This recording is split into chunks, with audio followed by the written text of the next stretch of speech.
Okay. All right. We should be live now. Uh, there we go.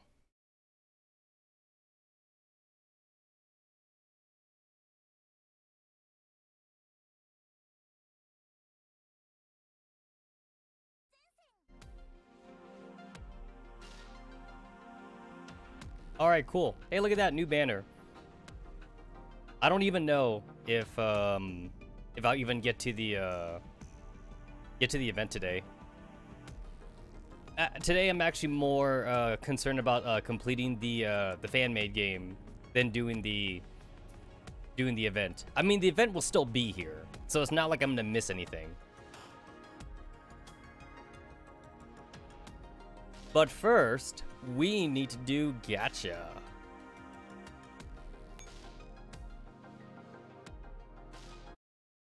This is like the most like random ass event we've ever could have gotten. Blaze Blue Gear Ticker kind of made somewhat of sense, and Valhalla was like it made a lot of in-lore sense. This is like magic. This is like magic shit right here. This collaboration could not be like more like not lore. You could argue like lore friendliness for DJ Max and like Valhalla. Valhalla definitely makes the most sense. This one though, unless you're going to tell me that like angels and demons actually exist in Girls Frontline lore, this shit ain't happening. Probably not.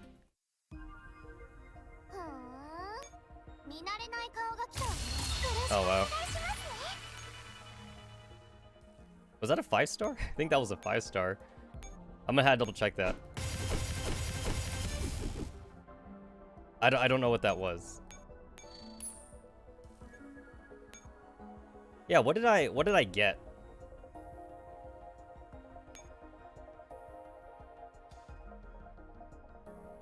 Sort by acquire sequence. Oh, I got C93. She looks great, honestly.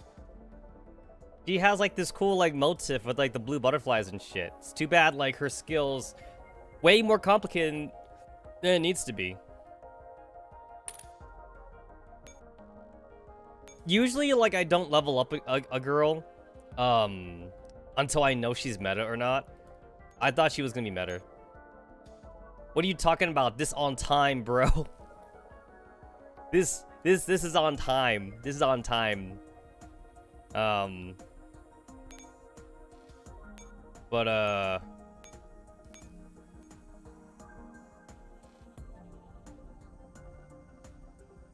not that one. Level by level. On time would be like 7 p.m. This is supposed to be normal on time. But yeah, I got her to fucking skill level 10 though. I'm still so disappointed in myself. I got her to skill level 10 everything. I seriously thought she was gonna be meta. It turns out when you make a skill overly complicated, it doesn't end up being good. Look at how much shit you gotta like read up on. All those HP 35s. Yeah, you know what? You know what? I just keep getting her. I do my okay, so my daily production is just a handgun. I just do a handgun recipe because like I'm not shooting for anybody. I'm only missing shotguns at this point. So like for some reason the game keeps giving me HP 35s and I already have my HP 35 at ×5 dummy. It's like she's like the most common 5-star for me. I don't even know why. Sort by ID. Yeah, it's just weird. I got 2 max level P22s. I probably don't need a third one, but I'm kind of just holding on to this one just in case. I have 3 level 100 contenders because at one point in time she was kind of meta and not anymore now. I have 3 rare rods, and rare rods get power skill to shit. Unfortunately, rare rods Digimine does not make her good enough. It's a one-off. You take 1 rare rod Digimon and that's it. So like my 3 level 100s is just gonna sit They have different costumes though. I got OG Valentine's costume and the anniversary costume. Calico's actually dupeable though. Like, you can Digimon Calico if you want more than once. I already got my one Digimon Calico, so I have 2 other level 100s. I have 3 level 100 Grizzlies. So like until she gets a Digimon, these 3 are just gonna look pretty, I guess. I mean, her wedding outfit's amazing, but you know. And then I have 2 level 100 Pythons and 1 level 70 Python. But she's actually a good offensive handgun, though.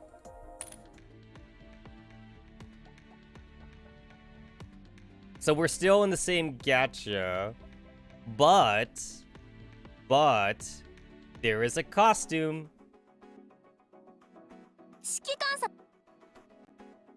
Kalina got cut off for some reason. Oh, there we go. We got Pekula, Medusa.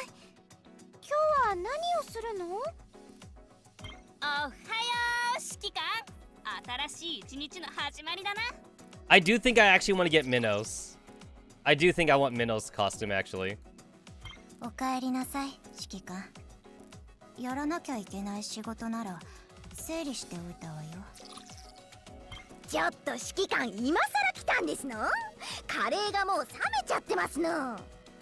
don't think I want Jashin's costume though. I don't think I want Jashin's costume. You know what? These costumes are cheap though. Because like, I distinctly remember the Guilty Gear Blaze Blue costumes were expensive as fuck. Like, I think Elfit's costume was like $15, and Noelle's costume was like $30. And like, if I remember right, for the Guilty Gear Blaze Blue one, you had to pay actual money for that. You couldn't spend gems, I think. I feel like I distinctly remember Noelle's Moo costume being $29.99, like actual like dollar signs. I don't know if it's because if Arc System Works wanted like the immediate payout or something.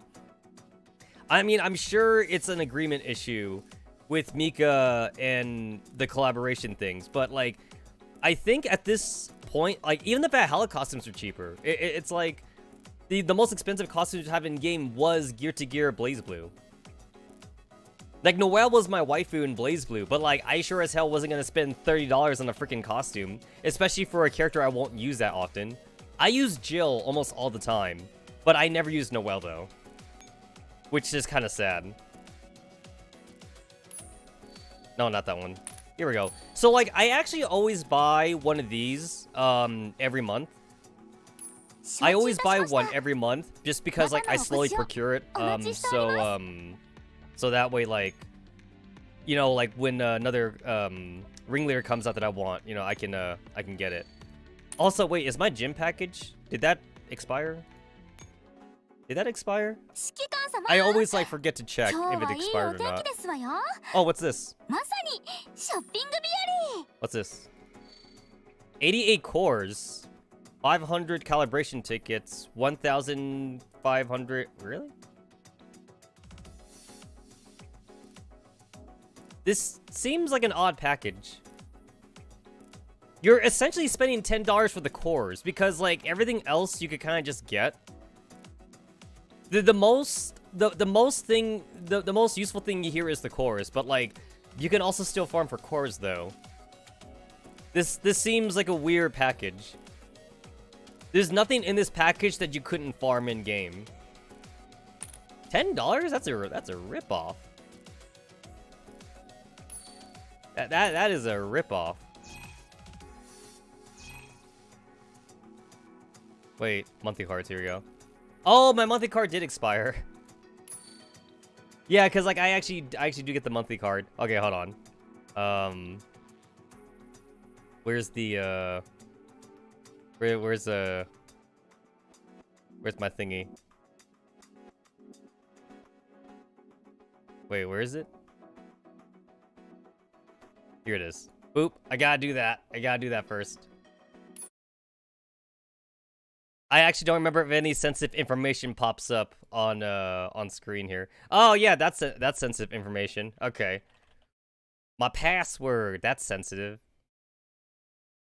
Oh shit, that was the wrong password. Okay, how about this one? Okay, there we go. Alright. Y'all bitches didn't see nothing. Connection fail. What? Wait, hold on. I'm pretty sure it went through. That happens sometimes. I'm pretty sure it went through.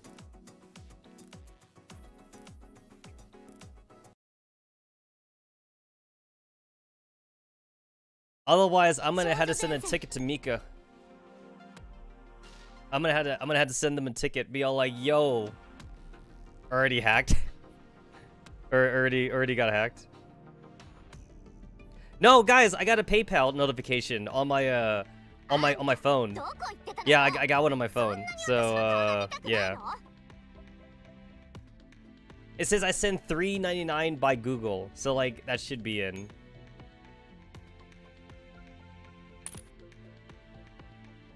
So if I go to the shop now, if I go to the shop, wait.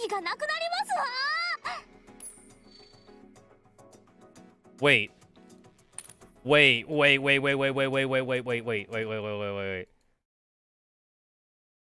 I think I might need to send a ticket.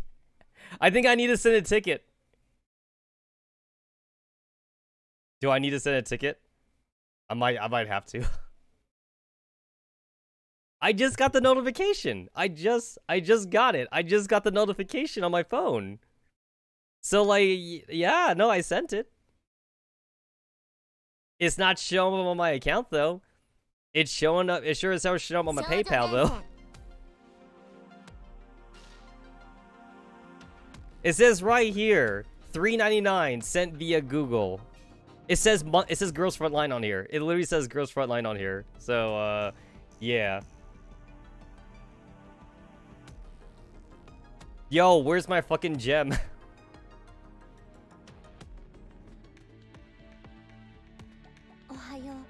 Oh, wait, there it is, Wait, that was it.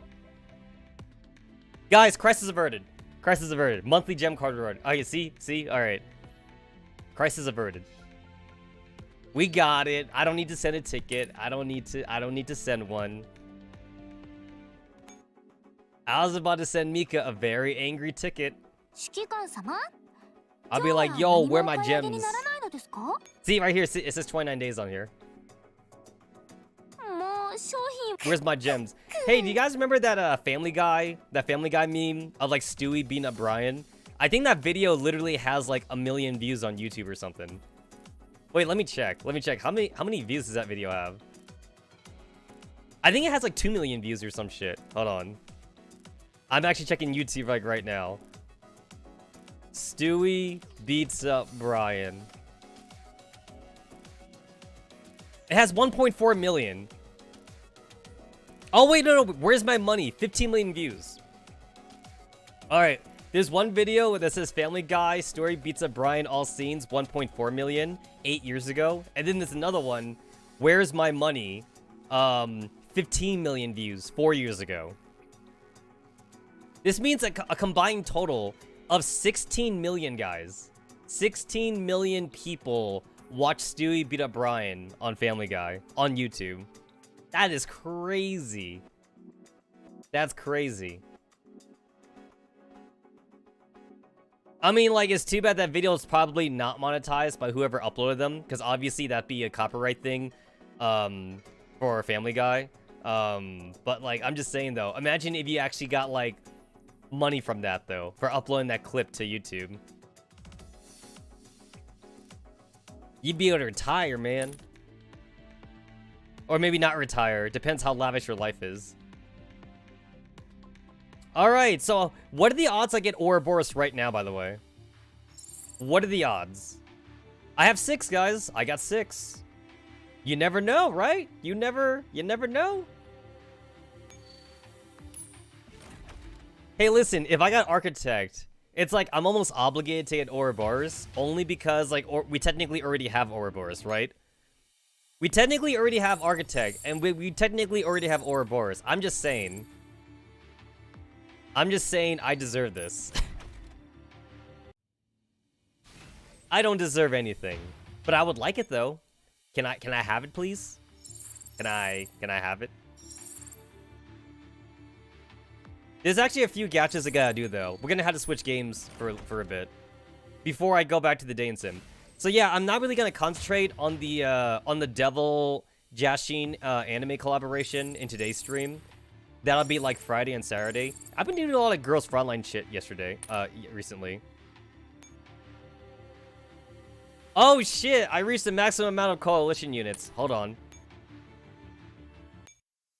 Hold on. Let's go and fix that.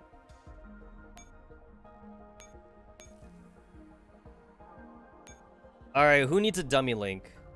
Do I have any more manticores? No.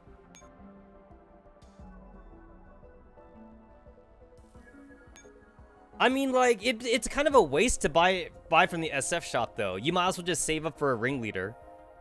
It would take you a while to save up for a ringleader, but you might as well, though.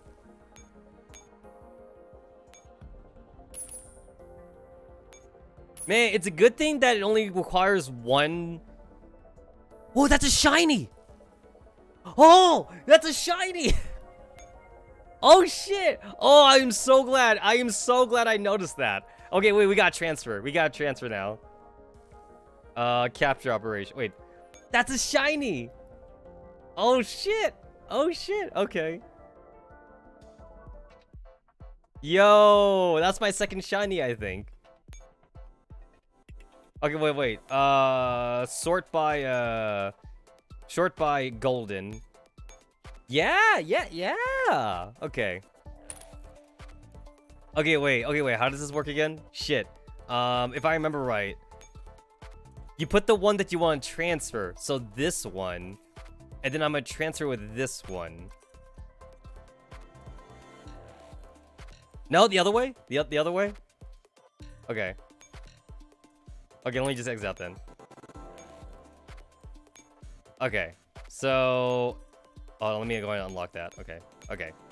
So I put the shiny one first.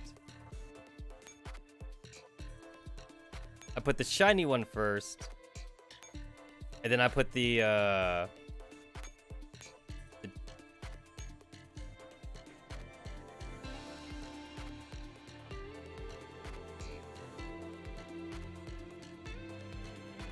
What? Golden infusion. Oh, I see it. Okay, I see it. Okay. Alright. There we go.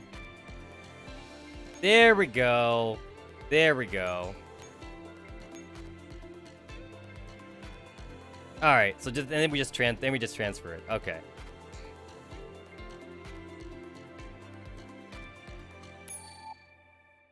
Which would transfer to another question the same name. There we go. Okay. There we go. I guess, to be fair, I guess I wouldn't have lost anything then. Even if I accidentally did the wrong thing. I would have just wasted the catalyst fusion things. I would have wasted resources, but I guess I wouldn't lose a shiny, though. It would have sucked, though. It still would have sucked. Alright, so if I go here now, if I double check it now, it's a shiny. I mean, you don't see it on here though. You don't see it on here. Oh no, you can see it right here on the name tag.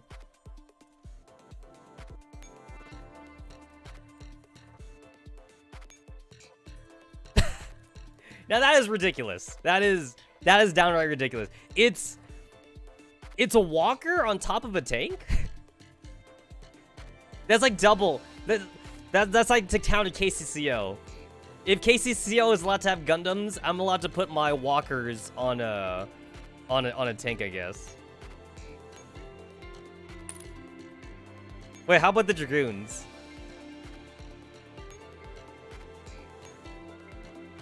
I mean, that don't even look right. That just looks weird now. It's like this was made for T-Dolls. This wasn't made for SF. That just looks weird.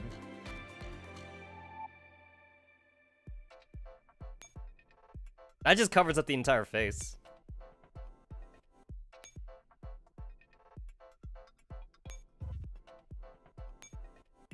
That looks normal. That looks more normal.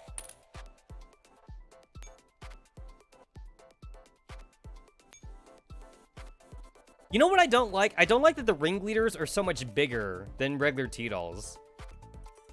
Because they're not, though. Like, when we've seen them like stand next to T-dolls just fine. They're basically like the same height. I don't like that the sprite is like a million times bigger though. Because they're like around the same height. They're not bigger. They're not bigger than the T-dolls.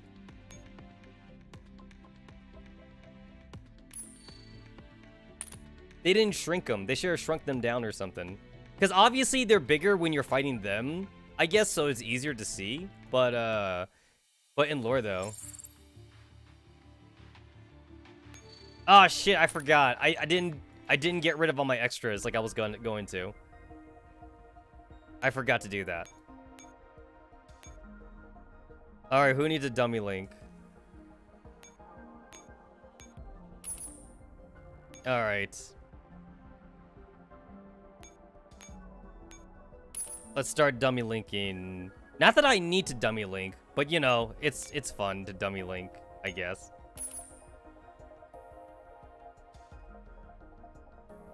Actually, wait, fuck this shit. I'm just gonna retire everything, I guess. Well, unless it's extra large.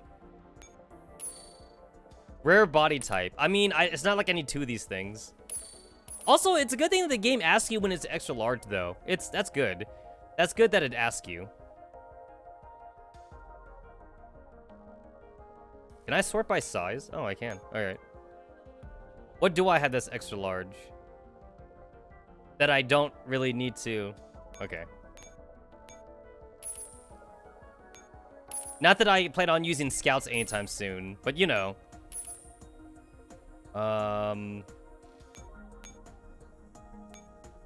Whatever. Nah, I don't need to do that. Oh wait, sort by size. It went away already? That was fast. Oh, that's all the extra larges I have? I don't have that many extra larges. Alright. I'm just gonna retire everyone just because I want I want the kernels. I want the kernels more.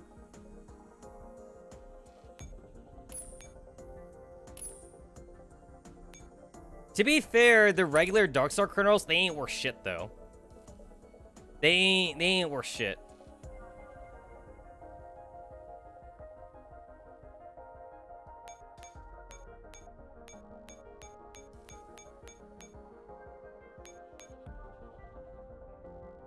I've been keeping up with theater.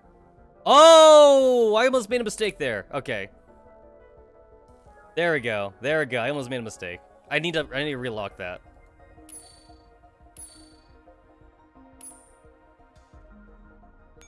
Yeah, I haven't been lucky with the 2-star bitches though. I haven't been that lucky since obviously we only want extra larges.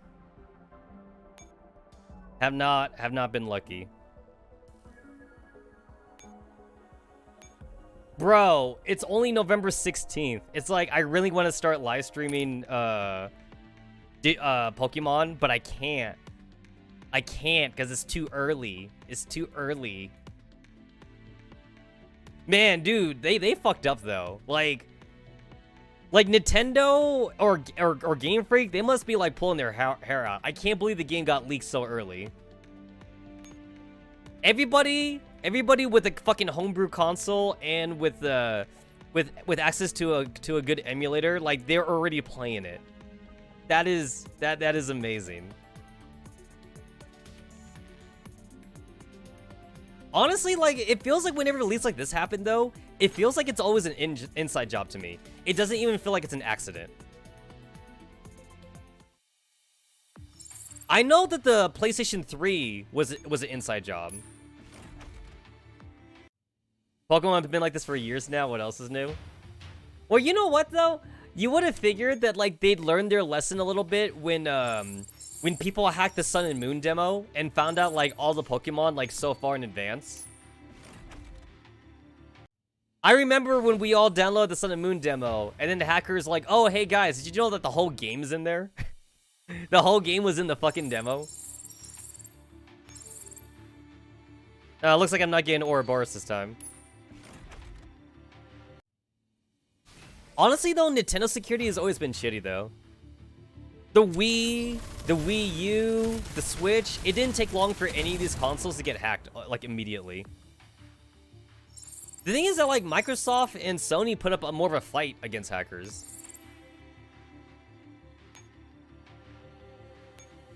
What do you even do, by the way? Every 1 second, inflict damage, can score critical hits on a random enemy unit's dummy links. Okay, for a total of instances damage. When standing on a friendly controlled node, increase all friendly units' rate of fire and the move speed. During night battles, the effect takes place on any node. Oh yeah, she a nighttime bitch. Alright. Can be used on an enemy unit within 1 node radius, immobilize them for a turn. Okay, that's cool. Venomous Fang. You guys get it? It's because she's a fucking snake. Get it? It's because she's a snake. Oh, she seems kind of vanilla, actually, though. I don't see anything too outstanding about her. She buffs people and she does damage, basically. Kind of basic. All right, you guys want to see something amazing? Watch this. So I have 94, right? I have a 1 in 94 chance to get an Ouroboros. Check this out. 1 bombing run, I'm gonna get Ouroboros. This is the super gacha. This is like less of a chance than fake grand order rates. Check this out. YOLO. Yay! That's it's Ouroboros with the minigun. Yeah, that's what that is. Okay. Well, the yellow didn't work. The yellow did not work. Okay. But you know what? It could have worked though. It could have. Also, actually, funny enough, Razor, I actually was legit gonna forget about theater until you posted the comment about it. I almost forgot about it. I seriously did. I basically like the Jashin collaboration. It kind of replaced theater.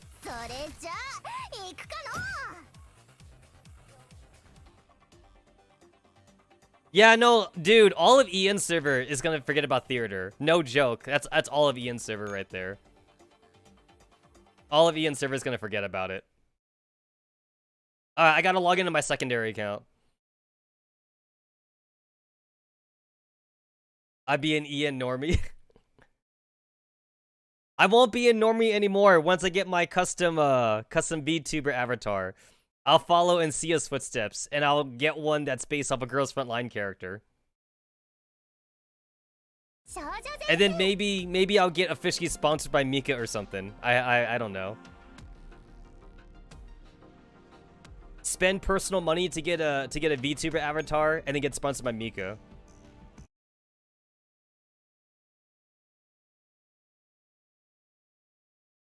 Yeah, like I have Destroyer on the second account, so I haven't really tested Destroyer out though.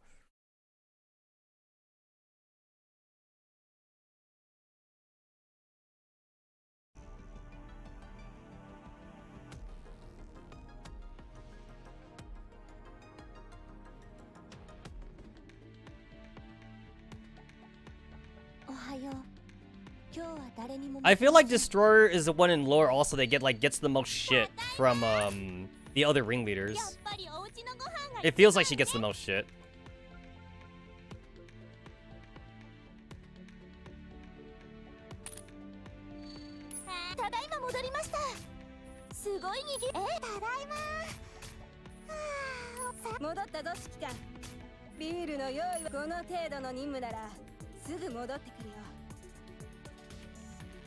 Isn't Destroyer more of a 2B Mordor like Hawk though? Architect is a BGM, and Destroyer is like a Mordor.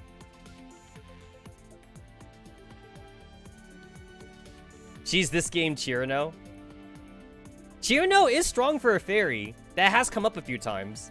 They do mention it in lore that like Chirino is like exceptionally strong for a fairy. Because fairies are not supposed to be as strong as Cyrano. She may still be a fairy, but she's still a strong fairy.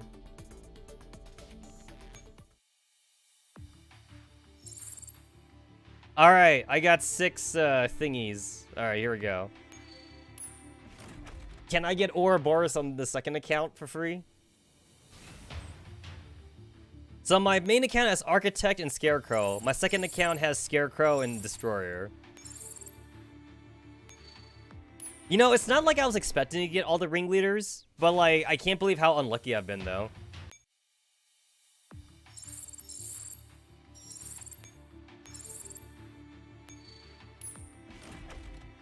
To be fair, at least Scarecrow's not garbage, though. Scarecrow's usable. I mean, as a normal unit, though. She has, like, nothing exceptional about her. But at least she's, like, a normal unit.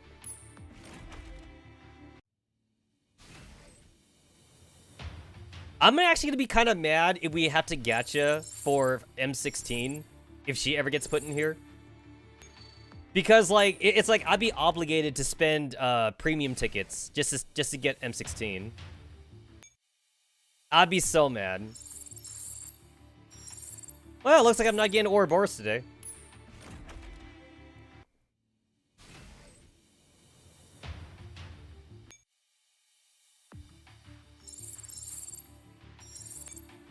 You know what? This game doesn't really give a whole lot of storyline units. Because, like...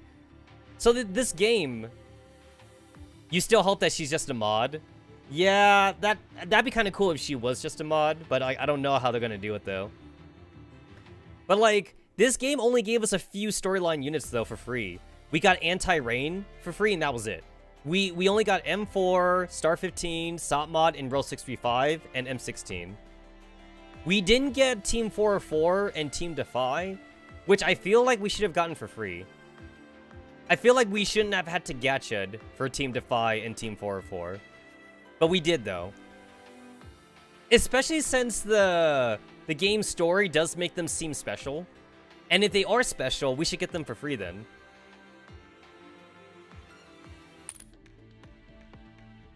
I feel like when it comes to storyline characters, this game is very stingy compared to other games I've played. I feel like I played like other games where like they at least give you like the weaker versions of all of the storyline characters for free. And then obviously like the 5-star version, you know, you gotta get like... You gotta like gacha for it, but then like at the very least you have the basic. You got like the basic ones for free. But I guess to be fair, this game doesn't have like a stronger version of said character though. Like this game doesn't have like 5 different versions of M4. You know what I'm saying? There's only gonna be one 416. There's only gonna be one M4. There's only gonna be one Star 15. So it's not like I have like 5 different 45s, you know, lying around or anything like that. You know, you got like swimsuit 45, you got Halloween costume 45, you got basic bitch 45, you have Valentine's 45, and then they're all gonna have like different stats. And then like there'll be like different metas for like the different costumes and shit. So, like, I guess I appreciate that this game just does costumes and doesn't do, like, you know, like, different stats for each one. I guess. I suppose. I say that, but now they're doing it with the ringleaders, though.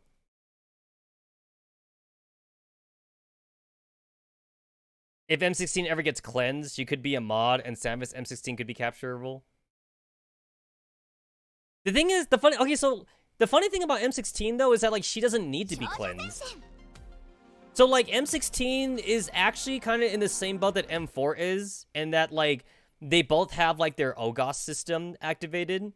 So like M16 is in total control though. She's not going crazy like anyone infected by the papiroviruses. In which case we know that like it's technically not a virus, it's just the OGOS system. So like M16 doesn't need to be cleansed. She knows what she's doing. She just... We still need to wait for the story to catch up with M16, though. Alright, there we go. I just wanted to log back into my main account. So yeah, we're gonna conveniently ignore the my Devil's Frontline thing for now. We're gonna go ahead and just ignore that.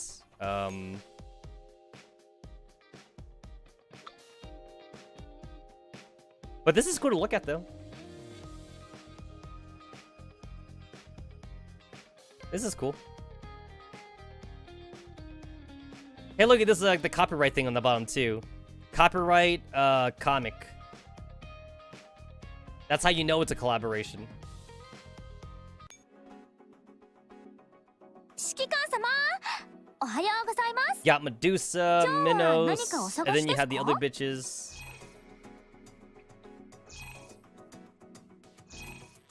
My secondary account actually still doesn't have Desert Eagle, I think. So my second account definitely wants to get Desert Eagle.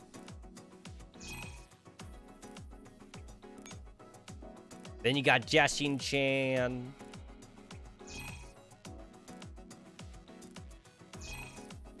Oh, the backgrounds are pretty nice.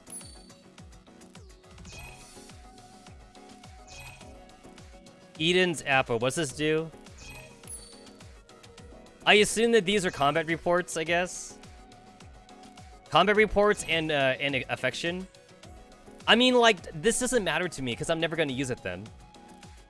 I would never use these. You're just teasing me. The game's teasing me. Alright, alright. Anyway, I have something to show off. Let me go to the dorms. I want to change the music. Alright, this is good. I have something to show off. Hold on. Where's the thingy? Where? Oh, here it is. Oh, it's on the very top? That's weird.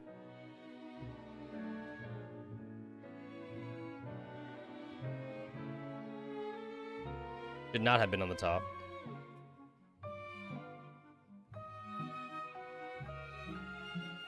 And... let's see, there we go. There we go. Alright, alright. We gotta face cam this.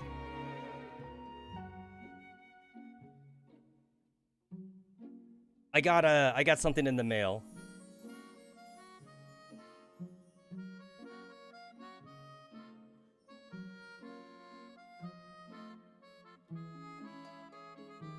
Alright, there we go. Oh my god, it's the face reveal. Ah. Anyway, just I can't believe I went this weeb with it, but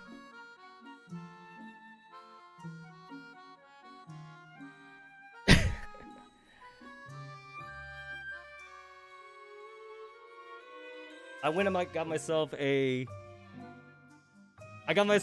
Team 404 mask.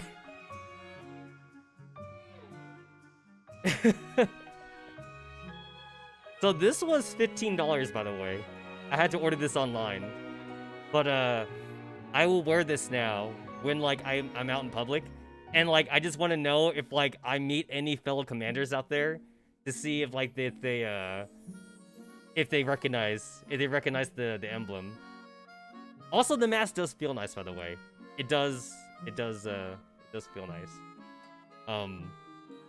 But yeah, Team 404. Because I didn't want to get a waifu one. Because a waifu one would have been too weeable, right? Like, I could have got 416, I could have got WAT 2000.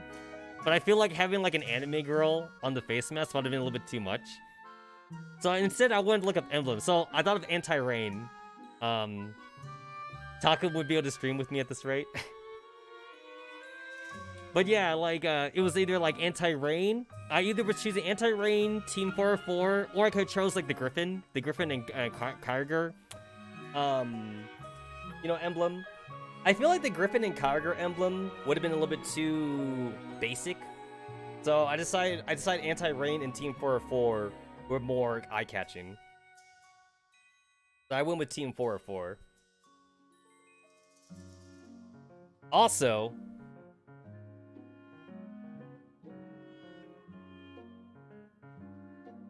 there will be a separate video for this, but I did get the new Thanksgiving donuts. So we got like the turkey. We got like the turkey one there, there's the pecan one there, and then there's another one, some kind of custard or something like that. And then the rest are chocolate donuts. I already ate a couple of the chocolate donuts, but I saved the Thanksgiving donuts. So the Thanksgiving donuts, I will review a little bit later. But yeah, I've never been to a Krispy Kreme drive-thru, but first time, so that was kind of nice. Ship you to the chocolate frosted ones.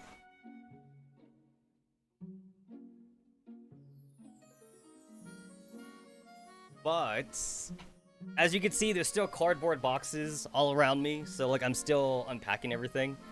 But I'm getting there.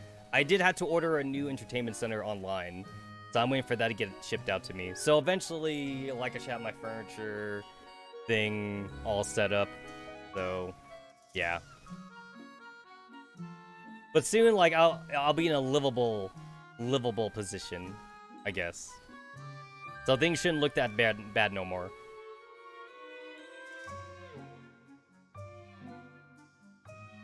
At least that's the idea.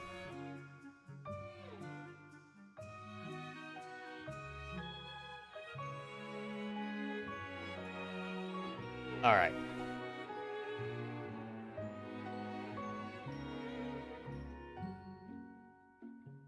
I was about to close out of OBS, which would have been a mistake.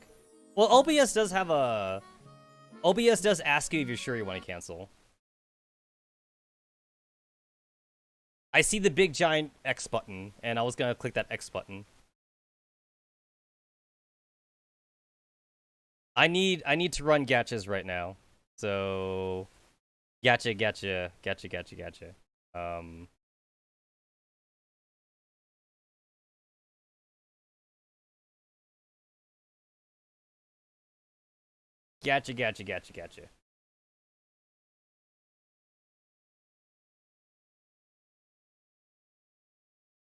Here we go.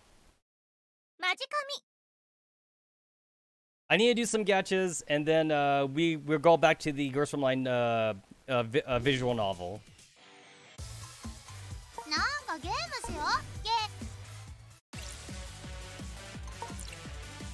Pajama party! Because I think they're cute.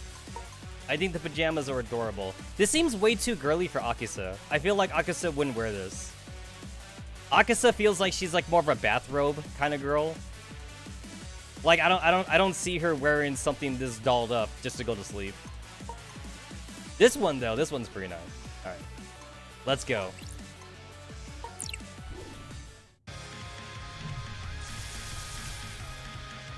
Wow, this could not be any more suckier. Wow, that was trash. Well, we know I didn't get the UR at least.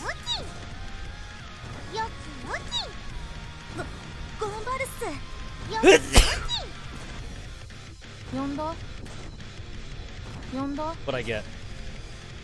What'd I get? Oh, at least I got the Akisa one. At least I'm happy enough to get the Akisa costume. And then that's all I could get you, I think. Oh, this is all Eliza?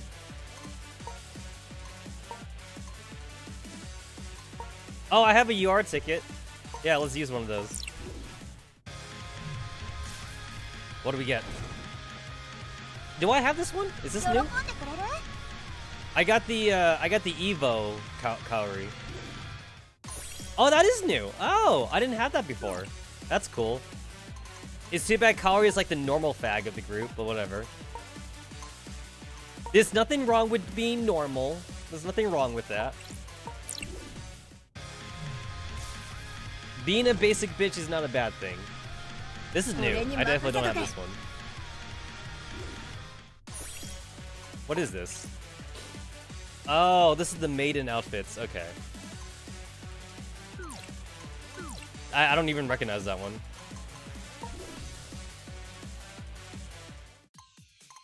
I have energy that I need to use, I guess. I need to use up my energy. I still actually haven't caught up with the story chapters yet. So like I feel like I should do that on stream someday.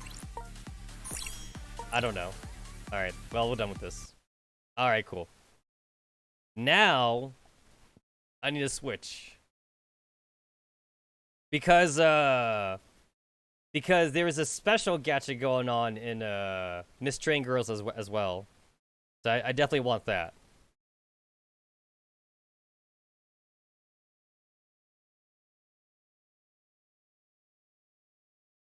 There we go.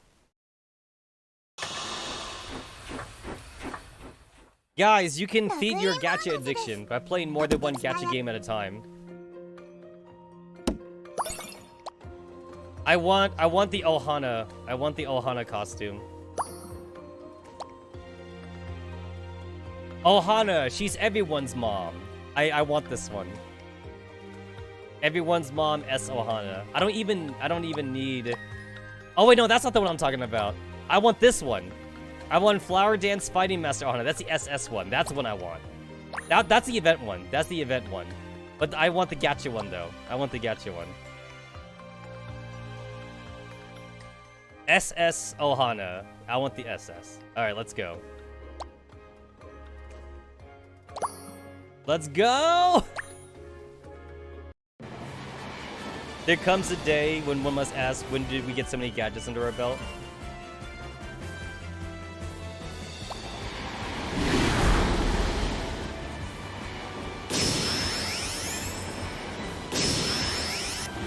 Oh, I didn't get an SS.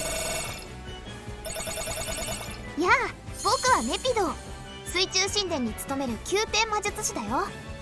妹と2人で一つの体を共有してるから、たまに妹が喋ることもあるけど、あんまり気にしないでね。How are there still new girls I don't have? I thought I got them all at this point. There's still new chicks I don't have. Alright. Technically, I did get Ohana in that, but it was an Ohana that I already had. Alright. I still want to pull for her again. I still want her.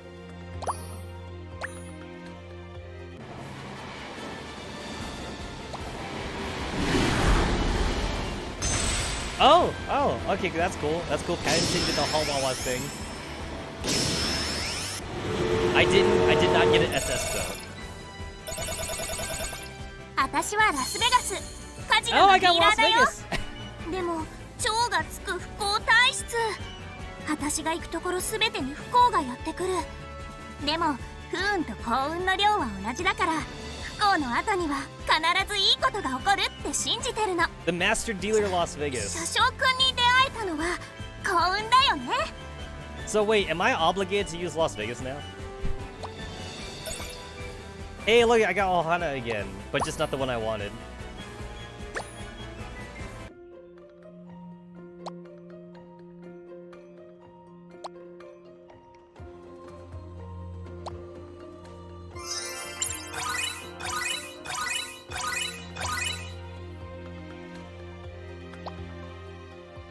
Okay, wait, so I didn't get any SS. But the very least I can do though is level up Las Vegas. Where is she? There she is. Or just increase her stats, I guess. Do I still want a gacha? Do I still want a gacha? Well, I have a free gacha still. I still have a free gacha right here. Let's go.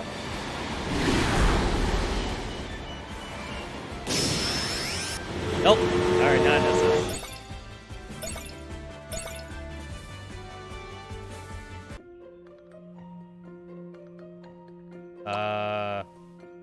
I don't have the 50 tickets yet.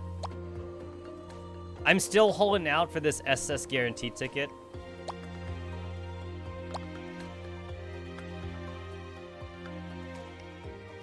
Limited draws! Half off! I'm not spending money on this game. No, sir, don't plan to do it. There's a lot of, like, paid gacha pulls, in Nutaku games. Okay, I'm already down to 9,000 gems, so I feel like I shouldn't spend anymore. I shouldn't spend anymore. But okay, I'm gonna try it one more time.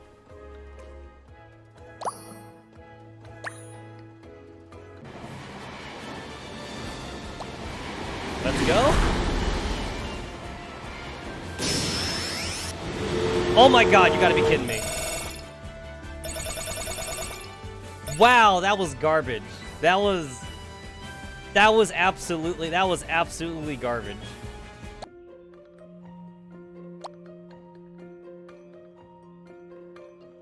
You need 15,000 of the tokens to get Ohana, which ain't happening.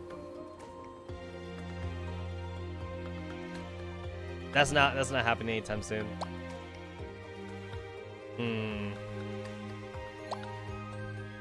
Yeah, okay. Okay, game, you win. At the very least, I guess I can get the events Ohana, I guess. I can get the event Ohana. I just can't get the SS Ohana. Whatever. It's not like I'm gonna use her anyway. Is that it? Am I good? Am I... Is that it? Did I get everything I wanted? I'll buy some cupcakes. A lot of different games do the affection thing different. Some it's cake, it's candy, it's soda. It's food. It's always food items. Just find your waifu and just stuff her full of food.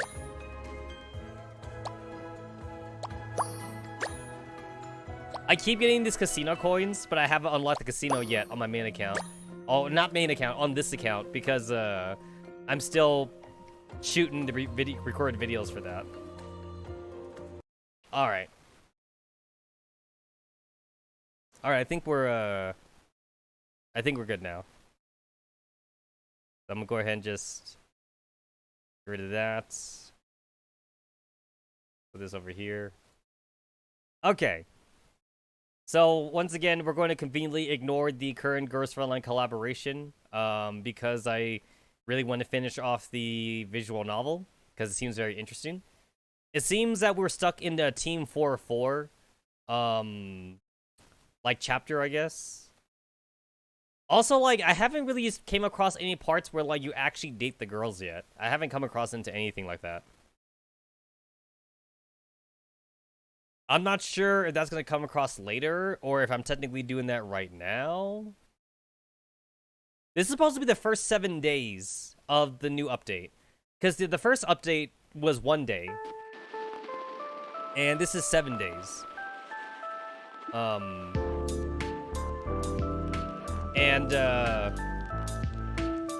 I know that, like, they did say that they were gonna write an ending for the Anti-Rain Girls, but I don't know Team 4-4 and Ringleaders were counted for that.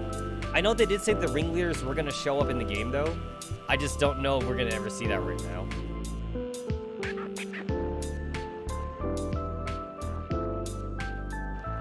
You know what? When I look at their uniforms, I don't like the pink and the gray. It seems kind of ugly to me. I mean, I don't know what other color that you would choose, I guess, but I feel like pink and gray for their girls' uniform is kind of weird. Especially since the guys' uniform in this game is the basic, like, red griffin uniform in the Girls Frontline lore. So maybe they should be more, like, red coats or something. I don't know.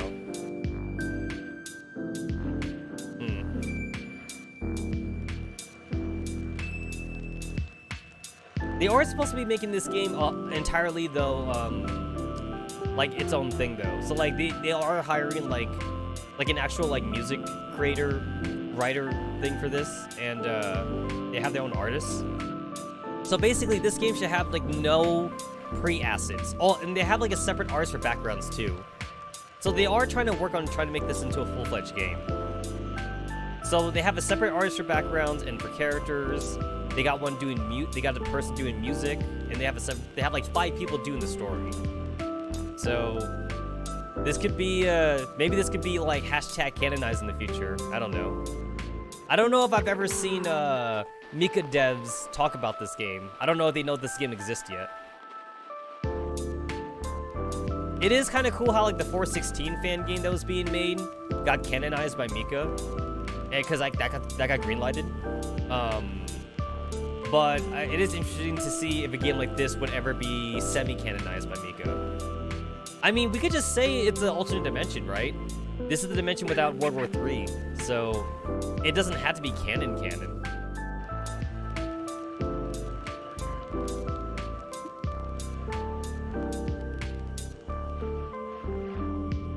Also, UM45 really is kind of bitchy in this universe. She's still bitchy in this universe as she is in the original universe, but I guess it's a different kind of bitchy. She's got like that Mean Girls attitude, like in a high school kind of vibey kind of way. Basically, if this game was like set in like elementary school, I feel like UM45 would be the girl that would like stick gum in like M4's hair or something. I don't know. Is that too mean? Would that be too mean for them being kids? Now, OG UM45 would be nice. She was nice when she was with UM40, but this is UM45 after UM40 was gone. It depends which UM45 we're talking about.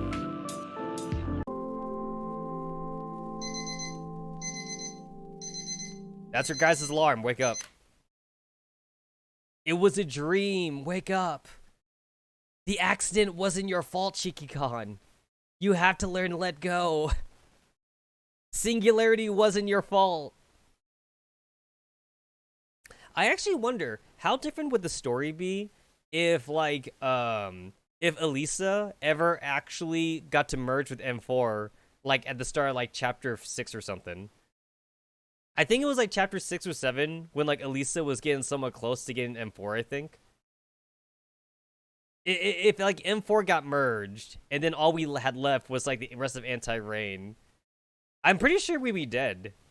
I don't think Singularity would be Singularity without M4. Unless like UM45 becomes a new main character. Like maybe Team 404 Jordan Griffin? I don't know. Because there was that whole plot of like Elisa looking for M4 for like chapters 1 through 7. And then they kind of like conveniently just kind of forget about it. Like when Singularity happened. Like Elisa like didn't care anymore. Something like that.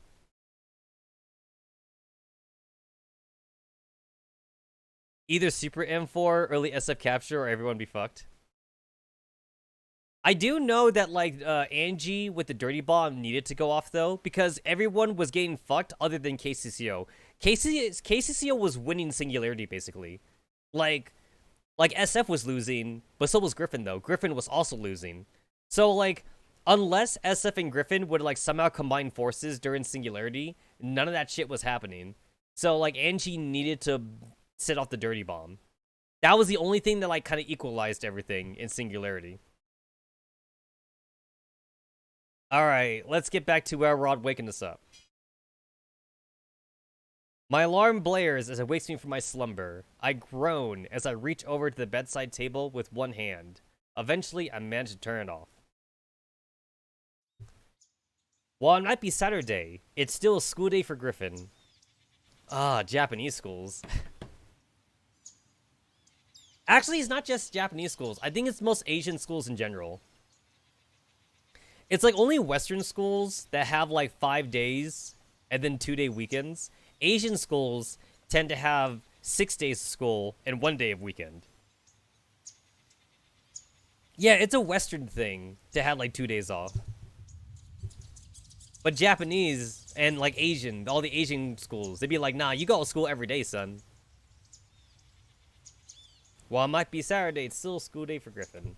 Apparently, Griffin High uses a more traditional schedule for the school days with a 6-day school week instead of 5. I don't understand the exact reason behind it, but I hate it already. Maybe the dolls can endure such a punishing schedule, but... Ugh, other schools have phased it out for good reason. The traditions have to keep up with the times.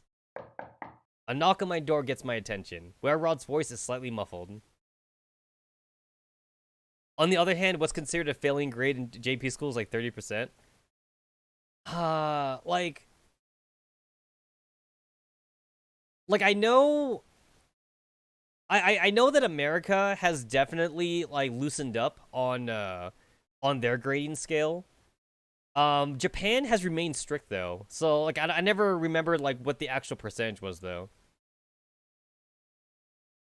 But like last time I was in American school, I remember that D was still considered passing, and D was like 60% or something. F was 50%, D was 60%, C was 70%, B was 80%, A was 90%. So last I checked, D was still considered passing, which was 60%.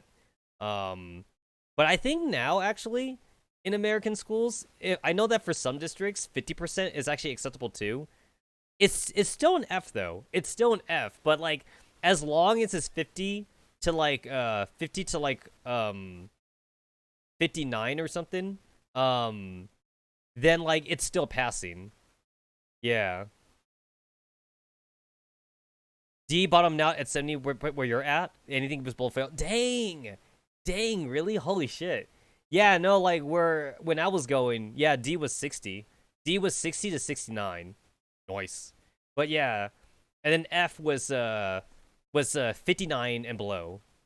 59 and below was that. But I believe now American school systems, they're so desperate to get kids to pass now.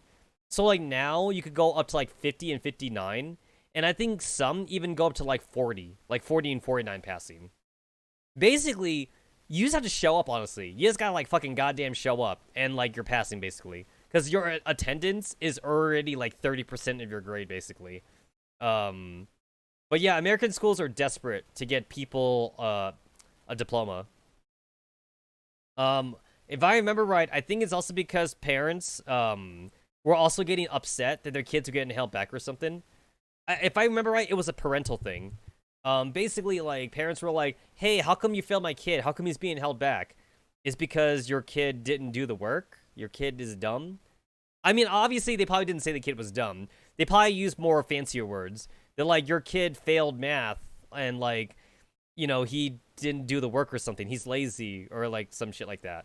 And parents are like, no, my kid is smart. Your teacher failed, or some shit like that. Your teacher gives too hard tests or something. My kid is very smart. So parents were like, my kid deserves to pass because he's not dumb. Only dumb kids are failed or something like that. And it's like, bro, I don't know what to tell you, but your kid is dumb then, you know? So like some school districts go as low as 30% now to go up to the next grade. Actually, I remember reading the story. This was actually recent. I remember the story like I think about a month ago. There was a high school kid. This was like this was technically like a 2018 story, but like I read about this story like a couple months ago. There was a high school kid, and he passed his classes actually with like a D. So like that's like 60. That's like 60%, whatever like that. And he was passing all his classes with a D. However, technically, in order to pass his specific high school, though, he needed like I think like 30 credits or something like that. So when it was time for graduation, right? He was a senior, but he only had like 20 credits, so he failed. He technically failed, even though he was getting past a grade basically. So like when it came time to get the diplomas, you know, like, his mom was excited. His mom was like, oh, my son's gonna graduate now. But then, like, it was like, no, your son didn't get enough credits, so he has to be held back for senior year or some shit like that. You know? So, yeah.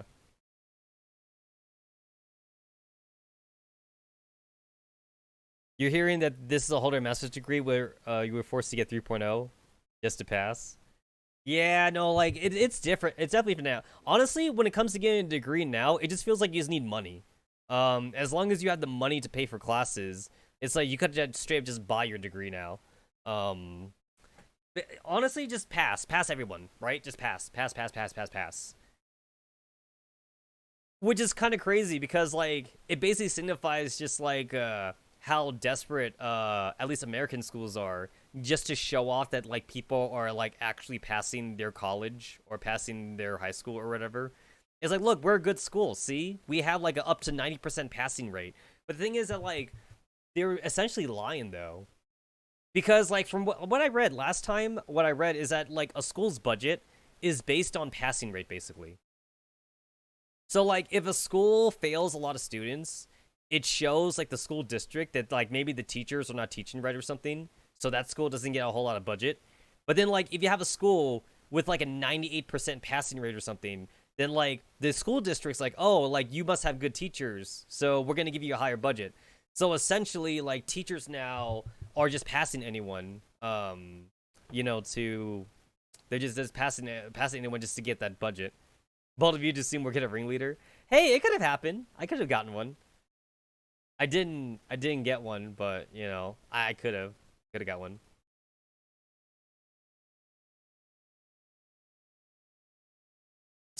Being a good teacher is a double-edged sword. Honestly, at this point, you might as well just be a private tutor. If you're a private tutor, then at least you get paid like directly from like whoever your tutoring is or something like that, instead of like having to worry about like a district. I mean, these days now, though, it looks like more and more people are just learning online anyway, though, which means you put the work then. Basically, you're not learning unless you want to learn, which kind of is a better system in a way, because it means that, like, you're being held accountable for your actions and shit like that. It's your fault if you don't pass, because, like, they tell you what you need to do. So, yeah. Be paid directly and probably some booty, assuming they're legal. Bro, how many fucking anime, like, romance or harem animes out there for private tutors? There's there's quite a few, like, private tutor, like, romance animes or harem animes out there. I guess I guess it's been blowing up recently, but Quintessential Quintuplets has been, I think it's because it got a new season or something, or I think it just ended, I think, but, like, Quintessential Quintuplets has been, like, on everyone's watch list recently, and that one's a harem. That one's a harem anime, or a manga, where, like, the dude's a private tutor for, like, 5 waifus, for, like, 5 quintuplets or whatever. Nagima was, like, my poster child for, like, being a teacher tutor kind of harem anime.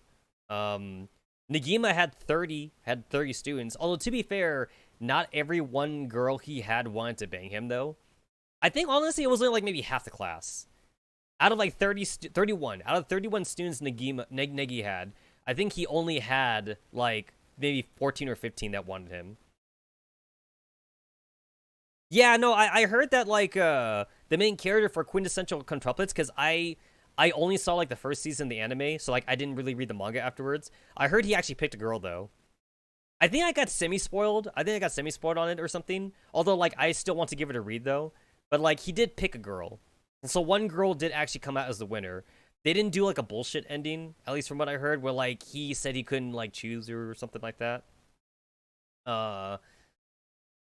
It was dog shit, though. Cool. I'll prepare myself. I'll prepare myself because I still want to read it. And watch the anime too. I still want to read and watch it. But, like, I know, like, Tenchi Muyo, for example. Tenchi Muyo is, like, an old school one, and I know for Tenchi, he could never decide. Tenchi was, like, my poster child for, like, indecisive protagonists. It was always between, like, Ayane or, like, Ryoko, and like, those are like always the two main ones. But, like, I know that, like, in, like, one of, like, the serializations, he did choose Sasami, I think. But then, like, in all the other ones, though, Tenchi could never pick, though. He was always like, no, I don't want to hurt their feelings. I like them all equally and shit. Even though Ayane and Ryoko are, like, literally, like, throwing themselves at, like, Tenchi and shit. What's kind of funny, too, about, like, some anime harems is that, like, there were some anime harems where the girls legit don't even mind, like, being, like, in a harem. And shit like that, where it's, like, sometimes, like, in some harems, it's, like, some girls... Oh, Ayeka. Gotcha. I was saying Ayane. Gotcha. Thank you. But yeah, there are some harem animes out there where the girls know they're in a harem, and they're fighting for the #1 spot. So that's a little bit different, right?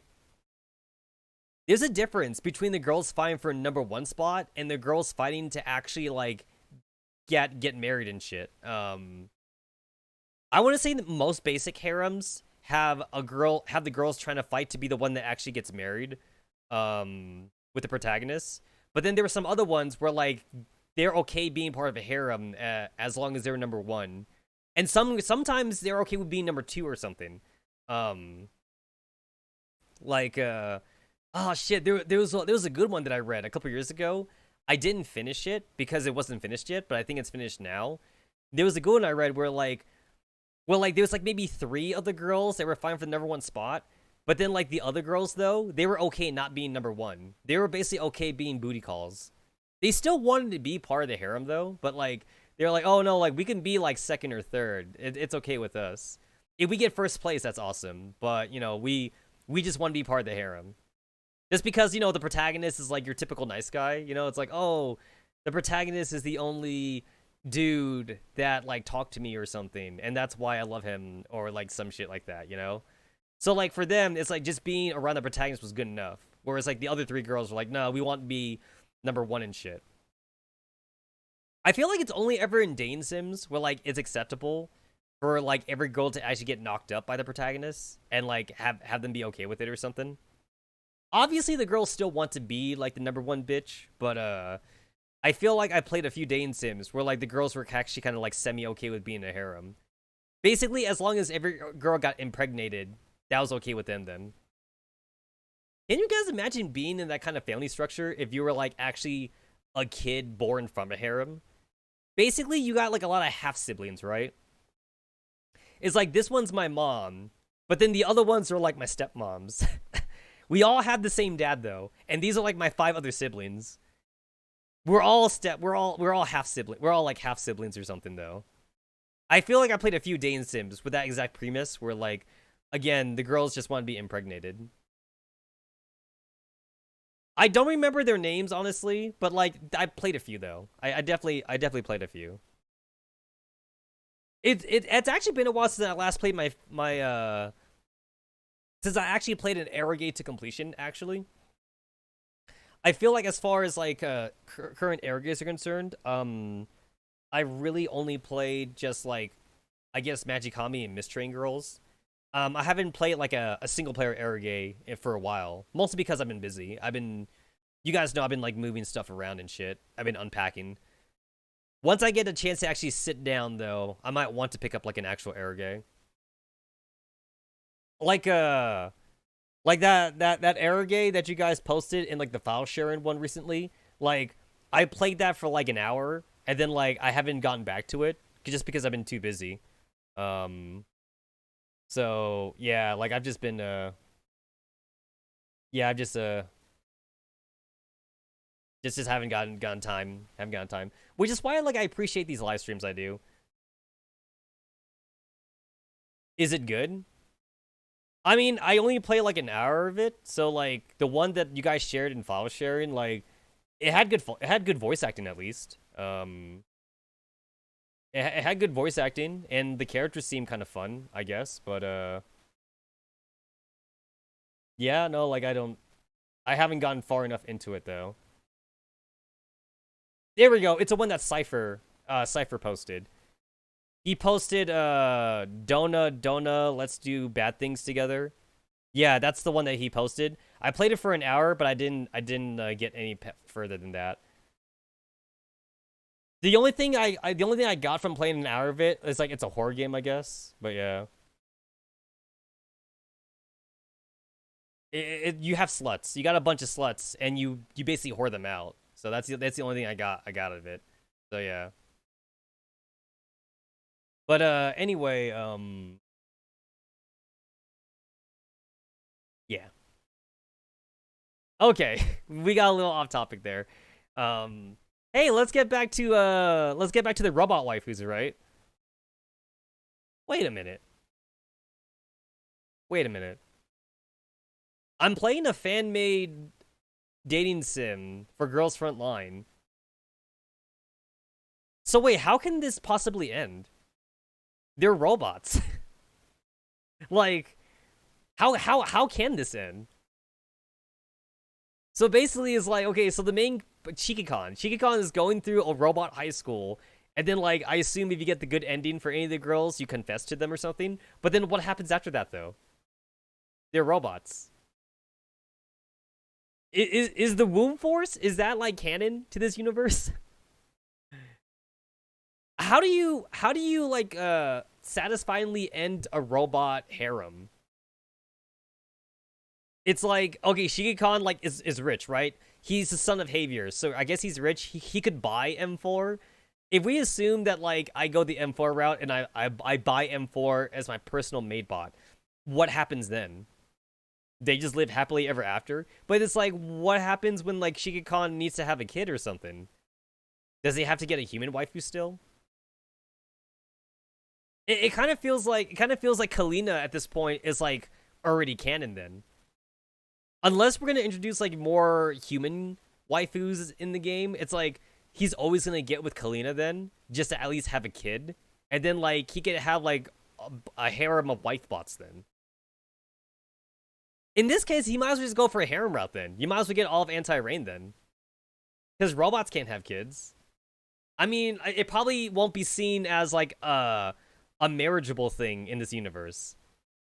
I assume like there's still like a lot of like T-doll racism in this universe because like that's the whole point of the Griffin and Kyogre school in this universe.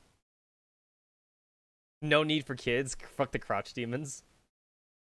But he is the son of the IOP factory though. They need an heir. They need to pass down. They need to pass down the Shiki-Kon genes to the next person who owns the IOP factory.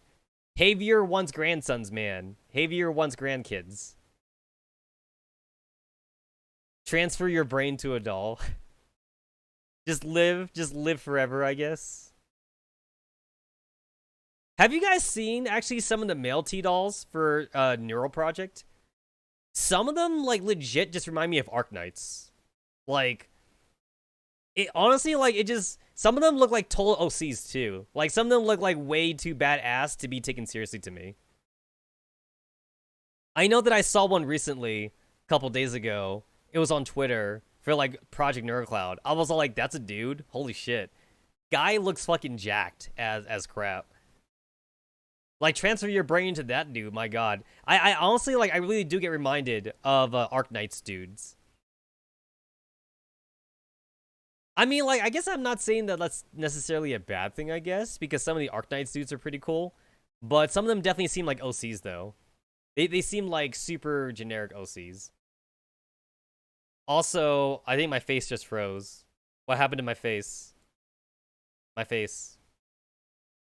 What happened to my face? Ah, okay. There we go. Okay, I'm good? I'm good. Okay. I don't know what happened there. I mean, you gotta have, like, variety, right? It's kind of like Fate Grand Order, right? You gotta have variety. I feel like Fate Grand Order at this point now has too many, like, waifus and husbandos. You might as well just, like, release just costume packages now for, like, all the characters. There's a lot to choose from in, like, Fate Grand Order. But at least you have choices, though. You got choices. There was definitely such a thing as too much muscle. There's too much muscle. You guys know that how I feel about muscle girls, and I guess muscle guys as well. I'm not into bodybuilders.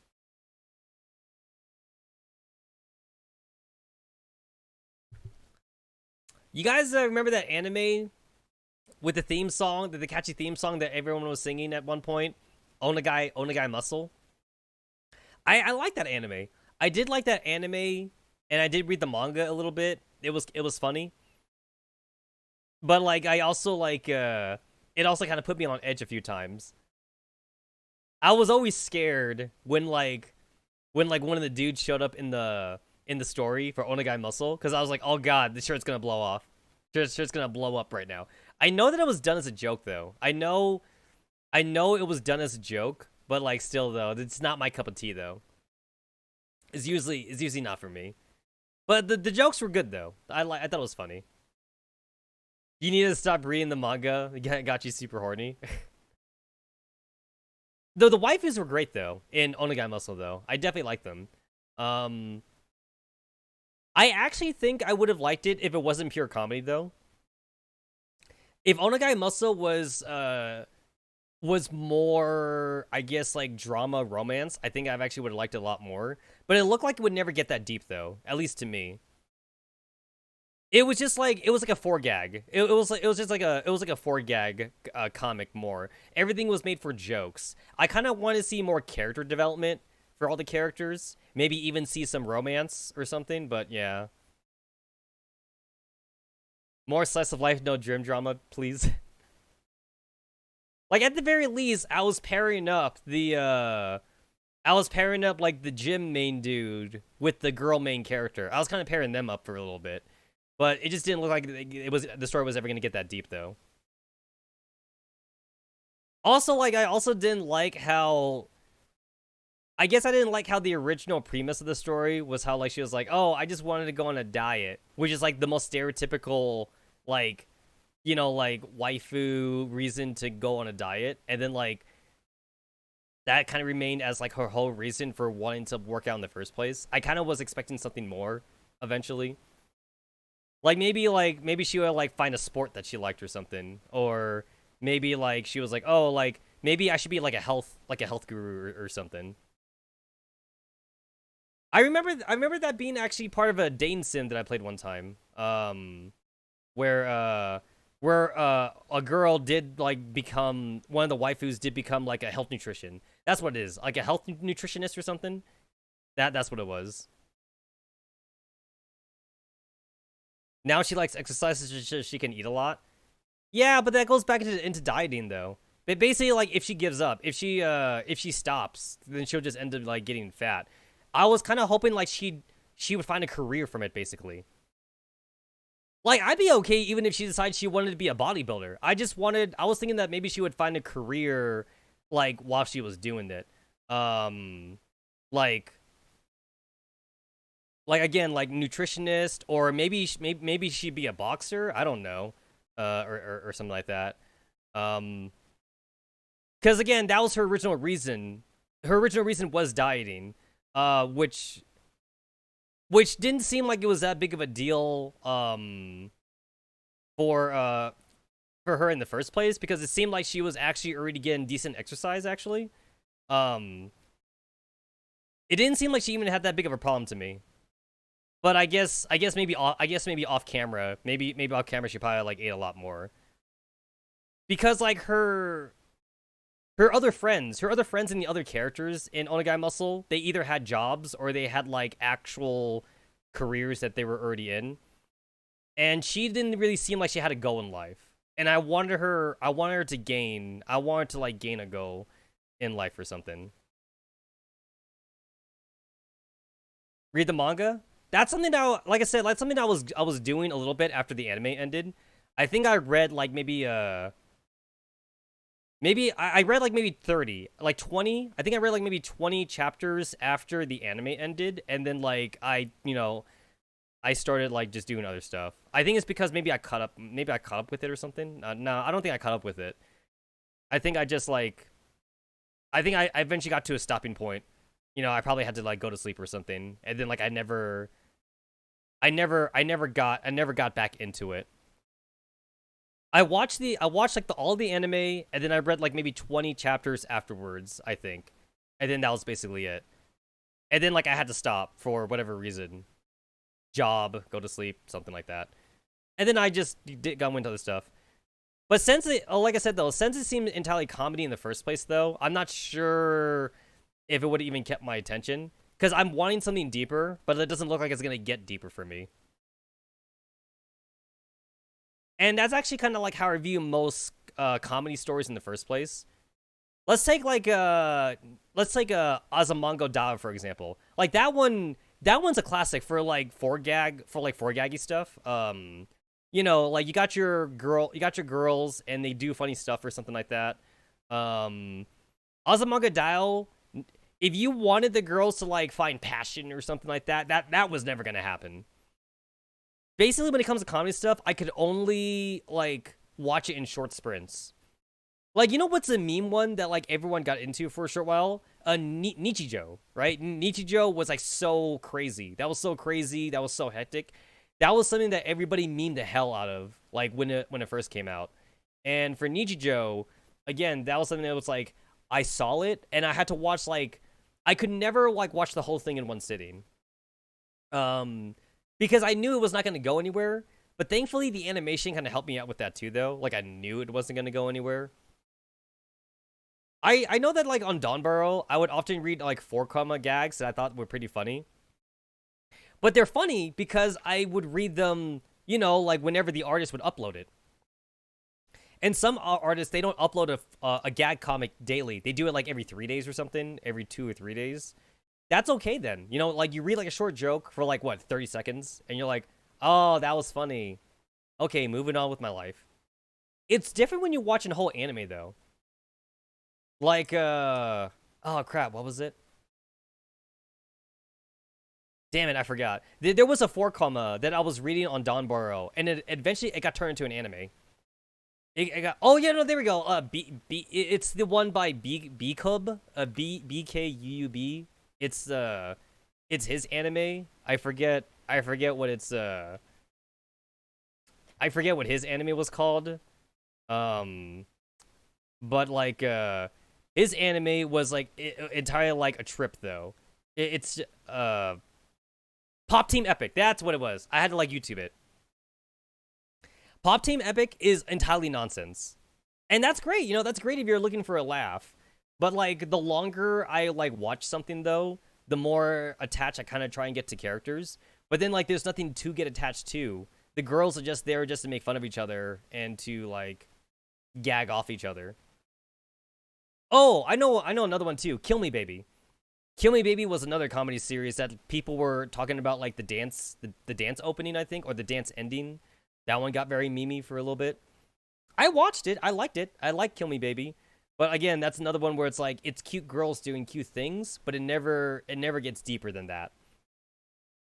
Well, it's not even cute girls doing cute things. It's cute girls doing crazy things.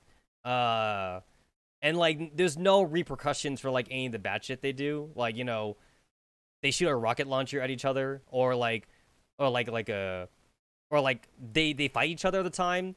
One of the girls is always trying to like kill the other girl or something. That's why the story's called Kill Me Baby, I guess. But I thought it was funny. But it's definitely not something that I would watch in one sitting, though. It's something I would watch like one episode a day or something. That's why you don't like Konosuba. Yeah, you know what? Konosuba, it's like, I get like bits and pieces of Konosuba from like hardcore fans, and like, it's like, you know, like, oh, like it gets kind of deep at these parts, but then like it gets gaggy like the next part, and I'm like, okay. Yeah, like it's nice for certain bits, I guess, but it just depends like how serious. It depends on the comedy to serious ratio that you're looking for, right? Like for example, let's say Gundam series, for example. Most Gundam series are very serious because it's war, right? It's like a lot of Gundam series goes like very political, and like they go like very deep with like the fucking human psyche and shit. So like, you had to be in the mood also for the super seriousness. Basically, you could go the opposite direction for both ends. Sometimes you could go like 100% comedy, and other times you go 100% seriousness. And like, I don't like either. I kind of would like a mix of the two, but I guess maybe I veer more towards seriousness though, I guess, or like drama, I suppose. So I guess instead of like a 50-50 split, maybe I want like a 60-40 split though. But like 60%, like 60 or 65% like on the drama serious side, and then maybe the 35% for the comedy aspect, I guess. Because I remember when I was a kid, a lot of the political shit in Gundam Wing kind of like flew over my head a little bit. I never understood like all the political talk they were talking about. It wouldn't be until like I watched Gundam Wing again as an adult, I was like, oh wow, there's actually like some heavy shit in here. Same thing too for like Mobile Suit Gundam, like, you know, the original Gundam series. A lot of the war shit that happened in that anime, it definitely flew over my head as a kid. I didn't understand. I didn't like understand like all the seriousness of it. And then when I watched it again as an adult, I'm all like, oh shit, they put like teenagers like in, you know, mech suits and shit. Like, I didn't realize the ramifications of them like making child soldiers. And like Amuro was like barely hitting his teens when like he first got into the Gundam. You know, like Amuro is like cold-hearted. Like Amuro has like a body count like now higher than most adults that would have. You know, like by the time like he even like got into space the first time or some shit. Like that's also why I did like Death Note either. Death Note was like a little bit too grimacy for me. The mystery aspects of it was kind of neat, I guess. The cat and mouse thing between L and Kira was, I guess, kind of cool. But like, yeah, I didn't like the dark. I did not like the dark overtone of Death Note. At least I could get into Death Note a little bit though. The one that I definitely didn't get, which definitely became like a really big cult success, was Attack on Titan. I did not like Attack on Titan from the very get-go. It just seemed so like so into itself. I don't know how else to say it. Like it was so like wrapped up in its own personal problems, I guess, that like I kind of was like looking for like reprieve from Attack on Titan, and Attack on Titan like never gave that to me, I guess. If you were to ask me what I would prefer between like 100% serious anime and 100% comedy anime, like if I were to go the two extremes, I guess I would say I'd go comedy. But like I would like grit my teeth as I say it. I definitely want balance. I totally want balance between like action, like action, comedy, and seriousness. And unfortunately, I think I get that a lot from like your stereotypical mainstream shonen animes. I think I feel like mainstream shonen animes kind of hit that butter zone for me. Like for One Piece or like Naruto, One Piece definitely hits more on the comical aspect, but there's still some serious parts of it.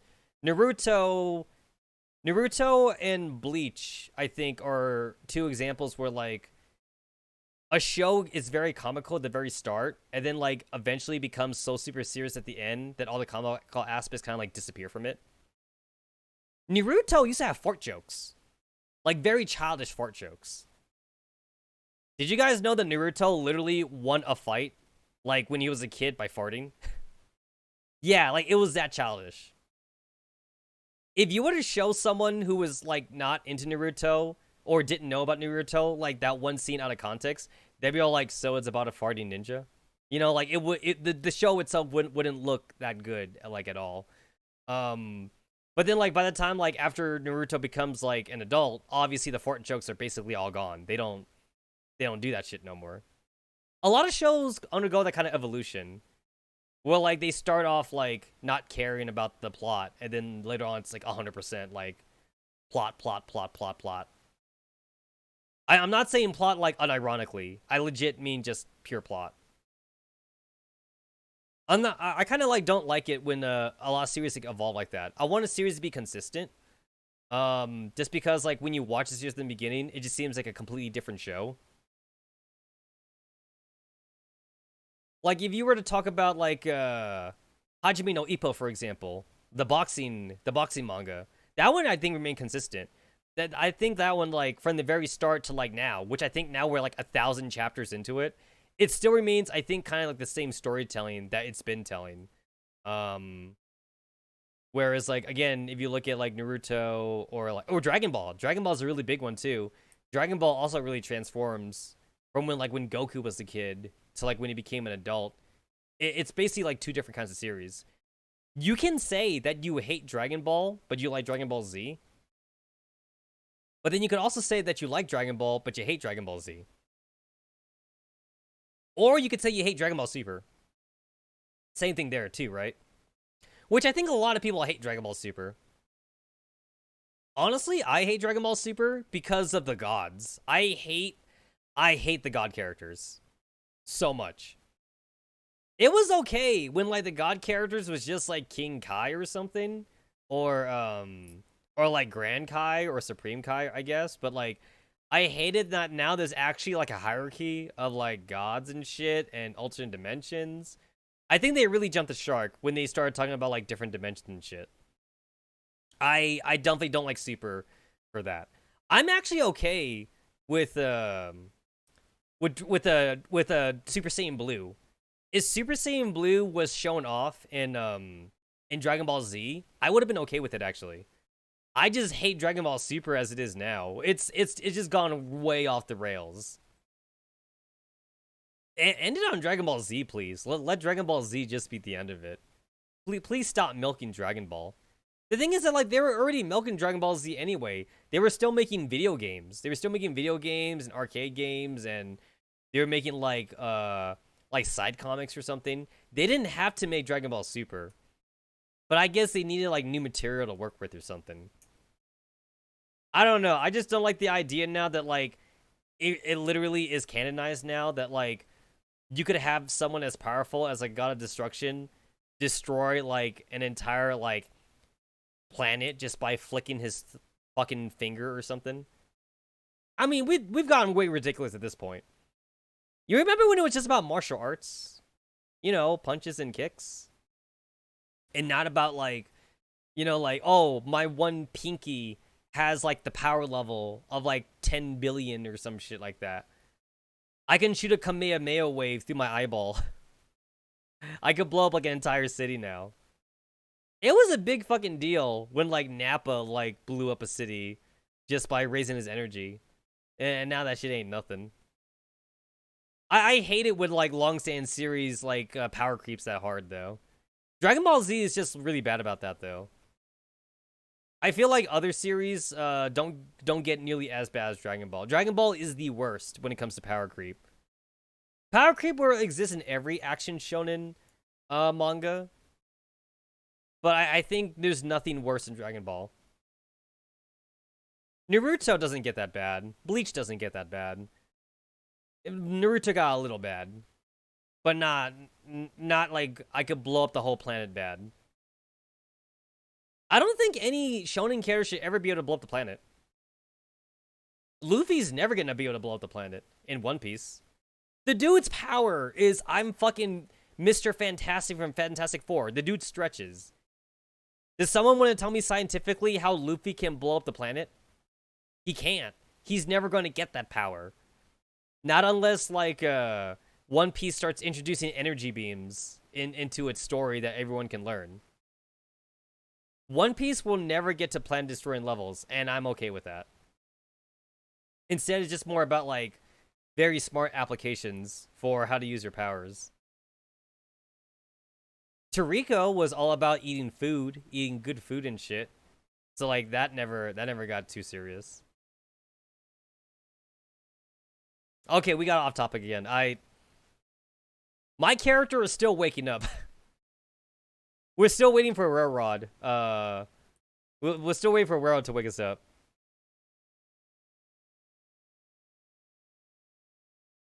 Are we trying to avoid comfy to serious? We're not trying to avoid it. I'm saying that, like, I prefer when the series remains consistent.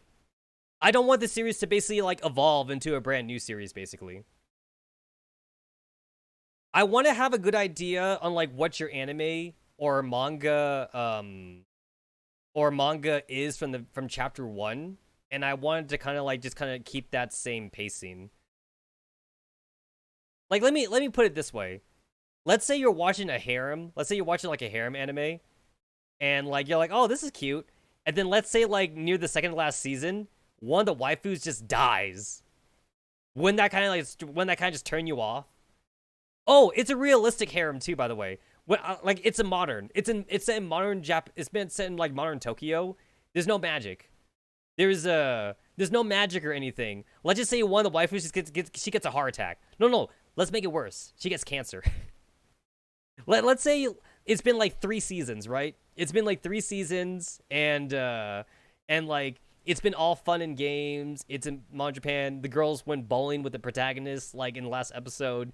And the next episode, like, one of the waifus gets, like, cancer or some shit. And then she dies. And then, like, oh my god. That would cause a huge uproar. Exactly, right? Like, basically, like, you don't want to get blindsided like that. Now, here's the thing, though. Here's the thing. Like, if they start off like that, though, then it's okay. Because now, like, you kind of get an idea on how the storytelling is going to work. Like, you know how the uproar the Five Sister anime got when something happened? Yeah. Like, oh, you know what's one that we never live streamed, but I always wanted to live stream, but I never got to? Kawata Shoujo. You know, like, the handicap day sim? You know, like, that one shows you right off the bat, like, how that one was. Like, you know, you got like the girl with no arms, you got the blind girl, you got the girl with no legs, you got the girl who's mute. Like that one, like all the girls are disabled. So like that kind of sets you up. Lily's best girl. That kind of sets you up for like how the storytelling's gonna go. The storytelling is about the handicapped girls and how they go through their handicaps, basically. You know, it's not a bunch of like regular girls and then one just dies and gets cancer all of a sudden. You know, like that'd just be like a huge whiplash of emotions.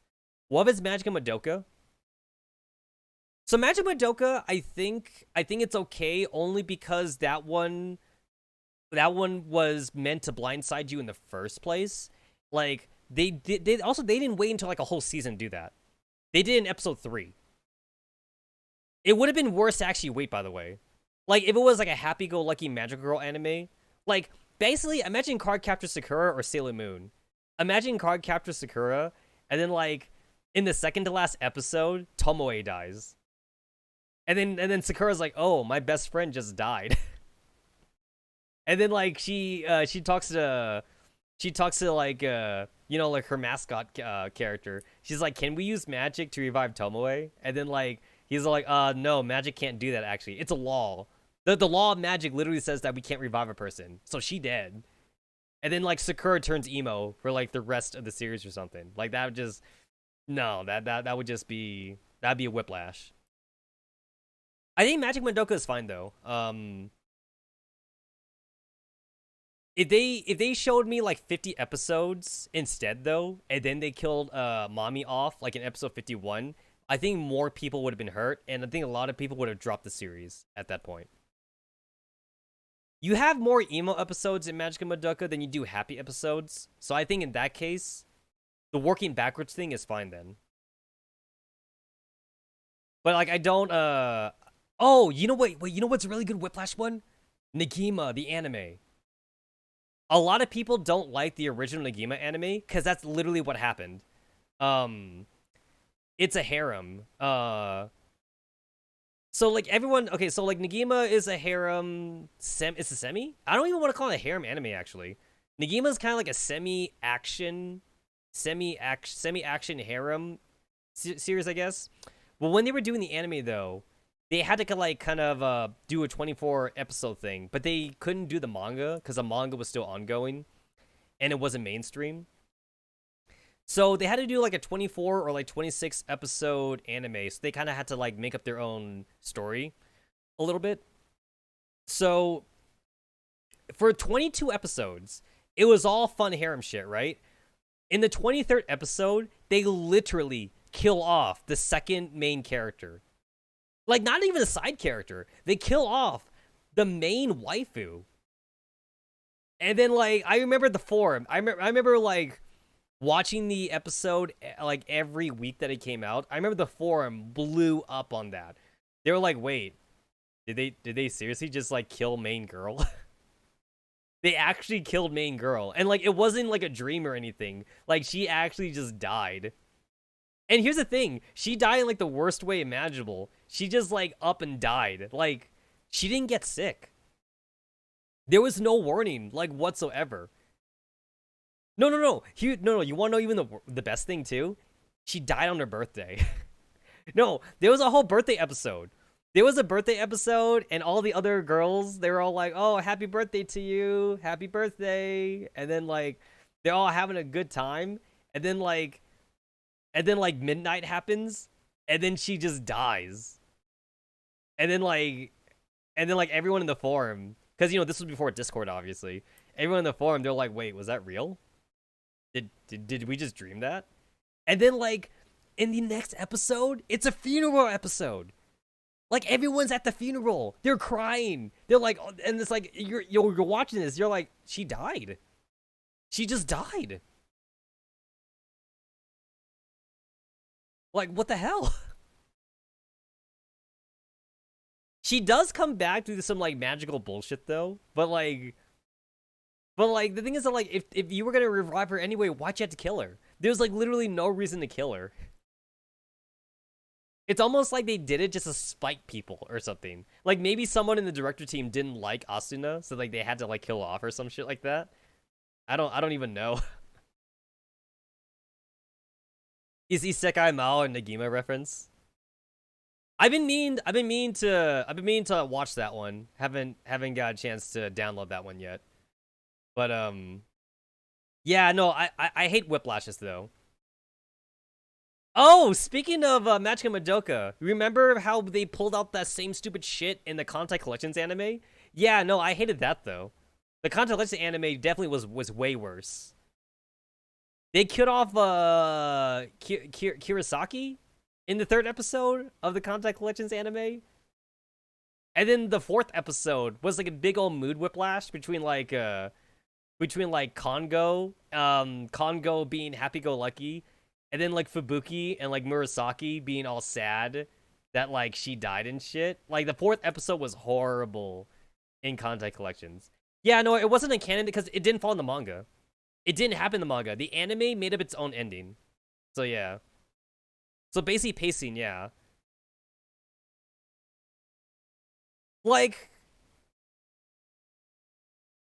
okay, so like here's a good example. Honestly, just like any majorly action definitely age relating something that happens in the fan service. Yeah, definitely, yeah, pacing.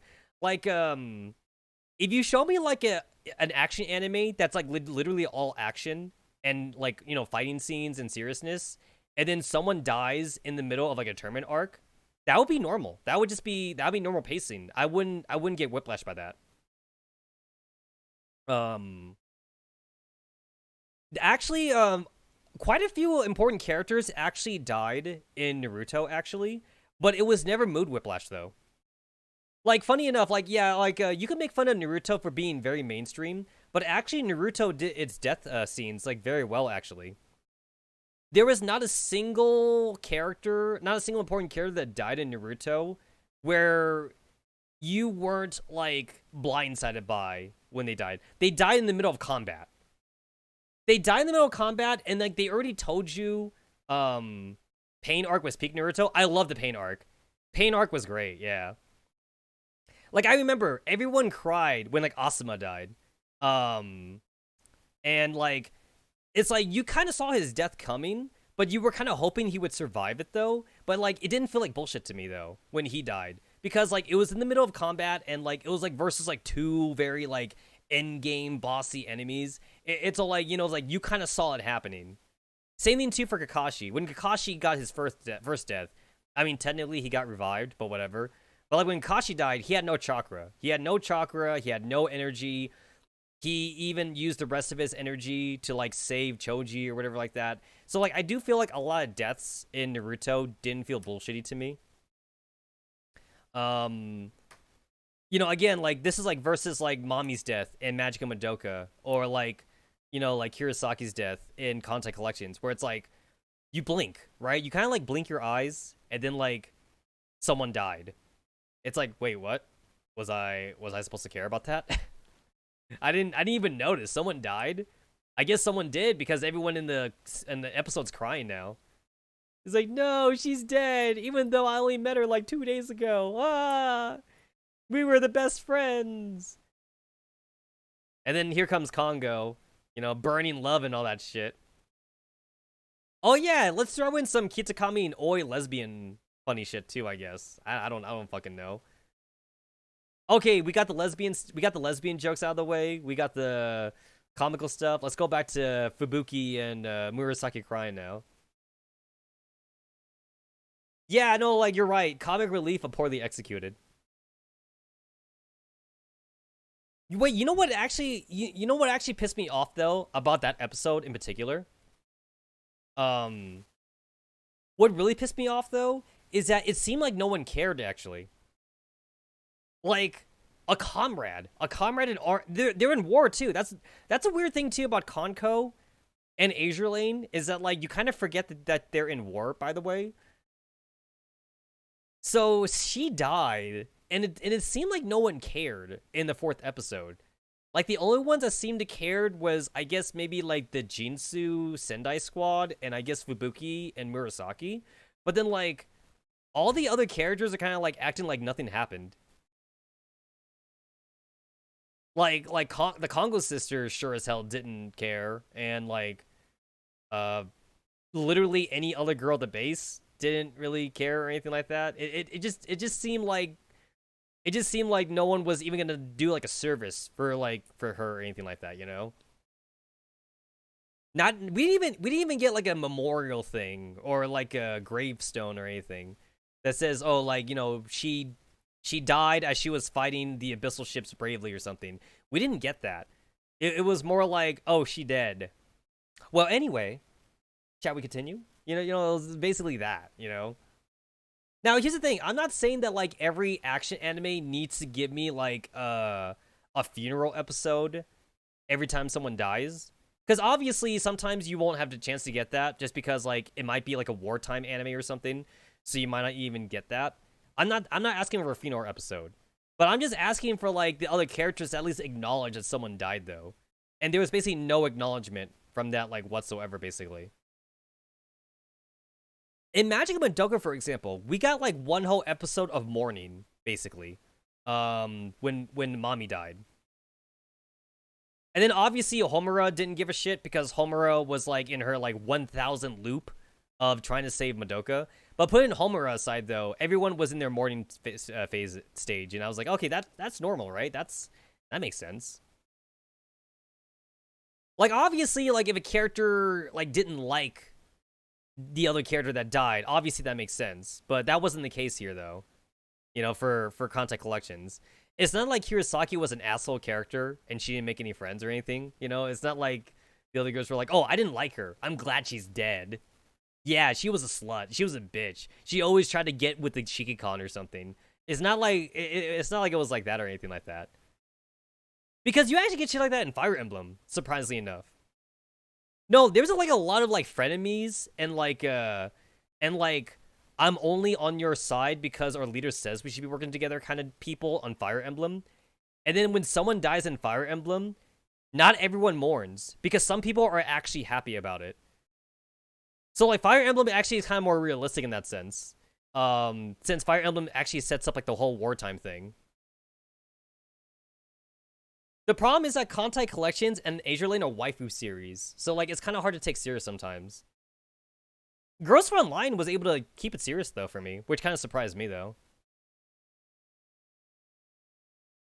I wonder if Precon breaks the same rule, but you weren't getting ass pulled for many plot parts because they did sprinkle hint throughout the plot. Yeah, like as long as either you can see it coming, or as long as there is like a setup for it, then like I wouldn't be too mad about it. Like for example, like if they have like a character go to like the evil overlord's castle, and like some of the sideline characters are like, oh, this guy, he's like the baddest of the bads. He like eats babies and shit. Also, like he's already killed like the top 5 kingdoms. Like if they do stuff like that, and like, you know, like the main party's gonna go fight him, it's like in my mind I'm like, okay, they're hyping this dude up. It's like someone's dying, basically. Like I've already prepared myself that like someone will probably die because they were hyping up the main villain like so much. But however, what's an ass pull to me though is like when a character dies to like a regular like weak villain or something. Like, you know how like a lot of Magic Girl animes, they do like the monster of the week format, where it's like, oh, like here's a monster that came from a flower or something, and like they're gonna beat it at the end of the episode, and then we'll never talk about it again. Basically, like that's the kind of ass pull that kind of like sets me off sometimes. It's like, wait, did like the secondary main character actually get killed from the monster of the week? What the hell? And then it's like I'm waiting for like the reveal. Like maybe the monster of the week was actually the main villain the whole time, or maybe he was actually being controlled by the main villain. But then like there is no reveal though. It was just a regular monster of the week that like, you know, killed the secondary character. And I'm like, damn, okay. The secondary character had a cool superpower, but I guess it didn't really matter or anything like that, you know? In the prologue for Precon, you get defeated by a final boss. Does that count? To me, like, if I know it's the final boss, then, like, I think that's fine then. Because, like, you're setting the character up for failure. Actually, I think Disgaea pulls that trope a few times. Where, like, you fight, like, the final dude, and then, like, He's like, what the hell is this? You weakling. And then like he kind of like tosses you to the side or something. I think that's okay then. That's basically Goblin Slayer, right? In Goblin Slayer, the Goblin Slayer dude and his sister went on a goblin hunt, right? And then the sister gets raped by goblins, right? It's like yeah, like it's kind of like that, I guess. Where like they're kind of setting themselves up for failure. It's not really a monster of the week then. It's like one of the main important dudes, right? You give the character a name. He has a last name. He has like a castle and everything, you know? Basically Overlord but reverse. Yeah, I kind of like that. Yeah, definitely. I definitely do see that trope being used a few times. And actually, every time I see the trope being used, I don't mind it at all. Just because it kind of sets up the player, or not the player or the main character on like how strong they need to be to actually like, you know, like solve the world crisis or like whatever like that. There's only one thing I don't like about that trope though. Sometimes I don't like knowing the final villain of my action series right away though. Maybe I want to get like halfway through the series and then you could tell me who the final villain is. Like if I watch like episode 1 or like literally chapter 1 of a manga, and then like the manga says, oh yeah, by the way, this guy is the final villain. It's like, really? Right? Like already? Okay. You know, like, all right. Final villain or even second to last villain, it seems like it's a little bit too soon for me. At least it's a mild annoyance though. Like that's not a deal breaker. It's not a deal breaker, but it's a minor annoyance though. Can it be the final boss but not tell you? Yeah, no, I'm familiar with that trope too. That's fine. Like another trope is that like they tell you it's a final boss, but then like it's actually not. He was being puppeteered. The whole puppeteering thing, I'm okay with that too. Basically, like let's reword that for a little bit. Not the final boss. A major antagonist. If it's a major antagonist, I'm okay with it. So it doesn't have to be the final boss, and it doesn't have to be the second to final boss. It just has to be a major antagonist that's actually like story relevant. Like maybe the dude is like, oh, like I'm not like the top 10 strongest or anything like that. However, I do have like the drug trade though. Like he's like one of the trusted advisors for like the final boss, and like he's got like the whole like drug ring going on or something. So like he's a major guy. He's a major dude or something.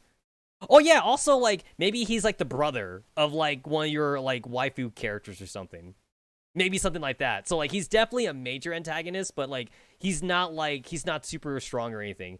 Maybe he's even average strong. His strength level, the strength level of like the dude doesn't even need to matter basically. He just needs to be plot relevant basically. It could actually be like a super weak dude, but like maybe like his thing is like he uses poisons. It's like, oh yeah, like I poisoned his water, and then that's how he died. But I'm actually super weak though. I just poison people. That would be kind of anticlimactic, but that'd also be kind of like an asshole thing to do though. Like it'd be like, wait, you didn't even fight him. It's like, nope, I don't fight people. I just poison their water. That's the kind of villain I am. Heck, I'd actually be happy if that's actually what happened in Contact Collections and in Magic and Madoka. So in Contact Collections, they literally just had like a random mook like kill Kirasaki or Kirasami or whatever. Like if they were to actually say, oh, it was the rebel Shikikon or something, or it was like the evil abyssal Shikikon, like I would be like, oh damn, okay, like that's kind of serious now or some shit, you know? If it was a named character, not just like a nameless dude or something. It's one thing also like in Fire Emblem when like you have nameless dudes killing other nameless dudes. It's like why do we care about these guys? They're numbers, right? They're statistics. How many dudes die in like a regular Fire Emblem fight, right? Like lots of people die. Lots of people die in a regular Fire Emblem fight. But the thing is that we don't care. We don't care about these people that die in Fire Emblem. Same thing too for Gundam, right? Dude, how many people die in Gundam? People die in Gundam like every episode. But we don't care about these people. Also, like, for me personally, I only care about the main characters and secondary main characters. I actually, like, start giving less of a shit now if it's, like, third or side characters now. Side characters kind of exist to get killed. It's like they're attached to the main character just enough, but they're not plot relevant, in a way. Like, okay, like, do you know? Okay, here's a sad thing to Here's a sad thing to admit. Do you know who counts as a side character, but is also like majorly connected to the main character though? The main character's parents. I mean, that's like the most tropiest of tropes, right? You kill the main character's parents, who like literally only showed up like maybe like in a flashback or something, and it's like, no, you destroyed my home village. But like from our point of view, from the viewer's point of view, it's like, oh, that sucks. Like, we're not attached. We're not attached to, like, the main character's home village. We don't care that, like, his Uncle Bob died or anything like that. Obviously, the main character cares that, like, Uncle Bob died. But we don't know the true significance of Uncle Bob dying. It's like, how important was Uncle Bob to the main character? It's like, did he teach the main character how to ride a bike? Or, like, was he, like, a foster father for the main character? It's like, we don't know.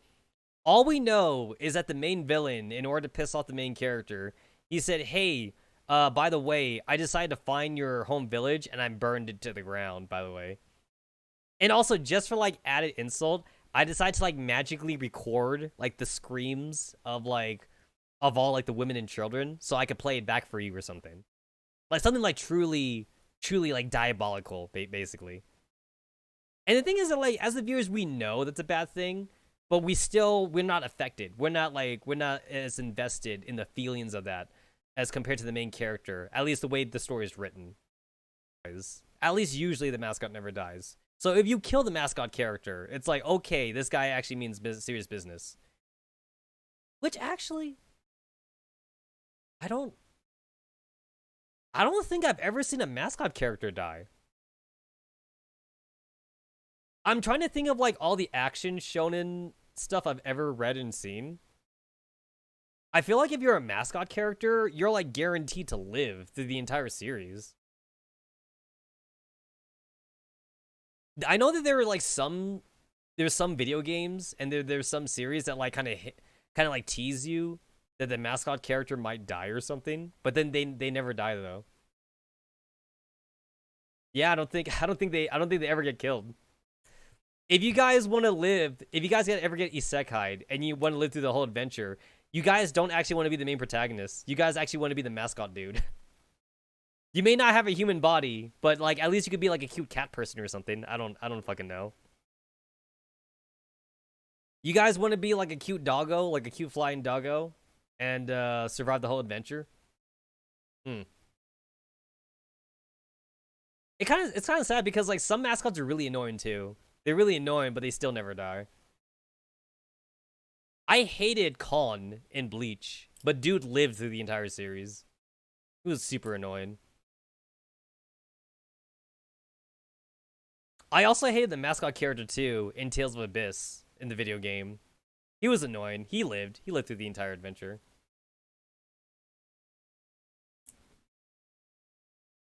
I actually do appreciate RPG games that kill off a party member though. As long as, like, again, as long as, like, you're not blindsided by it, I think it's kind of cool to kill off a main party member. As long as you don't, what's the word I'm looking for? As long as you don't make the work that the player put into that character go to waste, though. Well, let's say you grinded that character, right? It's like either give, like, the character, give the player, like, the experience back, or give them the money back, or the equipment or something. In Legend of Dragoon, this is a very old PlayStation RPG. This one stuck with me forever. In Legend of Dragoon, you get, like, a spear user. You get a Lancer character, basically. He dies. He dies in, like, halfway through the game. But the game gives you his brother, though. I think it was his brother. The game gives you his brother, and, like, his brother has the same skills that like the other brother had, but then, like, if you did grind him though, the experience gets transferred over to his brother. So that way, like, you're technically not losing the party member. You're just losing him lore wise. I remember that Sun Juan video. That's a good one. That's That's a good one. I like that one. King Dragon sends his regards. No! Archibald, no! You can't die. It's okay, Dennis. It'll be okay. I put my best equipment on you. What? I dodged 1,000 lightning bolts for your final weapon. That's a Final Fucking Fantasy serious X right reference. I level grinded you for hours. You are a dickweed. To be fair though, Final Fantasy is terrible when it comes to like killing off party members though. Final Fantasy loves either taking away main characters or they love killing off main characters though. Final Fantasy does it the worst. They do it all the time.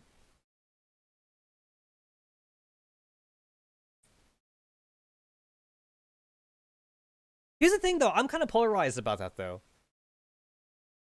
Because like it does make sense realistically.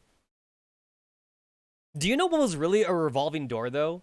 I feel like Final Fantasy 8 and 9 had a revolving door of like cast members. Because like your party members like constantly split up like doing different shit all the time. So like if you level up a certain character, then like that character is like, hey guys, I'm gonna do my own shit. And it's like, wait, but that was I level grinded you. It's like, no, don't worry guys. I got a replacement. Oh, you got a replacement? Oh yeah. Now he's like 20 levels below me, and he's a different class, but he's my replacement. What? like no. It's like the equivalent of like having like a balanced party, all right? Like you have a balanced party, you got like the white mage, the knight character, and then you have like the item character or something.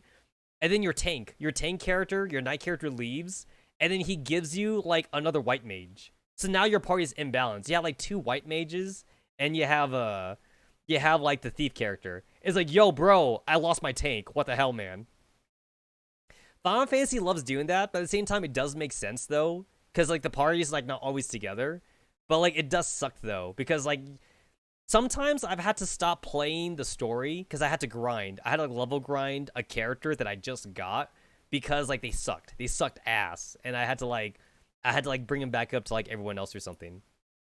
Final Fantasy 8 did it a lot too though. Final Fantasy 8 had a lot of characters though. There's like 12. There's like 12 characters, and your party only goes up to 3. So you had to like a lot of characters switch in and out of. And old school RPGs, they don't give experience to everybody. It's one of those old school RPGs. So like when a character joins the party back up again, they're like 20 or 30 levels below everyone else. Thankfully, I think it's an old RPG problem though, because I think a lot of modern RPGs though, they don't do that no more. Modern RPGs now, if they do take a character away, they get leveled up along with your party, even if you don't see it on screen. At least from what I've seen from a lot of modern RPGs. Because we all know that's bullshit, basically. We all know it sucks. But at the same time, though, I feel like it's deeper storytelling, though, if the party's not always together, though, which kind of makes sense also. Because in Tales of RPGs, the party is always together, which in a way is almost unrealistic, because, like, they're always together. It's like there's never, like, a part where they get, like, you know, like, split up or anything like that. I guess basically all I'm asking as the player is, like, don't screw me over, game. Don't screw me over. I remember I used to ask on game forums whenever I play like a new RPG, I used to ask like people like non-spoiler hints. I'd be like, hey, I have a favorite character. Does my favorite character lead the party at some point in time? I want to ask before I start level grinding them. And then like some people would tell me like, no, that doesn't happen, and some people tell me like, oh yeah, you're gonna lose this guy like in chapter 3, so like don't get too used to him or something. So like I need to learn about it. I don't do that anymore now, because I kind of like I kind of learned to like being screwed over like that now. I don't mean that like in a masochist kind of way. I just kind of like being blindsided like that though. I level grind someone, and then the game's like, oh yeah, he gone. You would troll me. It's like, I found my favorite character. I'm gonna level grind him now. I know Neptunia though. Hybrid Jet Ninja and Neptunia games, when the girls split up though, they in the first few games they did take their equipment with them. But like in the later games though, they get de-equipped though. And then like the items go back in your inventory.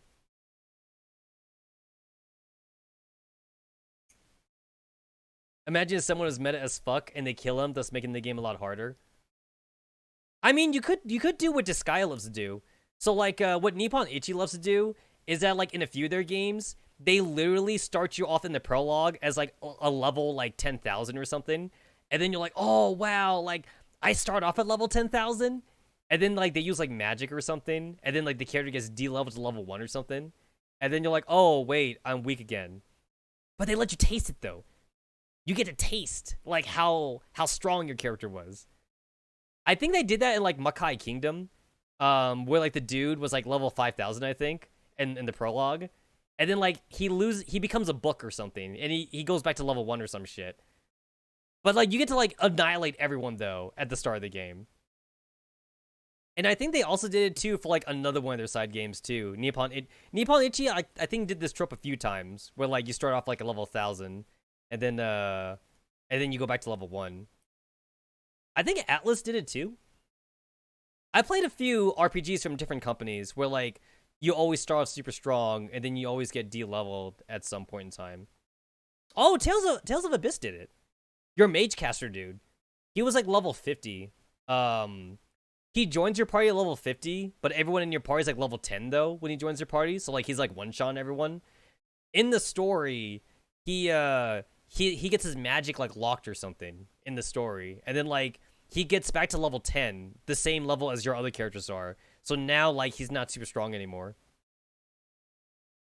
I remember I used to cheat in Tales of Abyss without using a cheating device though. Do you guys remember how some old school disc games you get to open the PlayStation or the PS2 disc drive, and then like you could cheat because the game wasn't in the system or something? I used to do that a few times. I remember doing that for Final Fantasy VIII, I think. During battle, you could open up the disk drive, and like the RAM would be paused or something. But the game would still keep going while the RAM was paused. And in Tales of Abyss, there was a map hack. So in Tales of Abyss, the map hack was that like if there was a wall you wanted to go through, or if you wanted to like go past like a body of water, you would open up the disc tray, and then your character can keep walking because the game hasn't loaded in the new map yet. And then like when you put in back the disc tray, you're on the other side of the wall. Now like you have to make sure you move far enough though, because if you're in the wall, then you do have to reset because you kind of soft lock yourself. But you know, you just reset and you just do it again, but you try walking further this time. You can't do that no more. Nowadays, games are installed on our hard drive. How do you physically cheat when the game's installed on your hard drive? Now I gotta use cheat engine like everybody else. I gotta program the game. Oh, that reminds me, I think Legend of Zelda also had a thing too. I think in Ocarina of Time, I think you could also like pull up the cartridge or something. I think I remember like seeing some cheats in Legend of Zelda Ocarina of Time. I saw on YouTube. It's like if you like lifted your cartridge up a little bit, you could like glitch out the character sprites or something like that. Let me disconnect my HD, do a SATA lag switch. Oh my god. No. Here's another one. Let me open up like 30 tabs in Google Chrome to lag my computer, so that way I can make a certain part of my game easier. just let me like load up like maybe 15 or 30 tabs in Google Chrome. You gotta get creative. You gotta get creative with your cheats now. Or maybe there's a game that has like a very hypersensitivity to like antiviruses. So like if you load up your antivirus, it like messes with the game or something. You gotta think. Oh, that's also why like I'm really interested too in like games like Doki Doki no Literature Club, where you mess with the game files. I do want to see more games where like that's part of the game. I guess the only thing I would want from the developer though is I want them to tell me like offhand that that's how the game is meant to be played though, that you mess with the in-game files. I want a game that's just like that basically. I don't know how you would do the story, but I'd be willing to try it out though. Maybe I could do that something like in Renpai or like in RPG Maker or something. That would definitely be helpful for people that can't modify game files. It would definitely be in the niche category, but it would definitely be worth talking about though. Which I still don't know how they do it for the console version of Doki Doki no Literature Club. Because I know that game got a Switch release, right? I think it got a Switch and a PS4 release. I don't know how they do it in that one. I never looked it up, but if I ever find a game, or if I were to ever make that game, I would tell players right up front, hey, we expect you to mess with the in-game files, and there'll be hints throughout the game, like when you should do it or something, or when you can do it. Except my version of it would be like more in-depth though.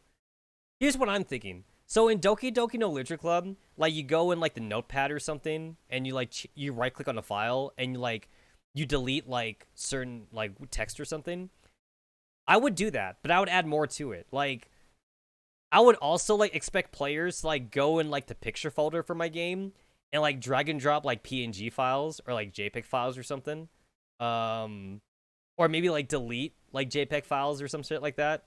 Or maybe like I'd also expect you to go to the audio, to like the audio folder, and like maybe like also like edit some files or some shit.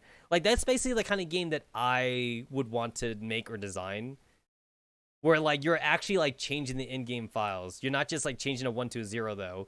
You're either adding files in or you're taking out files or moving. Maybe you're moving files around or something.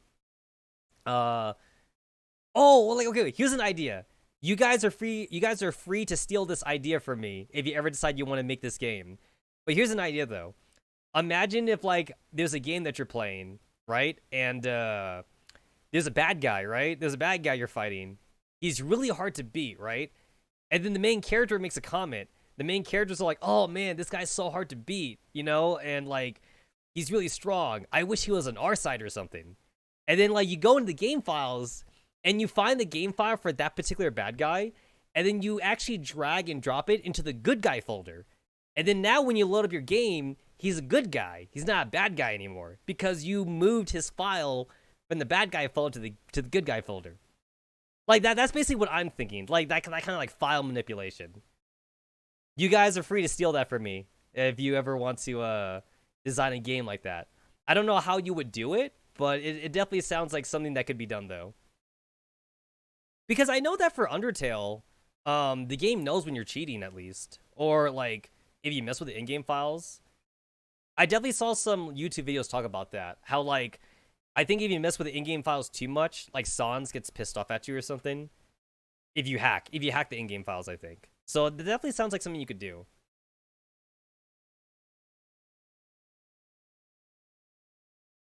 Or like maybe to like discourage players from doing it too much though.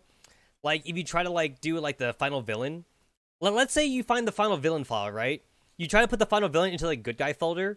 And then when you go back in the game says, aha, like, I am too evil. I can never be a good guy, or something. Aha, you see, I'm one step ahead of you, dude. I am one step ahead of you. I thought about it. Yeah. I am, shit, what's the meme? I am like 3 parallel universes ahead of you or some shit. The Mario meme? I don't know.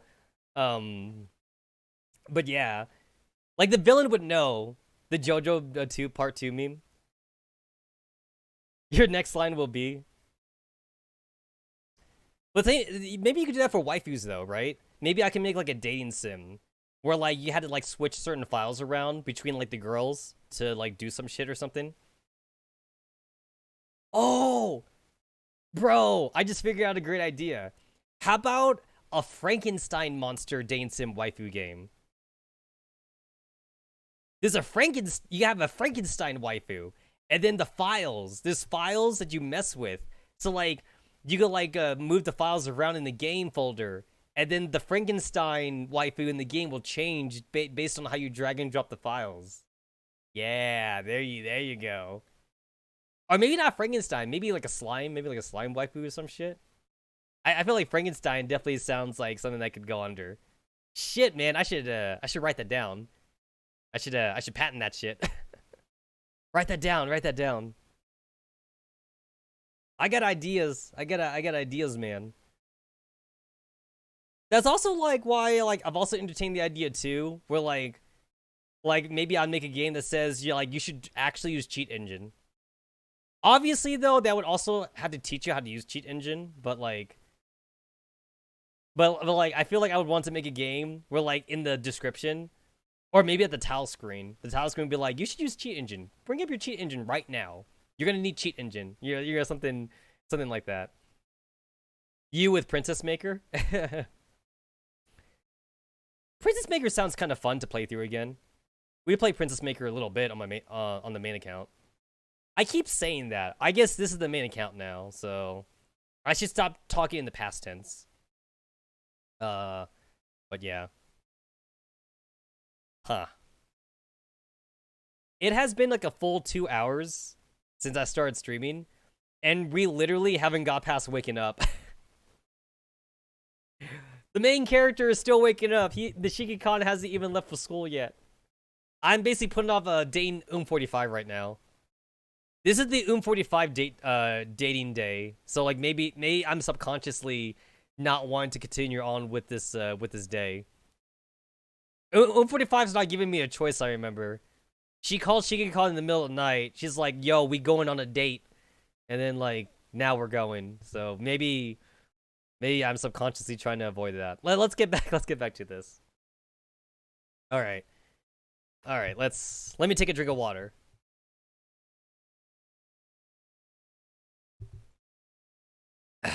Okay. There's been no music either because we're still waking up too.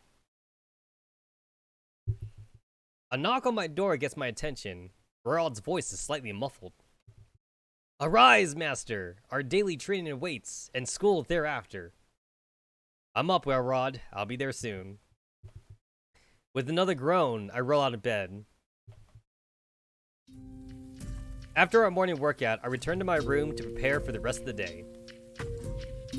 Besides school, there's still the meeting that I had with Club 404. I hope they're all doing fun. As I head downstairs, Rod glances up at me. Master, you look troubled. Is there something on your mind? Yeah, it starts with a U and ends with a 5.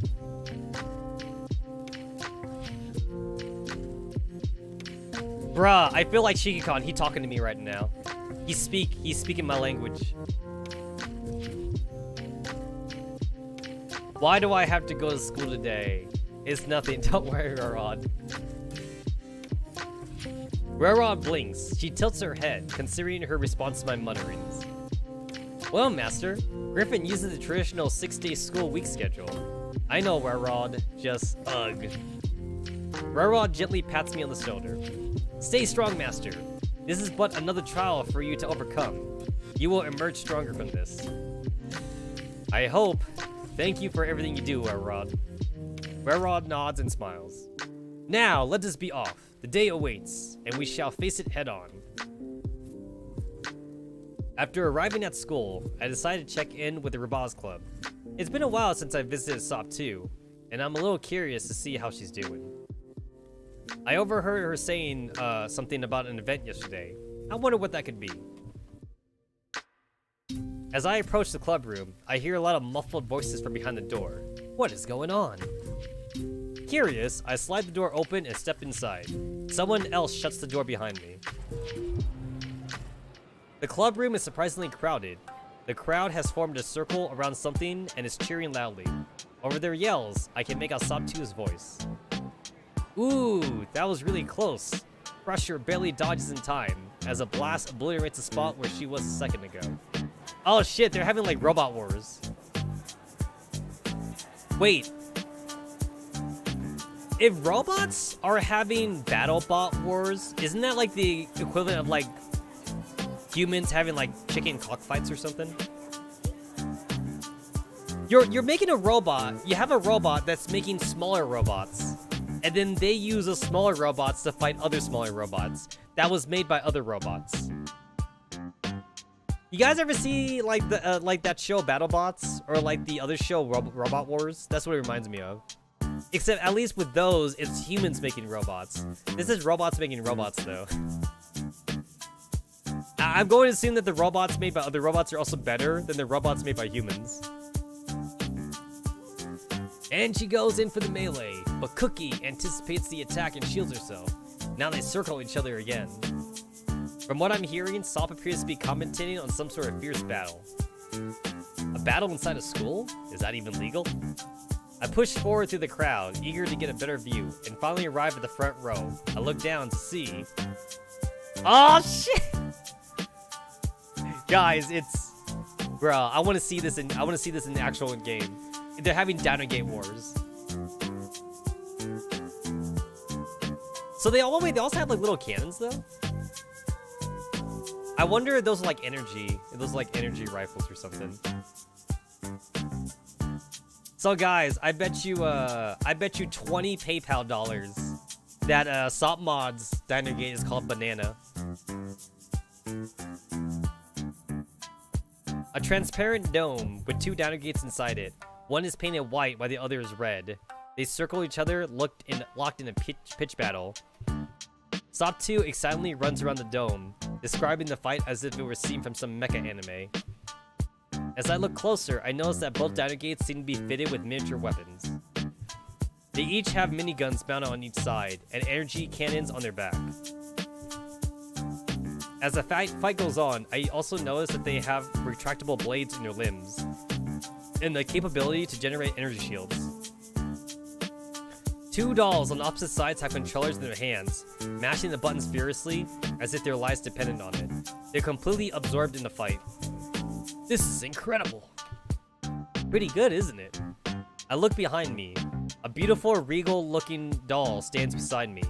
I immediately notice her bright green eyes and long hair fading from black to blue. From black to blue. I can't remember who that is. Oh shit, that's Python? She looks like man, that green lipstick though. Holy crap. Wait, that's Python, yeah. Sop 2 made the diner gates all by herself. She removed their AI circuits and replaced them with one she made.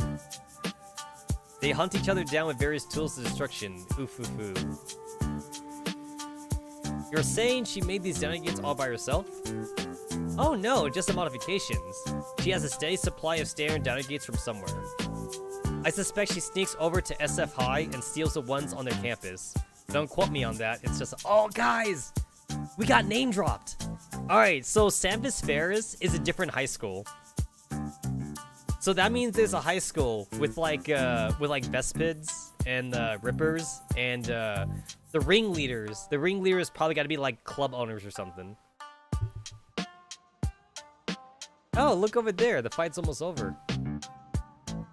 I turn to see the white diner gate standing still, one of its legs bent and its shield glitching. The red one slowly advances on it with a knife out. Too cocky! Crusher isn't out of the fight just yet. The red diner gate raises its knife, exposing its underside as it does so. In an instant, the white diner gate snaps forward, revealing its fully charged energy cannon. The red diner gate can do nothing as the cannon punches a hole through its underside. It falls to the ground motionless. Oh, hold on. I feel like I wanna ignore that. The voice volume I have maxed out, but there's no voices in this game. It's only if I do like the robot voices. Self-voicing enabled. The red diner gate can do nothing as the cannon punches a hole through its underside. It falls to the ground, motionless. Wow, this robot sucks. The room falls silent for a moment. Then a loud cheer goes up from the winning doll side. They should have like tried using like a Vocaloid or something. Sob I and Crusher wins. What a match. None of us were expecting that for sure. Yeah, I'm not sure this is the way to go. Sob I taps her phone screen and the dome retracts. She steps forward and picks up both diner gates. The girls hand their controllers over to Sock I and slip back into the crowd. I like that it's Sop I. It's not SOP 2, it's II, because that's what the I guess that's what the in-game like robot thing is reading. I'm gonna go ahead and turn that off. Self-voicing disabled. Hey SOP 2, what's all this? SOP 2 places everything in her hands down on the table and turns around. Her face lights up as she sees me. Cheeky, you're here. Yay, come on, you're up next. SOP 2 runs forward, grabs my arm, and drags me to one side of the arena. Wait, what? At least tell me what's going on. Well, I call this an underground arena. Well, for the last few weeks, we have been building these battle dining gates and boss clubs. I wanted to see how I could optimize their combat capabilities while still keeping their cute appearances. Cute? I look at the array of diner gates laid out on the table. He's not wrong. Therefore, I organized this battle to find the most powerful diner gate and everyone gets to have fun. When I told Ro, she scolded me for wasting my time in frivolous pursuits. But it's not wasted time if you're enjoying it. SOP 2 pouts. She insisted on this plexiglass dome though. If you're going to do this, you're going to need some protection. That's what she said. I was just going to draw a circle with chalk and call it a day. Oh, I see. That's good. But anyway, it's your turn now. Come here. SOP 2 takes me to the side. There are two dining gates with their controllers laid on the table. These ones seem to be in perfect condition. These two dining gates are the strongest so far. They've won all their battles without a scratch. She picks up the purple and silver diner gate along its controller. The diner gate whips out two long blades and it takes a battle stance. As fast as lightning, it swipes at the air with the blades. It jumps and dances around, stopping only to fire a short burst of energy with its mounted gun. I jump back to avoid the blast. The ground where I was standing moments ago is now scorched. SOP 2! You could hurt someone with these. Don't worry, although the high-frequency blades and energy ammo can tear targets apart, they are harmless to T-dolls. And what about humans? That's... SOP 2 has a sheepish smile on her face. There's only one way to find out, isn't there? What the? I'm just kidding! The battle takes place inside the glass dome. There's no way you could get hurt. That's not good enough. What about right now? And high-frequency blades certainly don't sound safe for anyone. But I was controlling the diner gate. I wouldn't hurt you even by accident. Cheeky, don't you trust me? ... SOP 2 looks like she's about to cry and I give in. After all, she was in control the whole time, wasn't she? I do, SOP 2. Now tell me about these diner gates. Her face lines up once again. Anyway, this model is the Zeta. Fast and agile, focused on melee attacks. What it lacks in firepower, it makes up for in speed. SOP 2 puts it away and picks up the red and blue diner gate. While it might be slower, it is far bigger and sturdier, and packs a larger range of attacks. And this is Sentinel, built purely for raw firepower and strength. You get knives, a plasma rifle, miniguns, and an energy cannon. Isn't that so cool? She places both diner gates on the table again and turns to me. Go on, choose your fighter. I will go with... Ah, shit. We must choose a diner gate.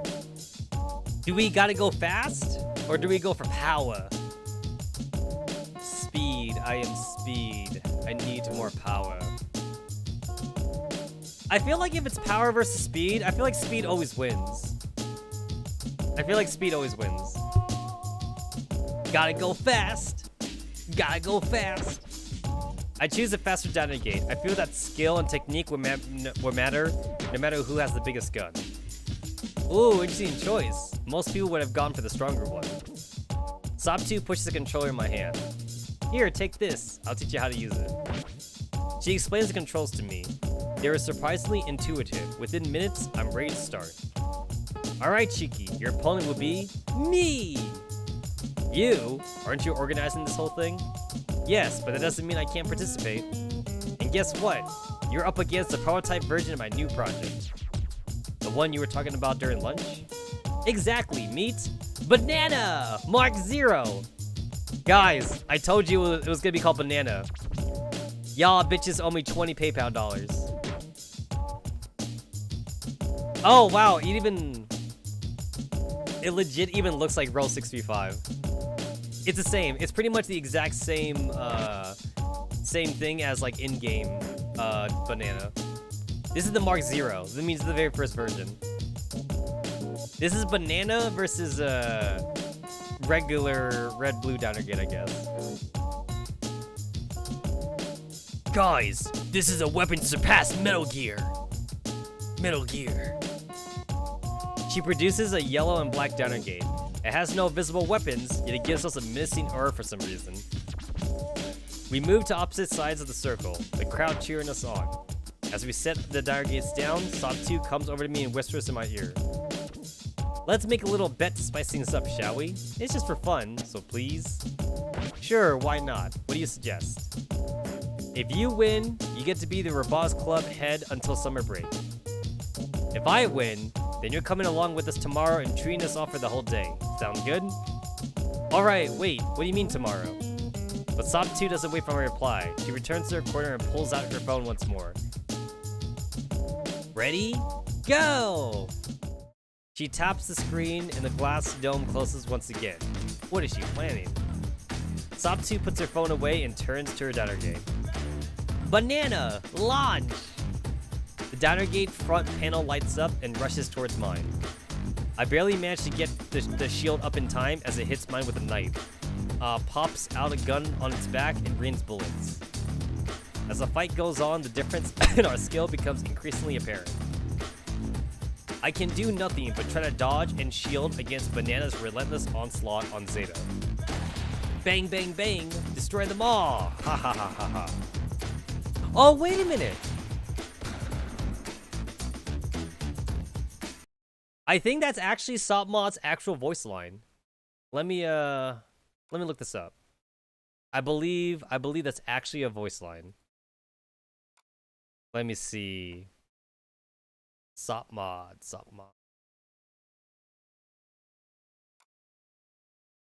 Here we go. Alright, let's see. I think it's a battle. I think it's a skill line, actually. 爪から No, no, そ no. れとも配線から一つずつ抜いてお姉ちゃんたちは気をつけて次は私の番よお姉ちゃんたちは気をつけてもっと No, not that もっと大 one. きな声を出せサプライズ Nope, not that one. Let's see. Attack? 隠れてもすぐ見つけ出してやる Nope, not that one. I know it's a line. 殺してあげる Nope. 隠れてもす No, wait, I already did that one. Maybe it was a Digimon one. Let me check the Digimons. 殺してあげる Well, not that one. Not the killing line. カーニバルの始まり始まり Not that one. 私好みの格好になーれこれはあんたの手それとも足バンバンバン全部壊しちゃ That's there it is, guys. I found it. バンバンバン全部壊しちゃ Just pretend that this line's え actually in the game. バンバンバン全部壊しちゃ So that is that's Sopmod's skill 3 line from her Digimon. That's where that one's from. I knew I recognized it. I just wanted to find it. Sop2 is completely immersed in the match. She has a glint in her eyes and a wide smile as she makes Banana rain hell on my downer gate. For the first time since I met her, Sop2 is scaring me a bit. I can feel her bloodlust, and my hands are shaking involuntarily. I just need to wait for an opening and strike. My chance soon arrives. Banana fires an energy beam and stands still for 1 second. In that 1 second, I make Zeta leap towards Banana, both knives outstretched. Sop2 doesn't have enough time to dodge or block. But Zeta seems to freeze mid-air just before contact, dropping to the ground and seemingly shutting down. I hit every button on my controller, but the downer gate doesn't respond. Phew, that was close. You're amazing, Shiki. I actually had to use Banana's secret weapon to win in the end. Cheers go up all around. That's not fair. I didn't have a secret weapon. All's fair in love and war, but this is a flu-ball and Dynagate warfare. God, I can never keep up with this girl. Right now, her menacing aura has completely disappeared, and she's back to her usual self. Hey, Sop2, during our match, you scared me for a moment. I had this feeling you were about to rip and tear. Eh? What? She is confused for a second, and then realization hits her. Oh, sorry for that, Shiki. I was enjoying the battle so much I forgot where I was. Don't worry, you're my friend.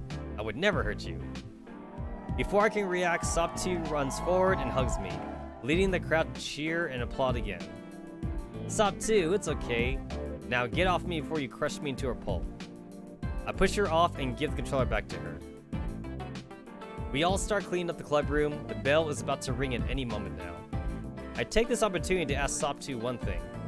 Sop2, about our bet. Right, tomorrow. I mean me, M4, Ro, M16, and Star. We have plans to hang out in the morning. It's gonna be a lot of fun. I want you to come along as well. Do you have any plans for tomorrow? I can't say I have. Perfect, you're coming with us then. I'll ask M4 to send you a message after we decide on the details. Just then, the bell rings. Having cleaned up, I pick up my bag and head out. See you later, Sop2. Later, Shiki, and don't forget to show up tomorrow. Aha, I won't. Feeling lighthearted, I head into class and sit down, humming to myself. A short while later, Miss Springfield walks in, and the first lesson of the day begins. Just like before, the cafeteria is packed to the brim. Every seat I can see is taken by the time I get my food. Truth be told, that's not really a bad thing either. After the morning's activities and classes, I'm not sure if I really want to spend an hour or so in such a noisy place. I'd rather go somewhere quieter. Where could I go though? Holy shit, wait! I think my choice actually matters here. Okay, so my choice actually matters. Okay, so if I go to the classroom, that might be a Kalina thing. If I go to the rooftop, that might be a Sopmod thing. And if I go to the corridor, that might be an 45 thing. I think. I think if I go to the corridor, I think that's a Team 404 thing. Nah, that wouldn't work. I can't just sit down in the middle of the corridor to eat, and stand around there eating would just be weird. Oh, never mind. I can't do that. Okay. The classroom? I could sit at my desk or something, but there's still other dolls around the class, and goodness knows how noisy they can be. Motherfucker, my choice doesn't matter. My choice doesn't matter. You miss a Diner Gate battle. You miss a Banana Mark II or Mark 0 versus generic Diner Gate. Spoiler alert. Row 6351. The banana one. That actually might work. I guess my choice doesn't matter. It's just as peaceful as I remember it. I quietly shut the door behind me with my foot. It's like turning down the volume on the TV. The noise just seems to fade away. The roof might be off limits to students, but it's like Sop2 said. Since when did anyone care about that? Oh dear, the others are starting to become quite the influence on me. I shake my head and make my way over to a nearby bench. As long as I keep track of time, or listen for the bell, I can eat here in peace and be back in time for class. Yo. Exclamation point. My tray clatters noisily into the table as I nearly trip over myself in surprise. Fancy meeting you here, Shiki. Ah, shit, it's M16 date. Okay, that's cool. How did I not see her? Sitting at the other bench. The cardboard box isn't even around this time. Is she a master of stealth or something? M16? How did you? What are you doing here? M16 shrugs. Just enjoying the view. What? Huh? She sets down a silver flask on the bench, then sweeps her hands out in a manner that reminds me of Wererod. My eyes follow her gesture, turning to the azure skies above. A flock of birds fly past in the distance, vanishing behind fluffy white clouds. Pretty, isn't it? It's pretty much a landscape painting brought to life. Oh yeah. M16 raises an eyebrow in my response. What did you think it meant, Shiki? We all can't have your charm, you know. I cough and splutter. It's all good, don't worry. She gives me a smile and a wink. Or is it a smile and a blink? It's hard to tell with that eye patch of hers. That being said, what about you, Shiki? Huh? M16 points towards my tray with her other hand. Do you want this place to yourself for lunch? Hey, wait a minute, my choices doesn't matter here. Yes, that's okay with you. Your company is fine if you want to stay. How dare they make my choices not matter again? I'm still going to separately save though.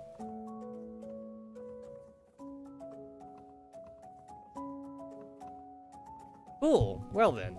M16 smiles and gets to her feet. She swipes her flask from the bench and takes a long drink from it. Ah, that hits the spot. Anyway, I'll see you around, Shiki. Take care. Remember, don't starve yourself. Stay hydrated and get sufficient sleep. I will, thank you. Oh, fuck, I misread that. Oh, no, I misread it. She was asking me if I wanted the place for myself, and like, I thought the first choice was saying yes, that I want her to stay. Oh, fuck, I want to reload. I want to reload. I didn't understand the question. Your company's fine. If you're fine with that, don't mind if I do. M16 reaches for a flask and takes a long swig. She sighs happily and places it back down, tapping it several times against the bench as she does so. That really hits a spot. Anyways, I'll stay over here, and you can take that bench over there. There's plenty of space for the two of us. I nod and set my things down. After a quick glance at my smartphone and check the time, I dig in. So, Shiki. I glance up from my food. Yes? Don't mind me asking, but did you come up here to get away from it all for a bit? I don't know what to say.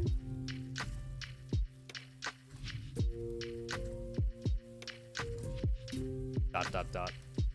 I get that. I don't know if that was a good answer. Wait, what?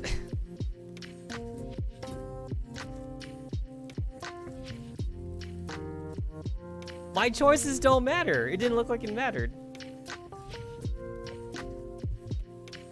M16 takes another drink from her flask. Nothing wrong with that, after all. We're all free creatures, aren't we? Free to do whatever we want. Feel free to however we want. Freedom's a wonderful thing, isn't it? That's certainly unexpected. I feel like I'm way too young to be thinking about philosophy. I guess. M16 chuckles and shakes her head. Ah, there I go again. Don't mind me, Shiki. It's okay, M16. Still, if you don't mind me saying this, you're hardly what I expected. M16 raises an eyebrow again. Oh? I mean, you're a prefect, and everyone appears to look up to you in one way or another. I just wouldn't have expected a role model like you to be so easy with the rules. Huh. Where those other dolls aren't around now, are they? M16 shrugs. Honestly, I'm no role model. Never was. Just an older doll who's seen and experienced too much. She sighs and takes another swig from her flask. Student council, papers, you can guess the rest, Shiki. Ah, still, doesn't the student council have more important things to do than paperwork? Isn't that what the discipline committee does anyway? Student council, discipline committee, what does it matter? Somebody's gotta do the dirty work. Potato, potato. Doesn't make the job any less important though. After all, every task is important, even the small ones. I see. M16 nods. And besides, Shiki, followers are just as important as leaders. How would you like to be a commander with no one to command? And with how the conversation is going, I wonder why M16 isn't already teaching a philosophy class. Ugh!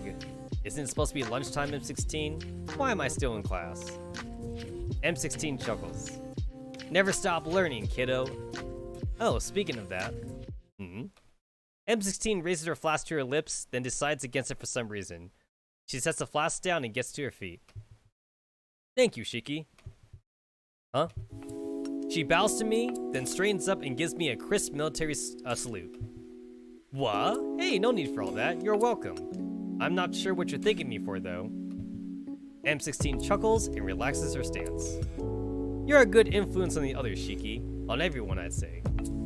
Kalina's putting in more effort into her classes. Well, comparatively. But progress is progress. But M4, Star, SOP2, and even Ro, you've helped them grow, Shiki. More than you realize. You're close, right? All 5 of you? M16 nods. They're like sisters to me. I love them for who they are, flaws and all, and I won't hesitate to help them out however I can if they need me. Still, I know that in one way or another, they're all relying on me, and that's fine. I have the experience, so I might as well put it to use. But I won't always be there to drag their asses out of the fire, and birds don't learn to fly just by staying in their nest forever. M16 nods and look at the sky once more. If they're gonna spread their wings and soar, they're going to have to leave the nest. Huh, lunchtime is over already. Well, that's that. Best to get to class, Shiki.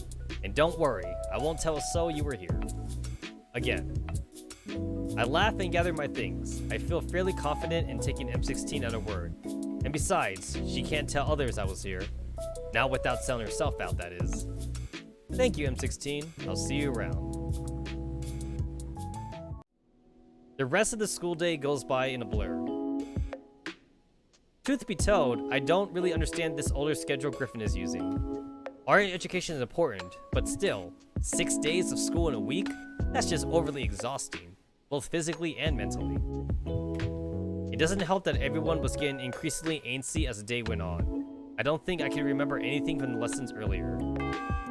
Saved by the bell. I heave a sigh of relief and begin packing my things. Rather than head out immediately, I opt to take my time and let everyone else go first. After all, I don't want to be caught in the stampede. Excited doll. Yappa. That is not enough information for me to go off of. The other dolls all rush for the classroom doors, pushing and shoving to be the first to leave. I suppose that's part of the learning experience, all sorts of human interactions. As I wait for the rush to die down, my phone vibrates in my pocket. I pull it out and check the screen. 2 new texts from 9. Hey Ishiki, don't forget, you're meeting with us. There's a whole bunch of other dolls here at the gates. It's like a flood. Don't worry, just go here instead. I like that 9 always talks in emojis. A third text pops up, a location pin on a street not too far away from the school. It's near the shopping district, but not exactly in it. See ya. I guess I know where I'm heading then. It takes me about 15 minutes to walk to the location 9 sent me. While I might have been worn out by the walk in the past, it's now nothing I can't handle. Railrod's daily exercises truly are a blessing. I type a quick message to Railrod as I walk, letting her know my plans for the day. While I may not have a curfew, I still intend to be back at home at a reasonable time. Understood, Master. Be safe and enjoy your day. If you need anything, let me know. As I slip my phone back into my pocket, my vision goes dark as what I feel a pair of hands cover my eyes from behind me. Hee hee hee hee hee. Self-voicing enabled. He her. What the heck? Self-voicing enabled. He her. That's how the self-voicing thing does the hee hee. Auto forward. He her.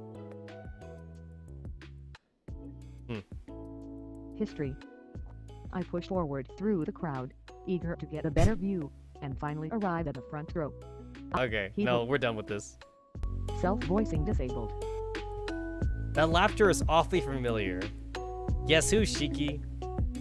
I could cheat though. I could cheat for this. So I'm pretty sure it's 9 because 45 is not that playful enough, I think, and it's definitely not for 16. Hey, you got it, Shiki. A moment later, my vision returns. As 9 skips into my sight, a large grin on her face. Wow, you're not just punctual, Shiki. You're early. Oh yeah, the history. Was that cursive? It was cursive, wasn't it?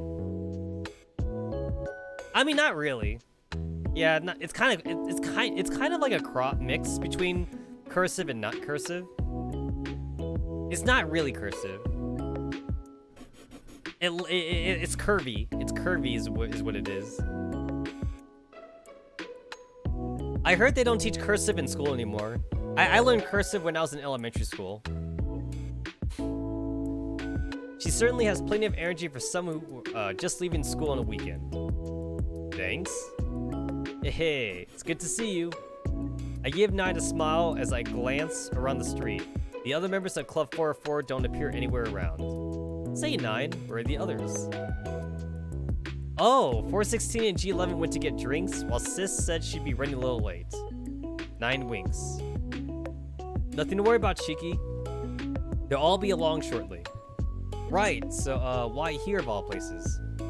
The food, of course. Huh? I glance around the street again. There doesn't appear to be any shops or stores nearby, and the shopping district is back with the way I came. Oh, first time then? 9 points towards a nearby alley. What appears to be a ramen cart has set up shop inside the alley next to the entrance. Don't let his looks fool you. This place has the best ramen around. Huge portions and cheap too. Familiar sounding doll. All things considered, it's half decent. Both 9 and me turn towards a familiar voice. 416, Heya, and G11. 416 really does seem like she's a senior. Or maybe she's just one of the older girls, but it's hard to tell because they're all robots. And also, like, she's just taller than everyone else. 9 pinches G11's cheek, getting a wince from the other doll. Awake at last, aren't you? Oh, is that iced coffee? Gimme, gimme. Ow, not so hard. 416 sighs and bats 9's away from G11. I'd pay for that coffee, 9. I'd rather not see my hard-earned money go to waste. Aw, so you do care. As if. Oh, maybe I should release those pictures of you looking at G11 then. After all, they'd pair great with Thun. 416 goes pale and spins around. Don't you fucking dare, 45. 45 only smirks in response. Sis, you're here at last. Man, were you working overtime in the club room? Or did you just want some privacy to hang out with? I'm here now, aren't I, 9? Don't worry about those little details. You got it. 9 throws her hands up in the air and lets out an excited squeal. Ah, it's awesome. Having everyone here like this? Family time! You know what, guys? I've read too many Oop 9 dojins to know what family time means. And is not the family-friendly family time, if that makes any sense. There's a different usage for the word family time. I can't help but feel like I'm intruding on something private, even as I watch them interact as a group. 45 appears slightly distant, but I can tell she's constantly watching over everyone. 9 knows everyone's food orders and preferences. They're regulars here, it seems. 416 complains and threats lack any actual bites. They're almost good-natured, and G11, sleepy. Oh, come on, you lazy ass. Wasn't the coffee good enough for you? How can you bring yourself to hate on her? Alrighty, everyone, time to dig in. Apparently, the food was ready way sooner than I expected. Everyone's all neatly packed in plastic containers. 9 hums a merry tune as she distributes sets of plastic cutlery and chopsticks to everyone. I glance around the area as I take my set. There's no tables or chairs in sight. Are we going to find a bench or something elsewhere? 45 chuckles. She leans against a nearby wall, and the rest of 416 follows suit, making themselves comfortable in their own ways. There's no need for that. Yep, after all we really need is our family. Alright, I'm gonna start first. 9 rips off the covers of her plastic containers. Now that actually smells really good. It's as if she just walked into an uptown ramen restaurant. Rather than split the food amongst themselves, the dolls all take spoonfuls directly from the containers. Someone nudges in my side. I blink and turn to find 45 looking at me. She smirks. Not exactly what you're used to, is it, Shiki? I don't like 45's smiling face. It always looks like she has like an ulterior motive. Doesn't hurt to try new things. 45 blinks. That's so. 45 gestures towards me one of the plastic containers. This one holds several small dumplings. Go ahead, try one. In fact, I insist. Okay then. Following her advice, I pick up one of the dumplings with my chopsticks and take a bite. It takes a few moments for the taste to kick in. ...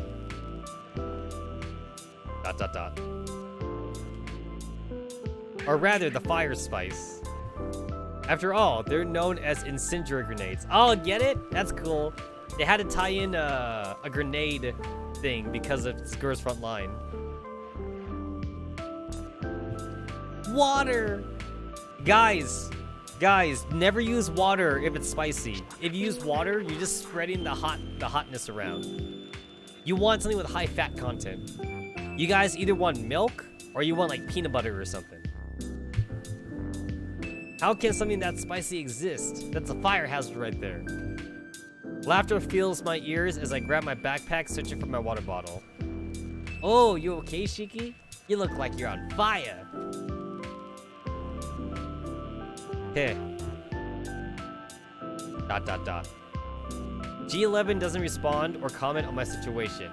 Perhaps it's because she's fallen asleep again. Her face buried in the ramen broth. Eventually, after drowning the entire bottle, the heat subsides. I groan and lean against the wall, trying to catch my breath. Standing up in a corner of the street, sharing a meal with a group of friends, playing pranks on each other, even. All these experiences are new to me. Ahem. 45 claps her hands together, getting the attention of the other dolls. Alright, listen up everyone, fun's over, work time. After the meal, we head back towards the school. There are still a few dolls lingering around. They appear to be part of different clubs. Music drifts out from one of the club classrooms. As we walk towards the club room, a piece of paper stuck to the wall catches my eye. It appears to be a poster of some kind, advertising something.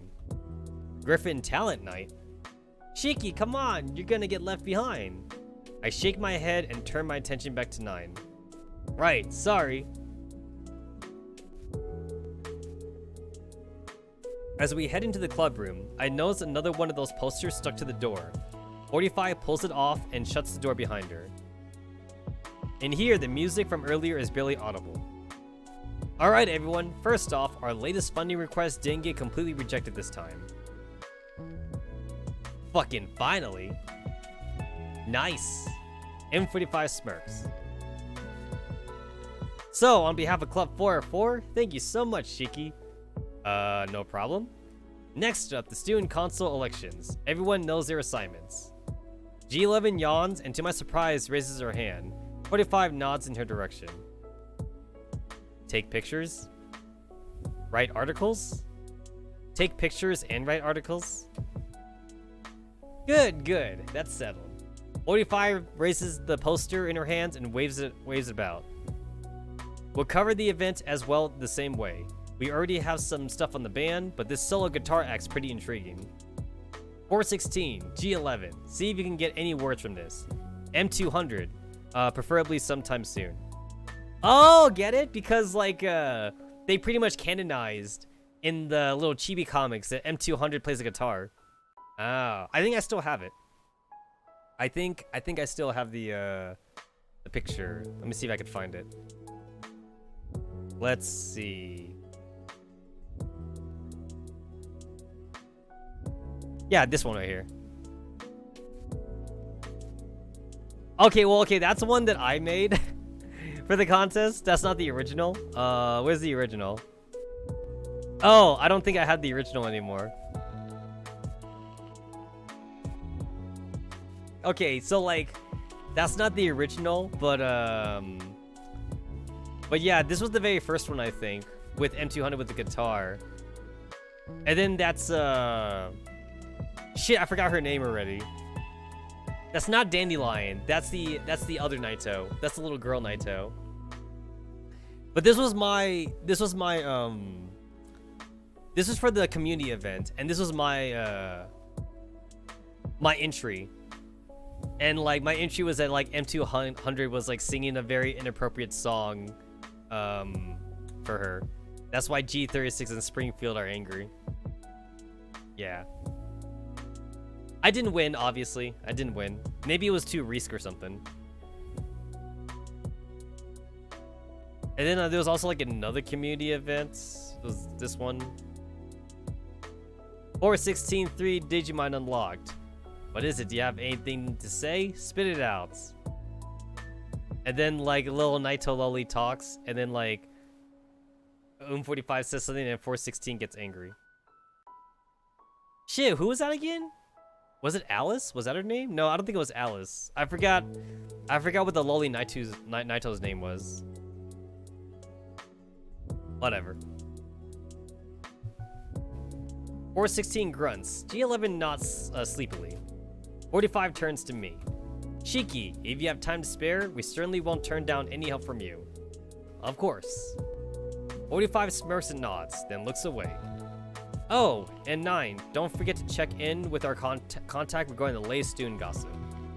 You got it, sis. Club 404 isn't as laid back as some people might think. Ah, why do I always keep losing at this game? Get good. Get good, scrub. Damn lag.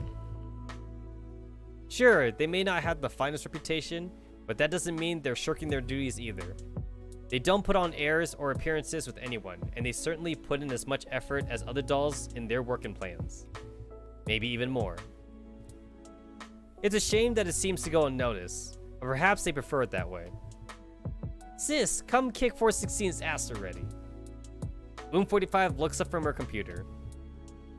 Not right now, 9, I'm busy.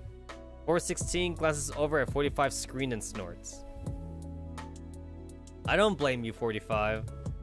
That's a critically acclaimed MMO, where you can play through the entirety of the base game and the award-winning first expansion for free, with no restrictions on playtime. Considering all that, do you really still want to make money off of carrying randoms in those raids, or do you have no sense of pride whatsoever? I'm the only one of us living outside the dorms. In a flat, you mean? 45 pauses. She slowly reaches for her phone with one hand and begins texting. My phone vibrates in my pocket. I pull it out to check. A new text from 45. Shiki, play along with 416 for now. Just keep her distracted. Thanks. Ignore the text and play along. I mean, why would I ignore the text? I have to simp, right? I have to be the simp. I have to admit, I'm curious about this. I'll give it a go, 416. 416 turns to look at me. Huh, do you even play video games, Shiki? Well, I suppose that mobile game on my phone counts, right? Never mind, get over here. 416 drags over a plastic chair with her foot and gestures towards it. I take the offered seat and look at the computer screen. It's some sort of fighting game with two stick figures moving back and forth. 416 points to the keyboard. 2 buttons, jump and kick. 2 actions, jump and kick. Easy to understand and play. Okay. It's a lot easier said than done. The controls are the problem. 416, however, she reminds me of Star a little. Whatever it is she's doing, she excels. And she definitely isn't holding back at this game. Well, you lasted longer than 9 at least. Thanks. I guess that's a compliment. After all, dolls have vastly superior reflexes as compared to us humans. And now, gotcha. 416 squeals as Oomp9 dumps an entire bucket of water over her head. I jump back to avoid getting splashed. Unfortunately, I managed to avoid the worst of it. Oh, wow. Hey, you guys remember that, remember guys a couple years ago? You remember when everyone on YouTube was doing like the ice water bucket challenge? because they were saying like it simulates like ASL or some shit like that. I always thought that was weird. But every like major vlogger was doing the ice bucket challenge though. And I think isn't that reference in Minecraft too? Isn't there like an ice bucket thing in Minecraft or something?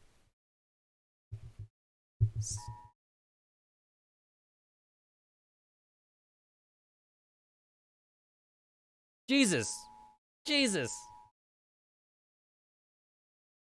Okay, I don't know if you guys heard that.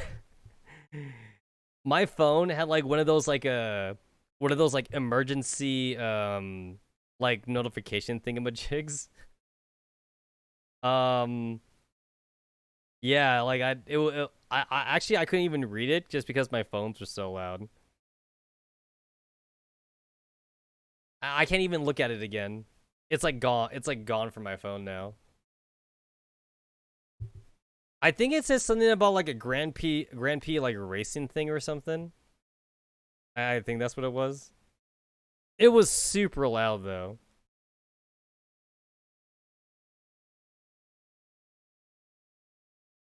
It says there's like a Grand Prix, a Grand Prix or Grand Prix or whatever. I guess that means like they're shutting down like one of the roads here in Vegas for a race or something. I guess I'm going to assume that's like what it means. I'm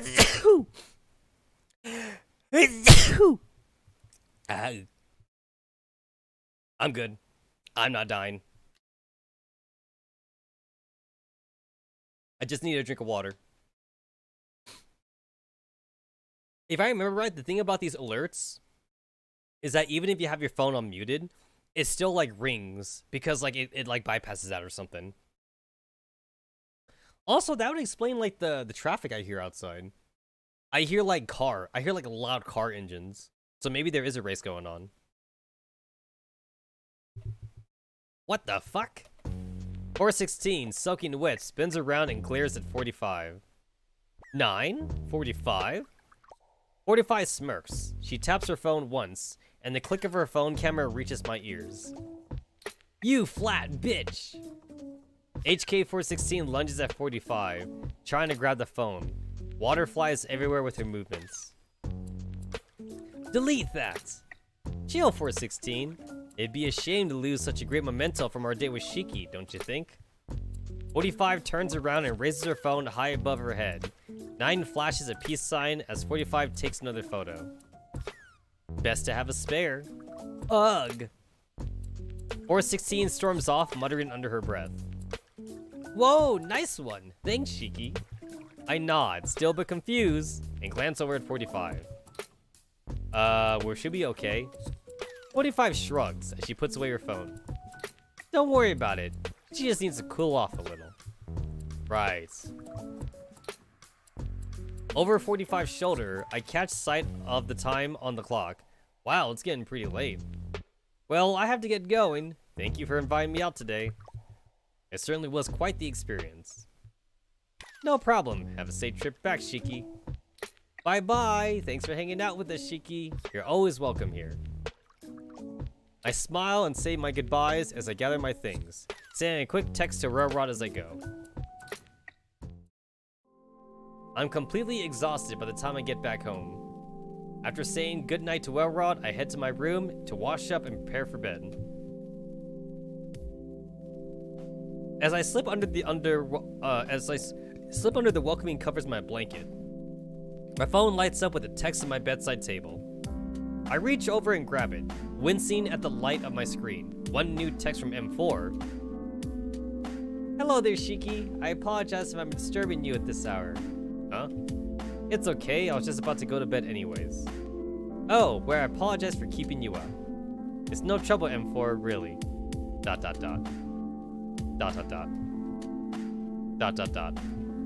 It takes a few minutes for the next text to come in. It's no good. How do I ask him, star? M16. Stop 2. Row. What?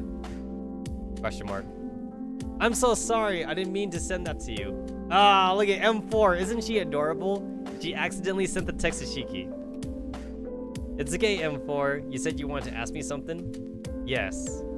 Okay, well, feel free to just ask me directly, M4. I'll listen. Thank you, Shiki. Well, me and everyone else are meeting up tomorrow. That's Star, M16, SOP 2, and Ro. I was wondering if you'd like to join us. It would be nice to spend time together. Oh, right. SOP 2 mentioned that earlier. I suppose I did lose that bet. Sure thing. Great.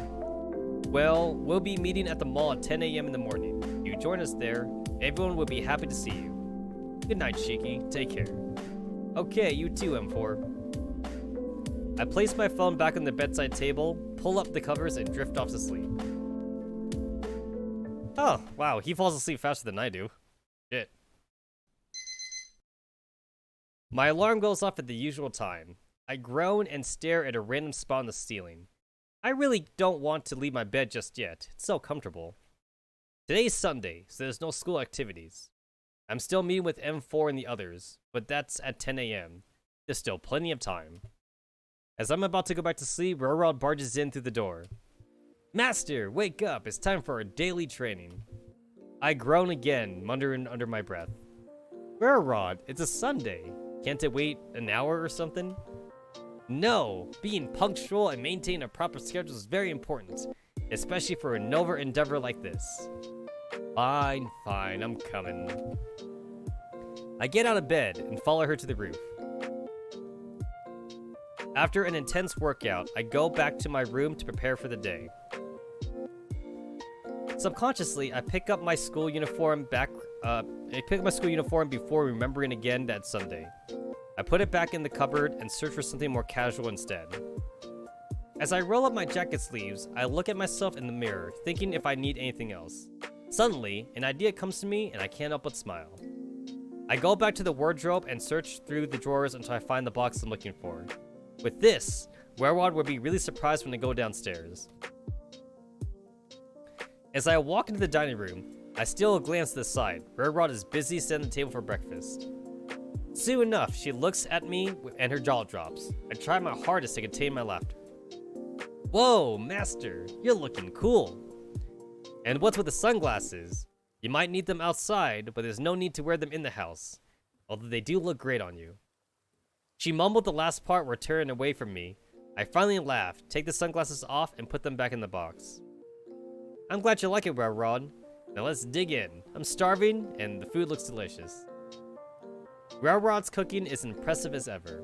As I continue eating, she settles into the seat across the table and begins to speak. So, when are you leaving for your date, Master? I swallow a bite of my food before replying. I told you, Rod, it's not a date. We're just meeting at 10 a.m. and hanging out together for the rest of the day. Before that, I'll go check on Kalina. She has been sick for 2 days. I figured I should at least visit her once. That's a good idea. I'll drive you. There's no need. I'll walk. Well, Rod frowns. But Master, it's alright, Rod. You already work hard enough for me day and night. Just take the day off and relax. I'll be fine by myself. If you say so. After we're done, I get ready to leave. I say goodbye to Rod and step outside, leaving in the direction of Kalina's house. Oh, this is new. We haven't seen this background yet. Although, like, it looks like it's a preset. It doesn't look like it's something they drew, though. A few minutes later, I find myself in front of an elegant house. Golden griffin statues stand on each side of the gate. A stone path leads past the garden and to the doorway. I follow the path and ring the doorbell. The door opens after a while, but it's not Kalina who answers it. What? Wait, what? Wait, is Kyriger Kalina's dad in this universe? Also, bro, was he working out? Dude, Kyriger, he got that he got that build, man. Is this fan service? It's you, Shiki. Please come in. It's so easy to forget that Kalina is Mr. Kyriger's daughter. After all, they're pretty much polar opposites.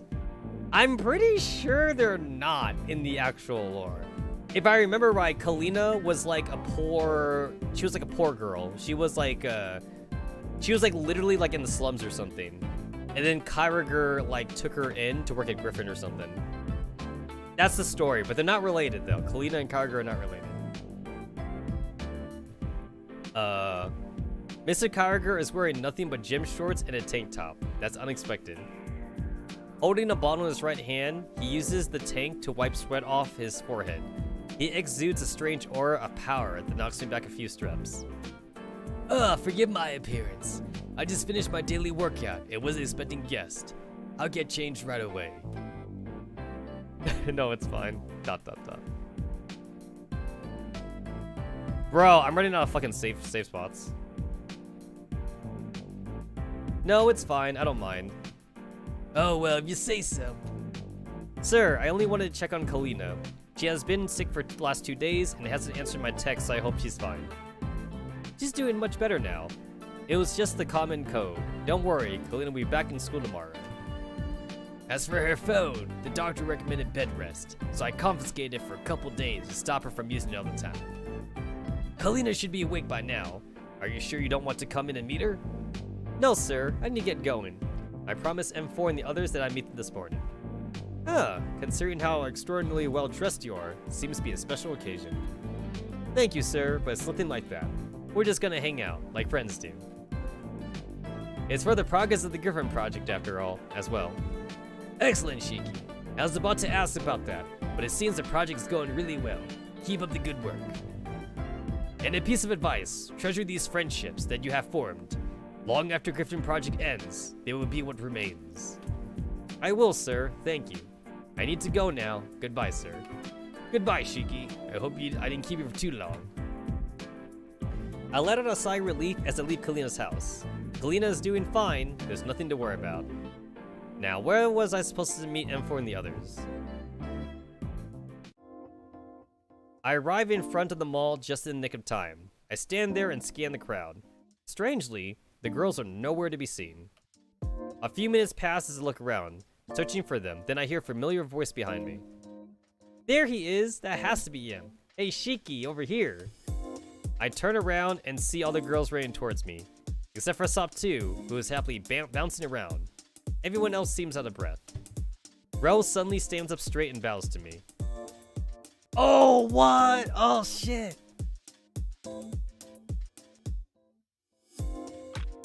Bro, I wasn't expecting like actual casual wear. I thought they were just gonna be in those school uniforms. Wait, that actually looks really familiar to like her anniversary outfit. Hold on, let me let me compare. That looks just like the anniversary outfit. Resources.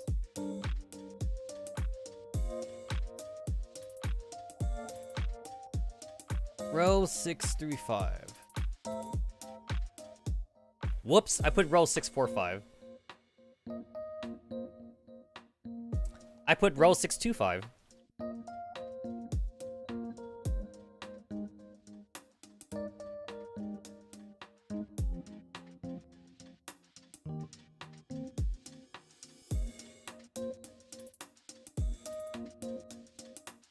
Not really. I take back what I said. It kind of reminded me a little bit of the anniversary outfit, but not really. Yeah, I take back what I said. Still though, her casual outfit looks really cool. Shiki, I apologize for the delay. There was a slight miscommunication about the venue. We ended up going straight to the school first, before realizing our error and coming here as fast as we could. In other words, M4 forgot that we were supposed to meet here, although she sent you the text herself. Ah! Star looks really good too. Star seems, yes, Star seems to be about her style. M4, yep, M4 also kind of fits too. M4 hangs her head with an apologetic expression. I'm so sorry, Shiki. Hey, no need to make a big deal out of it. We're all here now, so it's fine. Wait a minute, something's different. Wow, Sop looks amazing. I could definitely see Sop like wearing something sporty like this.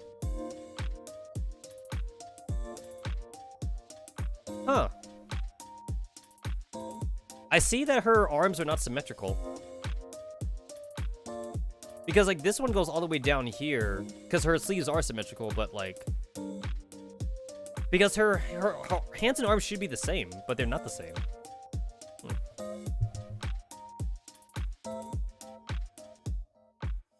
The girls exchange a few looks. Cheeky, something the matter? Ha, I'm not surprised. Oh, wow. M16 looks good too. Although, like, I feel like her front-facing face looks different from the other girls. I don't know what it is, but I feel like M16's face feels off, though. Maybe it's the eye patch. I think the eye patch is what's detracting it, I think. M16 throws an arm around my shoulder and grins at me. How did she? There's not even a box in sight this time. Hey, look it, they're gonna make that box joke for this entire game, I feel. After all, it's your first time, right? What? Seeing all us like this. M16 nudges me again. She leans in close and stage, whispers in my ear. Say, Shiki, who's your favorite of the bunch? Or do you wish Miss Springfield was here? The other girls begin shouting. Oh, we should invite her next time, right? Eh? Hey, don't answer that. That's not appropriate. Honestly, I think Rose 65 looks the best, honestly. She definitely looks the best, but like I think maybe she might be a little bit too overdressed though. It feels like Rose 65's outfit is more of a date thing. Everyone else seems more casual wear. I think Rose 65 should be wearing something they were just gonna hang out as friends. She really does. I guess she likes to wear girly outfits though. M16 laughs and gestures towards the mall. Alrighty, let's go inside. I don't know about you, but it's getting pretty hot out here. And Shiki's probably gonna melt in this heat. Inside the mall, Sop 2 suddenly grabs my shoulder and whispers into my ear. Shiki, you look way better in this than in your school uniform though. Will you participate in the fashion show this time?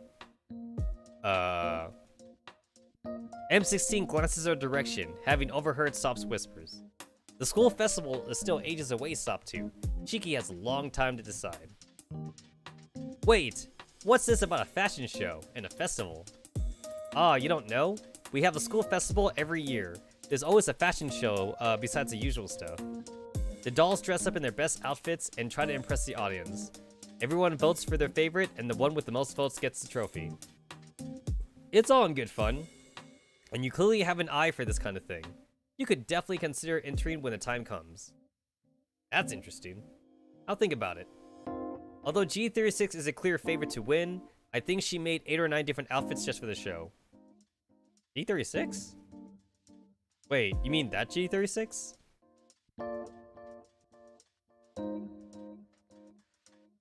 Oh, yeah. You mean this G36? Yeah, like how many costumes does this girl have? Yeah, G36 got a lot of costumes. G36. I mean, like, I guess we shouldn't also count. I guess we shouldn't count the lolly outfits though. I'm going to assume that the lolly outfits don't count. So if we don't count the lolly outfits, if I'm just looking at all the actual costumes she has, there's the wedding one. She's got her maid outfit. She's got her butler outfit. She's got a maid outfit. She has her swimsuit outfit. Yeah, no, she's got a lot of costumes. There is the Christmas lolly outfit and the maid lolly outfit, but I guess we're not counting those. And then we have the kimono outfit. So wait, is she still a maid? Like in this timeline?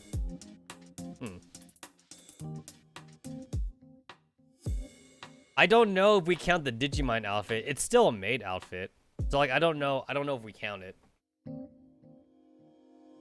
So 1, 2, 3, 4, 5. If we don't include the Digimon outfit, she's got 5 outfits here. if I include the lolly outfit, she has 7. But like one of the lolly outfits is just her maid costume anyway, and then the other one's like a reindeer outfit. So I guess she technically has 6 outfits. Huh. Yeah, she got a lot of costumes.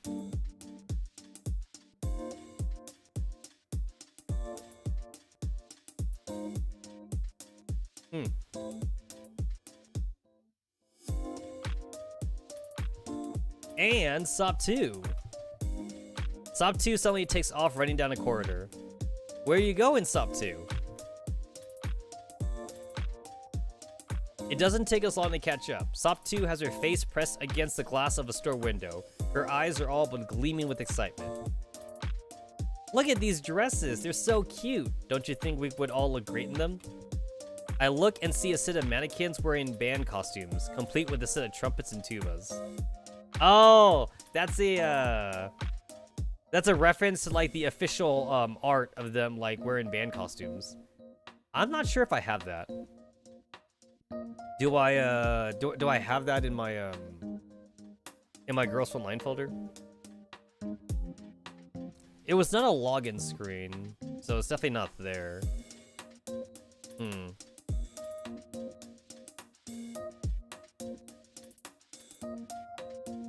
Yeah, I don't think I actually have it. Yeah, too bad. Yeah, I don't think I saved it. I mean, you could Google it if like you want to take a look at it, I guess. I did download a picture though of Team Defy wearing suits though. I also downloaded the original anniversary outfit picture, but I definitely don't have the their band outfits though. Oh no, yes I do. I have it right here. Found it.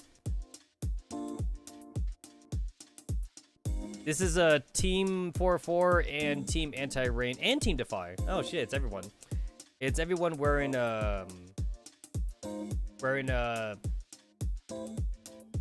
orchestra outfits. Yeah. G11 has a tuba, which is kind of funny. 416 has a French horn. 40 has a bass, has a bass violin. I'm not sure that's still considered a violin, but it's a bass, I think. Row 635 has a trumpet. Star 15 has a clarinet. I believe M16 has a bassoon, which is not a clarinet. It's a little bit bigger. M4 has a basic violin. Oh, no, wait, I'm wrong. 9 has a clarinet, actually. 9 has a clarinet. M16 has a bassoon. I'm actually not sure what the hell,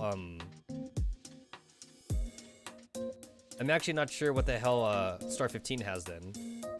And then Satma is on drums.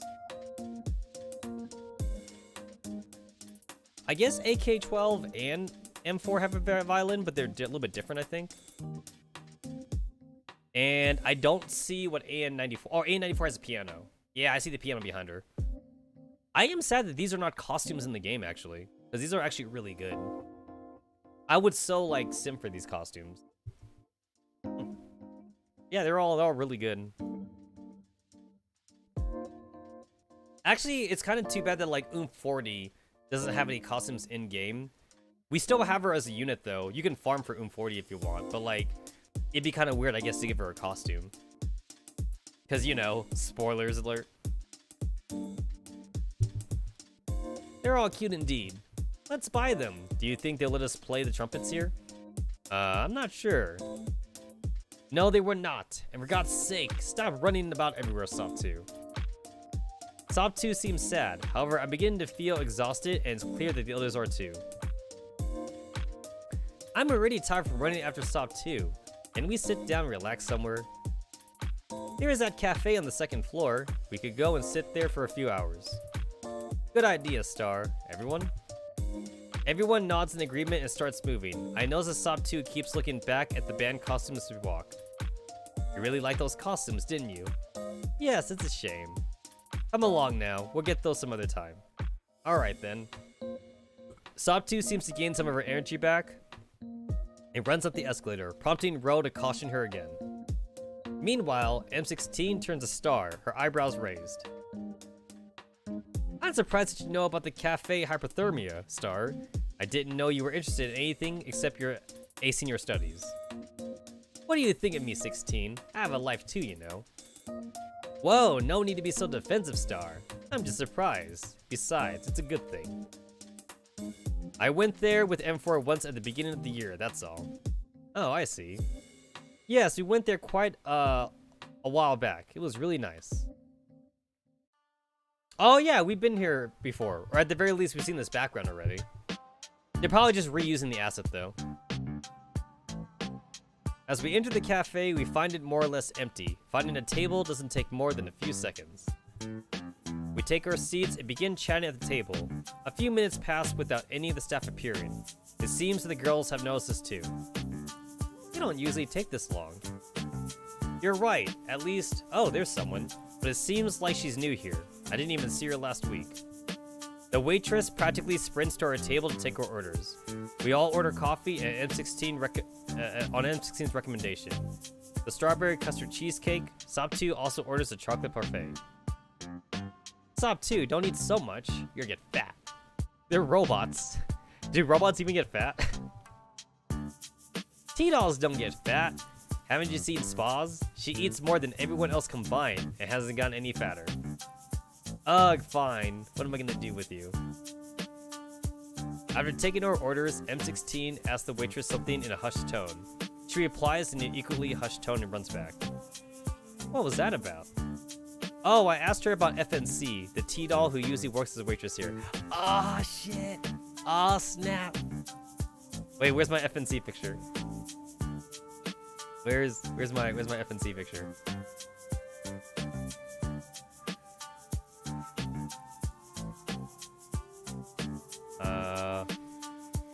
Found it.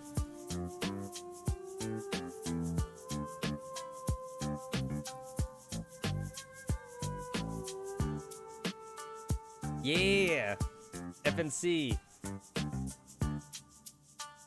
Bang, bang, bang, bang. Also chocolate. Chocolate tabimasu.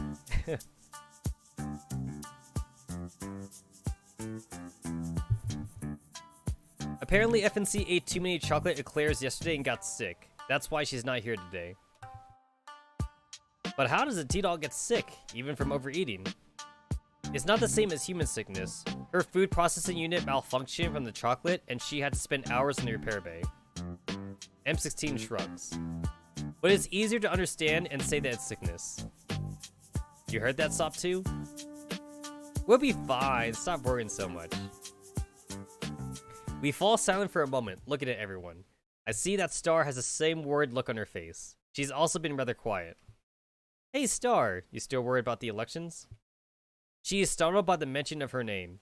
For a moment, I see frustration flare up in her eyes, but her normal gaze immediately overrides it. No, not really. Since we're all working together, I believe we can win, with teamwork. Yes, I sure hope so. No, Shiki. What I'm worried about is the career interest forms. M16 sits up in her chair. The career interest forms? Yes, we are supposed to hand them in by the end of the next week, but I still haven't filled mine out. I just can't decide what I want to do. Hold on, I haven't received any such form yet. Besides, shouldn't you get these in your final year? No, that's different. These are more informal, so that the teachers can help you pick your courses properly for your final year.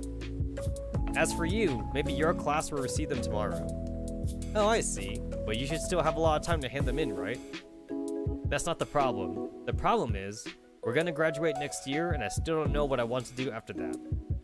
We fall silent. The mood has suddenly become a lot more somber. The silence is broken by the waitress arriving with our coffee and cakes. Sop2 squeals with delight as she gets her parfait and immediately digs in. Wow, this is so good. Here, Ro, try some of it. No thanks, I'm not that fond of chocolate. Oh, fine, just a little bite then. Yes, this is really good, but no more. M4 a star, Big Sis 16, try it. Oh, she still says Big Sis in this timeline. All of them try it and nod in approval.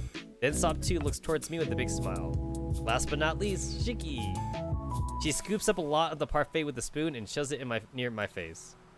Thanks, but I can try it myself. You don't have to do that. Before I can finish, my set texture or simply perfect. Wow, that is seriously awesome. I know, right?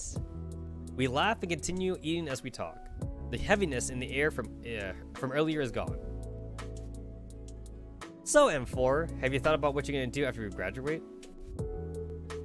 No, not really. I guess I might go to a good university and study for a few more years. But really, I haven't given it much thought. Huh, I might do that too. My grades will let me get into any university I want to, but I can't decide if I should pursue athletics instead. You can mark both of those in the forum, can't you? Yes, that I can. Then do that. You still have another year to decide completely. Absolutely right. That's my little sister for you. She ruffles M4's hair. M4 looks embarrassed. What about you, Big Sis 16? Do you know what you will do? Me? Nah, I didn't give it any thought. I figure it out as I go. That's great, but you seriously have no plans for the future? Not really. I'm not the best at planning. I just want to keep doing whatever I fancy throughout my life, free from the restrictions of society. Oh, but I do want to stay with M4 and make sure she succeeds in life. It's my responsibility as her older sister after all. And not just M4, Sop 2, Star, and Ro as well. Stop it, Big Sis 16. You're embarrassing me. Haha. Although I do have a specific goal in mind. Shiki, have you ever heard of Glitch City? Oh my god. So like in this universe, I guess they're canonizing the Valhalla collaboration.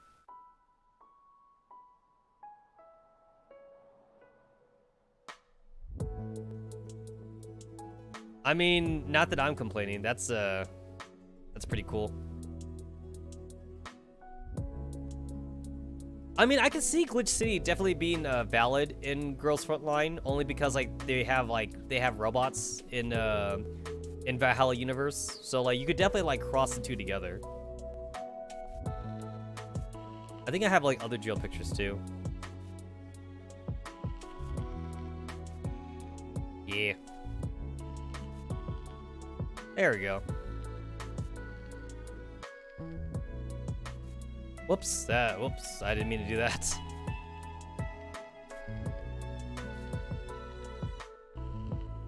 Did not mean to do that. Oh shit. I keep hitting the wrong button on the transform thing. There we go. Yeah, that's nice. Glitch City, nope. It's an urban legend. The exact location's unknown. However, even people who visited can't recall where it is. I've heard rumors of a bar in Glitch City that serves the best drinks in the world. Oh, and apparently there are weird things like dogs that can talk like we do. I want to visit that place at least once if possible. Work there for a while. That sounds like a really interesting place. But it's just a rumor. No one knows for sure the bar even exists. Other than that, I'll take life as it comes. That sounds like a really cool place. Will you take me there? Sure, if you can come along, I'll take all of you there. I look forward to it. By the way, Sop 2, what about your plans? Sop 2 turns to me from her anime discussion with Bro. Eh? What plans? Our plans for the future, after school. Pay attention, Sop. Oh, that. I don't know. I haven't thought about it at all. But I would definitely do something with robotics. Maybe if I asked Miss Persica, she would let me join her research group. That was in the past, was it not? And you told me it was a shady group. Oh no, not that one. I probably forgot to mention it last time, but Miss Persica is also currently the leader of a research institute named 16 Lab. It's an international group of talented scientists working on imprint technology and the Zener protocol. Oh shit, wait. So in this timeline, I guess because like the war didn't like accelerate the kind of tech, I guess like they're still working on it then. Damn. You better watch out for the Ogos system. All the current generation of T-Dolls have been made possible due to 16 Labs research. Yes, I definitely want to go there. If they can tolerate your wild shenanigans, that is. Although with Miss Persica at the head, I wouldn't be surprised. Oh, Ro, don't say it like that. What about you, though? Me? I will probably join the police force and continue upholding law and justice throughout my life. Piffed! I can't believe you just said that with a straight face. Stop laughing. What's so funny about it? Oh, we got a cute blush on row 635. You're talking exactly like the hero that superhero show you love to watch secretly. How did you? What was it? Mask Rider Z? Stop it! This has nothing to do with that show. Everyone laughs heartily in this exchange. Rose seems to be angry and embarrassed at the same time, speaks more timidly. I really think law enforcement would be a good career for me. Hey, that's great. I think it's a noble goal to be working towards. And don't worry, everyone has their own hobbies. No one is going to judge you for watching tokusatsu. This is so embarrassing. Sop 2 leaps out of her chair and throws her arms around Ro. Don't be embarrassed, be proud of your goal. So what if you become a tokusatsu hero? That's even better. You will have so many fans in addition to fulfilling your dreams. Ro can't help but smile.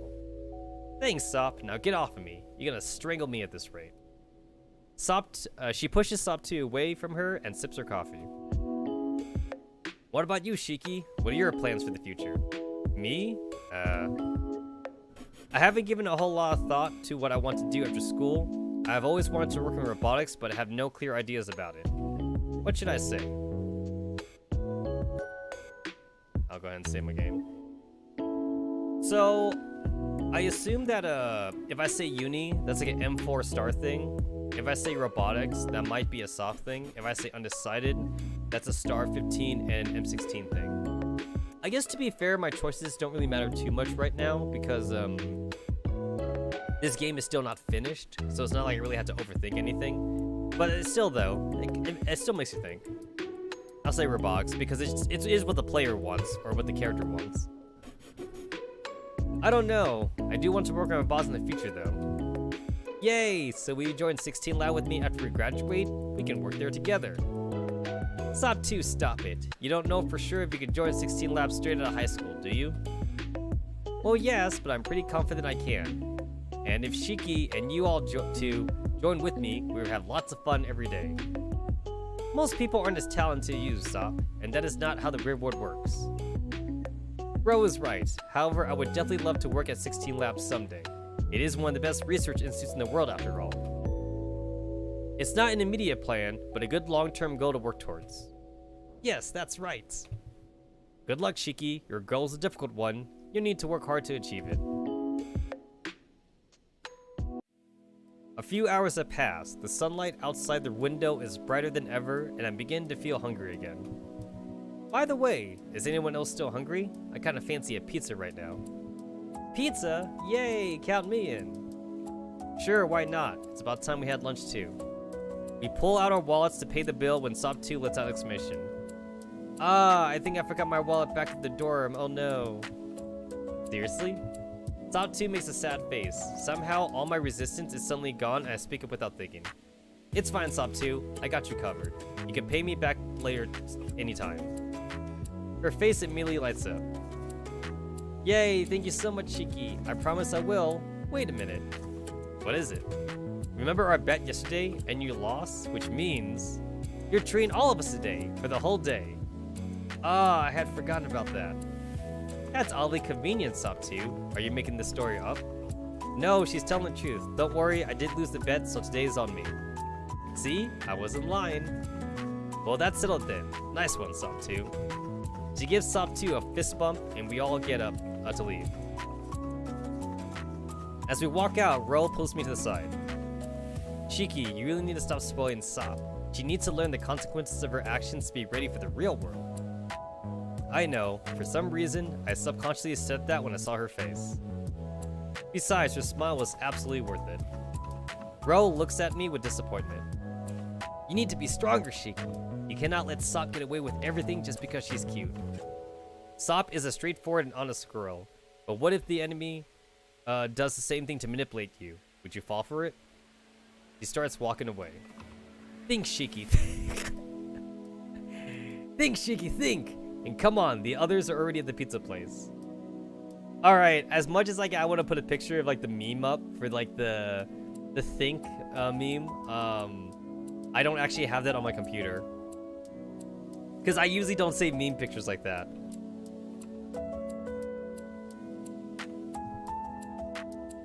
But you know what I can do? I can always bring it up in Google though. Here we go. Yeah, this works. The Think origin. Think Mark Think. Which I remember now, the fun fact about this meme is that like he doesn't actually say think the second time though. He just says think Mark, and then like he says the rest of his dialogue. He doesn't say it twice. But I guess the think Mark Think is more funny. Something like that. It's still funny. I think that's like honestly like maybe the 10th or like 12th like internet meme reference I've seen in this game. Wait, what do you mean the enemy? I run after her as we catch up with the others. The topic is soon forgotten when we're all together. After lunch, we spend most of the afternoon in the mall. I suggest going outside once, but M16 immediately stops me. You crazy, Shiki? Leave the comfort of the air-conditioned mall and brave the burning heat outside for fun? No thanks. We walk around checking out the shops. Sops 2 keeps running all over the place with her endless energy, and Bro keeps trying to calm her down unsuccessfully. M4, Star, and M16 and I will follow closely behind at a more relaxed pace. At one point, Sop 2 stops in front of what looks like a VR arcade. Everyone, let's go here! I wanted to visit this new VR arcade ever since it opened, but never got the opportunity. And now with everyone here, I'll try every game in here. Hurry, hurry. Didn't you say you forgot your wallet? But I really want to try it. Don't you want to check out everything in there? Fine, but just for today. We are dragged in the arcade by Sop 2. Dang, I was hoping for like a VR arcade like scene change, but I guess they didn't draw that though. Sometime later, we leave the arcade. I am completely exhausted, and the rest of the girls are tired too. Sop 2 is the only one still happily running around with her infinite reserves of energy. Yay, I won! That was so much fun, Shiki. Let's do this again sometime. Yeah, when I'm not absolutely dead tired after that. I must say, in the final game, I didn't expect you to last that long against Sop 2. Well done, Shiki. Yeah, Shiki, you came second only to Sop. Please tell us the secret of your stamina. I'm so tired that I barely register their voices. Rel seems to understand and stops asking. Even I had to quit before you, and came in 3rd place. That's really an achievement. I gave up barely a few minutes after Ro did, while M16 stopped first. I don't think she was even trying. Hey, where did M16 go? I look up and see M16's silhouette approaching in the distance. A few moments later, she rejoins the group and offers me a bottle of water. Here, I figured you all would be exhausted after the last game, so I took the liberty of getting water for us. We all sit down on a nearby bench and gulp down the water. Hydrated, my vision clears, and I feel much better. Thanks, M16, you're a lifesaver. I do work out and pay attention to my physical fitness, but I didn't expect to have to go that hard. Sop 2 really is something else. Hey, don't worry about it, you did great. You defeated 4 high-spec T-Dolls in what was basically an endurance match. That's far beyond what a normal human should be able to do. Sop 2 is just built different. Yeah, I guess, but we had fun, and that is the important part. Having rested for a while, I look at my watch. Oh my god, it's almost 5 p.m. Time sure flies by when you're having fun. It's that late? Well, I guess we should go back home now. We all agree with M4, so we get up and start walking home. You know, I've been wondering, are there none of the usual places around here, like karaoke clubs or bars or things like that? There are, but they only open after the evening and close before daybreak. Besides, aren't you too young to drink? I am, I just want to check them out.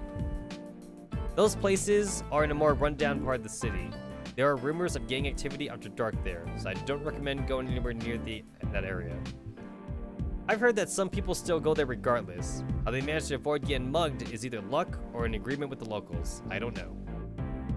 But it's not something I'm willing to take a risk to find out. For now, let's go back. Fine, if you say so. It's almost sunset when we reach the school building. The girls go on and go to their dorms, while I head back home the other way.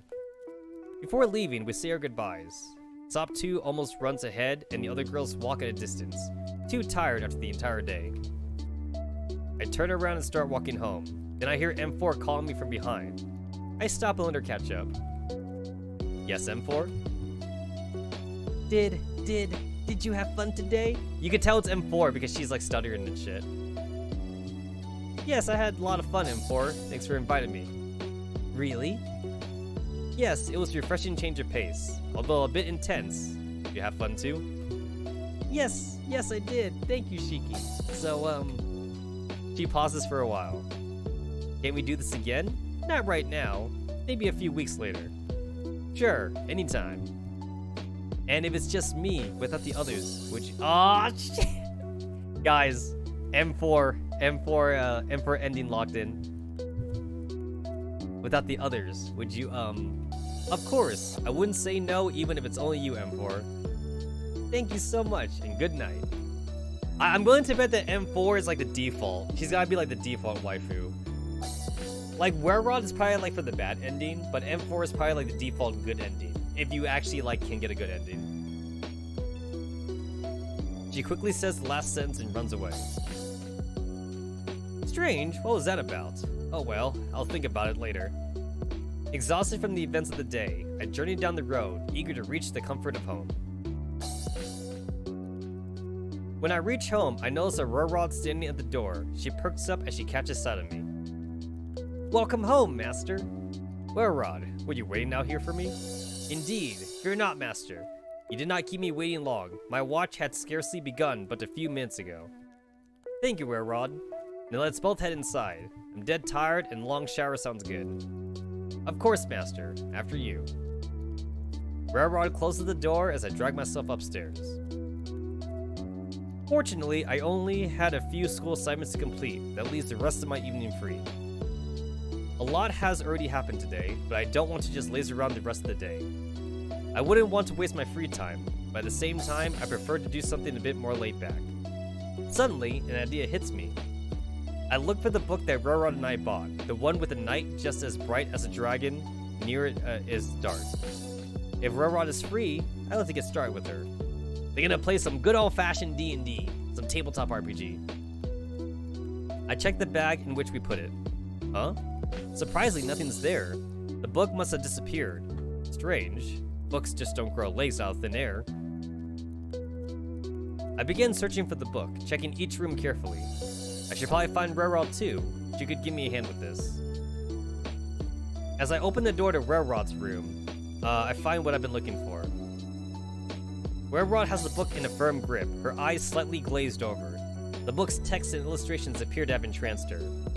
She sets the book to the side for a moment to fill out what appears to be a worksheet. She appears completely engrossed in what she's doing. I don't think she even noticed me entering the room. Wererod? Wererod jumps at the sound of her name. Her eyes widen and cheeks redden in a mixture of shock and embarrassment. Master! She scrambles to her feet and turns to face me, hastily shutting the book. Ahem, I apologize, Master. Do you need something? Well, I was actually just about to ask if you wanted to join me in looking at the book. I doubt we can begin any adventure now, but we can at least begin with some of the preparations. Wererod heaves a sigh of relief. I'm glad you share the same idea. In fact, I was just examining the portion concerning the character creation. My focus returns to the sheet she was working on. Numbers are written on several lines. In particular, they're accompanied by various slash marks. I glance around and notice a few other sheets of paper. They appear to be filled out as well to varying degrees. Ah, so you noticed. I've gone through several attempts already. The rules are fairly simple, yet developing an avatar capable of handling the high parameters of the monsters is a much more complex task. I'm impressed that you could call the rules of any tabletop RPG simple. It took me a while to begin understanding them, yet it seems that creating a character is a skill that requires experience. Well, I've played a couple of these games in the past. I'd be happy to help. If we're going to play together, then we might as well make sure our team has some synergy. Thank you, Master. We both take a seat. Wererod hands me one of her sheets while taking a new one for herself. Let's start at the basics and decide on which archetype we'll use. Browsing through the classes, I find a role that fits me. Personally, I'll go with support mage. From times I played before, I've always tried to avoid physical conflict. With this class, however, I can coordinate and alter the course of battle without direct contact. Sounds like just like a commander, basically. The class will also be a big help to a beginner like Wererod. What about you, Wererod? Wererod keeps her eyes locked on the page, scrolling through each class multiple times. I believe I'll go with the assassin. Although she doesn't fit the image at first look, I can imagine somebody with Wererod's vast travel experience and array of skills would make her a big threat. Perfect. Our classes cover a lot of utility without much overlap. Thank you for your guidance, Master. Wererod's face brightens with excitement for the upcoming adventure. Unfortunately, a sudden rain of shame interrupts the celebration. Master, I apologize if you chose a support role to cover for my inexperience. Wererod, I hope I will not hold you back.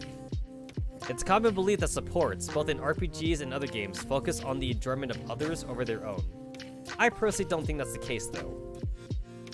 You know what? That's actually what he says is true, though. Basically, no one wants to be the healer, right? No one wants to be the fucking heal bot, but someone always has to be the heal bot, because without the healer, everyone else is screwed. That was actually basically me in Ragnarok Online. I remember when I first started playing, I told myself I would never make a priest character. I was like, oh my god, look at those fucking schmucks. Look at them like being treated like fucking slaves. I'm never gonna do that. And then I remember I made like an alkalite for funsies. And then eventually that alkalite became a priest. And then all my friends, they kept on playing like mage, assassin, knight, crusader, whatever. So like we never had a priest, so I was like, I got a priest, I'll go to my priest. And then eventually my priest actually became like my most played character, even though I like my sage and wizard a lot better. And then I remember when they introduced like transcendent rebirth classes to Ragnarok Online, my priest was actually the very first character I got to level 100 actually. Even though I feel like I leveled my assassin and sage a lot more, I guess in the end, my priest got to level 100 first because I was always partying with my priest versus me playing assassin and sage solo. Well, I mean, I didn't solo all the time. I still partied, but they weren't always as required versus the priest. I could get into any party as a priest, but it was hard to get into other classes or in other parties as the other classes, though. I definitely don't like tanks, though. It's like, if I can choose between playing a tank class or a priest class, I would rather play the healer then. I was never fond of playing tanks. I don't know why. Tanks are just not fun for me. Nonsense, Wererod. You might specialize in combat, but both of us can still support each other in our own ways. My spells mean nothing without a reliable partner to place my trust in. Your strength is my own. My strength is yours. I know you're a beginner, but it doesn't matter whether we win or lose any battle. As long as you stand by my side, I cannot ask for anything more. Wererod shares her joy through her bright smile. A bit of her blush returns as well. We continue preparing for our adventure, arm in arm. A while later, Wererod checks the time and leaps up to her feet. Oh no, I had no idea it was this late. The sands of time slipped by unnoticed, waiting for no one. I will go prepare dinner immediately, Master. Thanks, Wererod, go on ahead. I'll pack all these sheets up and join you soon. Oh, you could tell the difference between like Wererod's room and like the commander's room. She hurries out the door. I pack the book and all the sheets into my bag and set them in my room and then head downstairs. After dinner, I trudge back to my room. I reset the logistics of my game and I opt to sleep early. I'm already dead tired and there is school tomorrow. As I set my alarm on my phone, I realize that there is one girl I cannot stop thinking about right now. She has had the greatest impact on me throughout my first week here. I decide to text her. Scrolling through my contact list, I select, oh!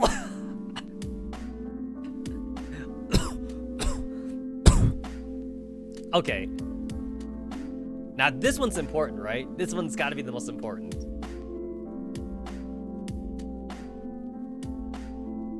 All right, who is which girl left the biggest impact on me in this game?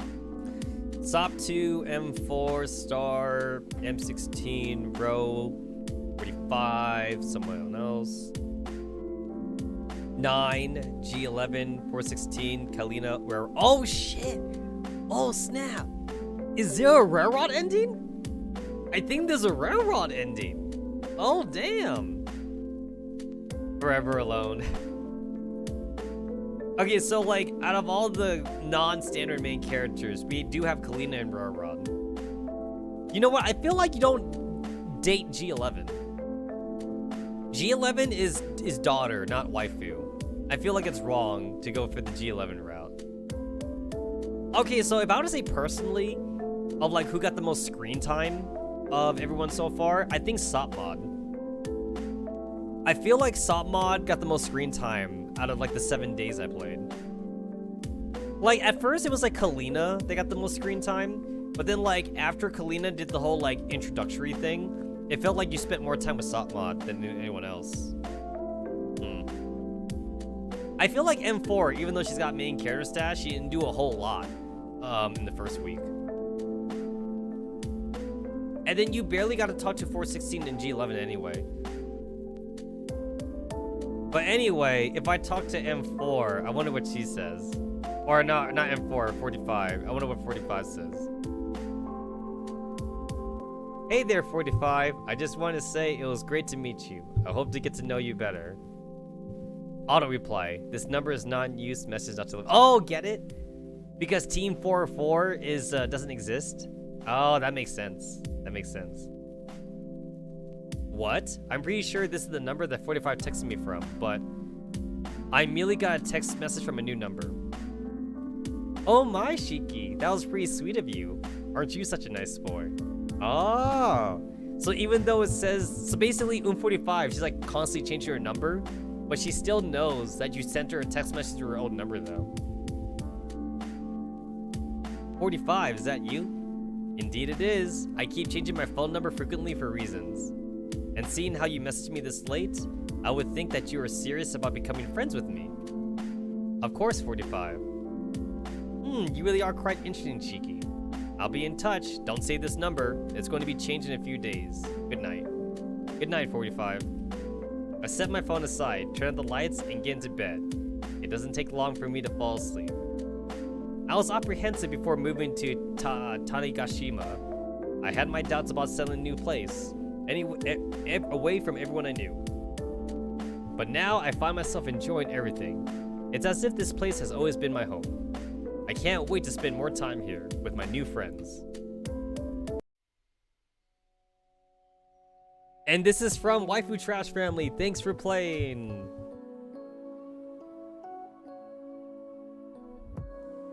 So yeah, that was the first 7 days of Girls Frontline Forever With You. So that was cool. So the last time I played this game, I think it was like 3 months ago, and there was only 1 day. So now we have the first 7 days. So like, I guess here's hoping for them to finish off the rest of the game, so we can like, you know, get endings. Oh wow, Sopmod looks weird with like a button, with her shirt buttoned up.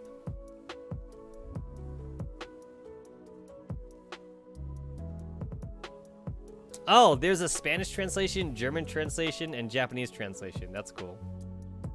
So I guess these are like the preliminary art, and everyone does look a little bit different. It's hard to imagine Star 15 like wearing her uniform properly also.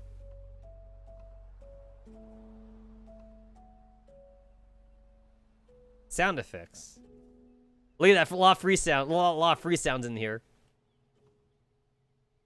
Free sound, free sound, free sound, free sound, free sound, free sound, free sound. Record scratch on YouTube. That one's not a free sound, although it's probably free. And then we have Kalina and 416 here. Oh, not 4. Yeah, 416. Oh shit! Wait, there's more. Oh shit, there's more. Past midnight on the other side of the city. There's an eerie silence and stillness that makes the atmosphere oppressive. Not a single sound. Not even a dog barking or crickets chirping. The only sign of life is a man hurrying along in a dark alley, heading towards a dilapidated church. He checks over his shoulder every few seconds to make sure he is not being followed. However, it would have been hard to follow him.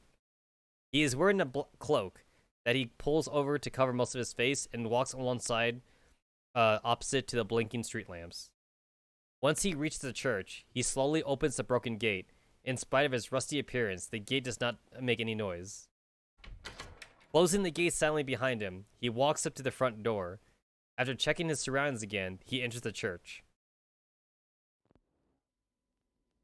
Wait, is that the wait, that's the Paradies symbol, right?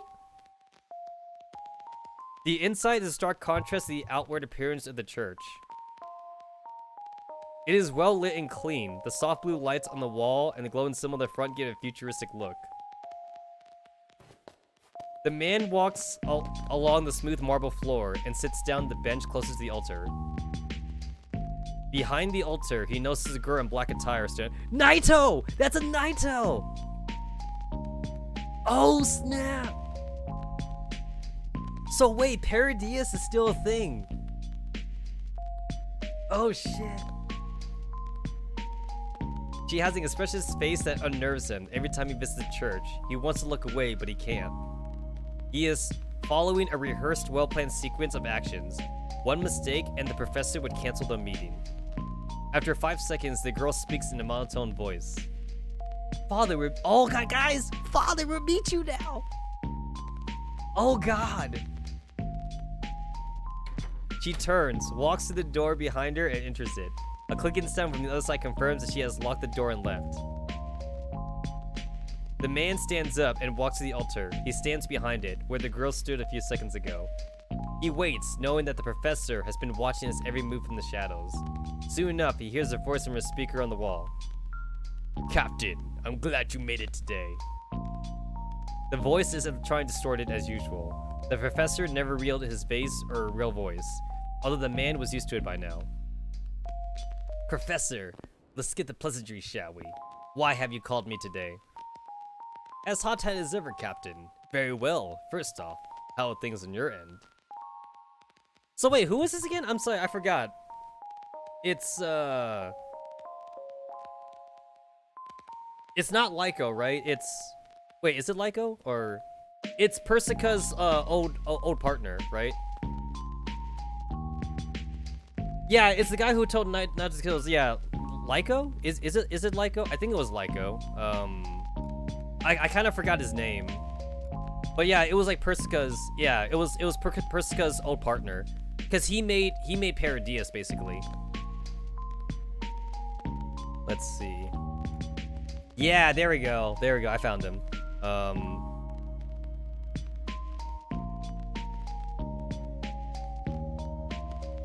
Yeah, it's this guy. This guy. So remember that like we did learn earlier on that like there was still radiation. So even though World War III never happened in this universe, Elids were a thing though, because there was still radiation contamination from something. So assuming that Persica and Lyco were still working on like you know, like I guess making human-like T-dolls. Maybe Lyco is still working on that then in this universe? Possibly. So Naitos are failed M4s basically, because M4 is like supposed to be like the final version. Like I remember. I'm not sure about Elisa though, Mastermind. Because I think Elisa is also kind of like a failed Naito, I think. M4 is supposed to be like the final version that we got. So maybe Lyco is still working on the whole human experimentation thing for like T-doll neuroclouds, I guess. Captain sighs. The usual, Professor. The boys follow every order perfectly when I'm around and make fun of me behind my back. They even go anonymous online, so I can't tell who is who. It's infuriating. I told you not to take such a drastic step, Captain. The kids are younger and more technology literate than you. If you try to control their online lives, you can rest assured that they will find a way to break free and you can't stop them. The captain gave a death glare towards the rafters. He hated to admit it, but he knew the professor was right. And what about Griffin and SF? Oh shit. Bro, I hope we meet like SF ringleaders in the next update. Can you guys imagine like find Destroyer and you think she's an elementary school student and Destroyer's like, no, I'm a high school student. I'm just short. Or like you meet a Architect. Oh wait, guys, I know how they could do Architect. You know how like Architect joins Griffin because we capture her? So like in this game, Architect can be a transfer student, right? So like Architect, like I bet like Shiki meets Architect or some shit and they go like on a date or something. And then like maybe Shiki makes a joke or something. Like he'll be like, you should join Griffin or something. And then Architect goes, okay, I'll join Griffin. And then like she transfers. She's like transfer over to Griffin or something. Nothing new. They are both the same as ever. I'm telling you, Professor, let me just send in my army and take over both the schools. Alright, this is Igor, right? This is so obviously Igor. So this is Igor, and I guess maybe he's part of like the KCCO high school or something. This is teenage Igor, I guess? Dolls will be finished, and we will have total control, all in a week at most. Your plan is taking too long. Igor husbando confirmed. Bro, imagine if they found a way for Igor to still like blast Row 65 in the back of the head. Adolescence Igor. Dude, actually I want them to do that. I want Igor to shoot Row 65 in the back. I want to see that, like in this style. Captain. Something about Professor's voice made him fall quiet instantly. You forget, the whole world isn't your academy. You can't establish your authoritarian rule anywhere as you please. Okay, so I get it. Sir Igor, he must go to like one of those military high schools, right? Like the ones where like the rules are very strict and shit. That's probably where Igor goes then. Igor goes to a military academy. So I wonder, is there gonna be a singularity event in this universe? Like, is Angie going to do something? And is M4 gonna become Lunatia? Is Lunatia still a thing in this universe? You don't think that's Igor? I mean, he's saying captain. Wasn't Igor a captain? These dolls were made for war before World War III was averted. If you try to impose your will on them, they can and will fight back. Yeah, because like Carter might be the principal then. Because here's the thing, if Kyogre is a principal, then Carter must be a principal. Probably. Yeah. I mean, to be fair, this might also be not adolescence Igor, it might be teacher. It could be teacher Igor as well. Igor could either be a teacher or he might be the same age as Shiki-Kon. And then Javier, we're Javier's son. So like Javier's out of the picture here. We have Daddy Javier instead. Is that clear, Captain? Yes, Professor. Good. Now, are you sure that nothing has changed at Griffin High? Yes, I'm sure. Besides, why are you asking me when you're the one with the mole in Griffin? Oh.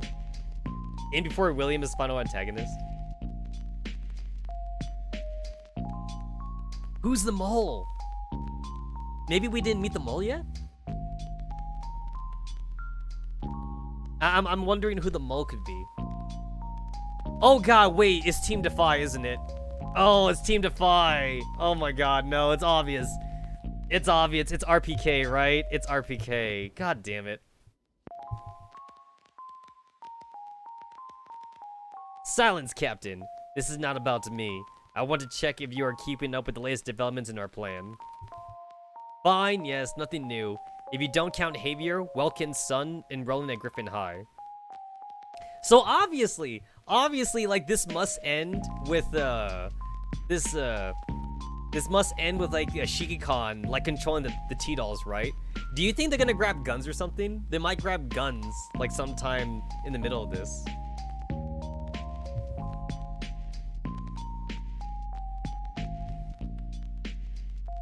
He's been there for a week now, and word on the street is that he's popular with ladies. That is exactly what I wanted to hear. Thank you, Captain. Berezovich Kyriger. I have to admit, he has serious guts to use Javier son for his little project. Also, in this setting, Kalina is Kyriger's daughter. Which is kind of weird. So that means Kyriger got a wife in this setting, I guess? Unless he's a widow. Like, we went over to Kalina's house, and then, like, we got confirmation that Kyriger is Kalina's dad.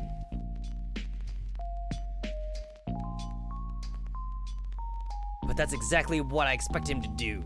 All the pieces are finally in place, and I can set my own plan into motion. Sister, wait for me. We will be together soon. Sister? Probably not a real dad. I'm sorry, Professor, but I don't quite follow. What project are you talking about? You just throwing it out there? Well, in the original lore, Kyriger took Kalina in because I think she was like in the slums or something. She was basically born poor, and Kyriger found her and like felt sorry for her. So like he like took Kalina in. I don't think he actually ever officially adopted Kalina in the original lore though. However, you do have to remember, Ricky, this entire universe is different because, correct me if I'm wrong, but in the original story, we're also not fucking Javier's son either, right? We have like no-name parents in the original. So I'm just saying that in this universe, things are very different. So Kalina may or may not be Kyriger's like bloodline daughter. We don't know if we haven't got any confirmation that she's adopted or anything. So like as far as like the dialogue is concerned, Shiki-Kon is basically saying that Kalina is Kyriger's biological daughter. So we don't really know. The professor laughs a bit and speaks again. Say, Captain, have you ever heard of something called ... The Griffin Project? Oh shit. Sister, Debbie, not Lunacia? You know what? I thought about it. I thought about Lunacia also. To be continued? Question mark? Oh, that's cool. So wait a minute. I wasn't expecting a fucking Church of Paradius though. And apparently they're gonna take over the SF school and the Griffin school, which I'm not sure how that's even gonna work out. So wait. So the captain, assuming that's Igor, he did say that that these girls are still warbots though. He said that like they were made before World War III happened, and then World War III didn't happen, so they got turned into civilian dolls. So does this mean that M4 is still technically like M4 Lunacia then? And this would also mean that everyone is still like T-doll, like warrior T-doll bot shit. Maybe they know how to use their gun instinctively then. That might still be a thing in this universe. But this is also supposed to be a fucking Dane sim too, so I don't know how that's going to even apply. Honestly, I hope the next patch they do an update for is the Samus Ferris patch though. I really want to meet the Samus Ferris girls. Okay, I want to reload I want to reload this one. I want to start sending text messages to everyone. So I did 45 first. So I want to start sending text messages to everyone else. Let's try M4. Hey there, M4. I just wanted to say it was great to meet you. I hope to get to know you better. There's no reply for a while. Is she asleep already? That seems unlikely. Just then, the reply notification pops up. Thank you for your kind words, Shiki. It was a pleasure to meet you too. I hope to get to know you better as well. I'm glad. Good night. See you tomorrow. Good night, Shiki. Alright, that was cool. It was honestly that went just about as well as I thought it was. Well, that would go. Stop 2. Me too, Shiki. It's only been a week and you're already one of my best friends. I hope we can really become comrades in the future. If you were here right now, I would hug you. Hey, why don't you come over to our dorm? Oh, wow. Hey, I just thought about something. Since they're all T-dolls, do you think their dorm even bothers with the rule that no dudes can come over? I wonder if we sneak into the T-dolls' dorms at night. We can chat and hang out together all night. That's great, but it's late and we have school tomorrow. I suggest you go to sleep now. That's a shame. Well, I'll see you tomorrow at school then. Good night. I wonder if the Shikon would actually do that though. If we actually like visit Sapna at night. Let's see. Come on, I'm just gonna try and load. I should quick save. There we go, quick save. Star. Hey there, Star. ...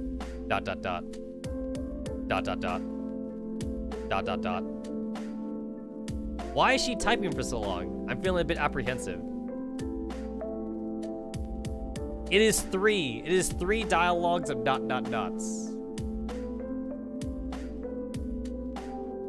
Self-voicing enabled. Shiki, hey there, Star. I just wanted to say, it was great to meet you. I hope to get to know you better.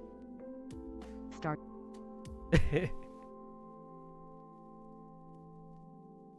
Why is she typing for so long? I'm feeling a bit apprehensive. Start. Start. Dot. Start. Dot. Self-voicing disabled. Same here. Good night. That was anticlimactic. I start typing a reply, but Star is already offline. I guess I can talk to her later. You know what? I bet Star was actually typing something, but then she deleted the whole thing. I bet she did that. M16? Yo, that was a nice one. You're pretty good. Wait, I didn't mean. I know, for real though. I feel the same way. I know we're gonna be good friends. I'm glad to hear that. Now go to sleep, Shiki. You take care of a lot of people around you, but you need to take care of yourself too, you know? Staying up late at night texting or playing games is not good for your health. I know. Good night, M16. Good night. Cool. Hey there, Ro. That's really nice of you, Shiki. I want to be better friends with you as well. We can talk about this later. For now, I'm going to bed, and you should too. Good night. Good night. Well, that was short. That was really short. I already talked to M45.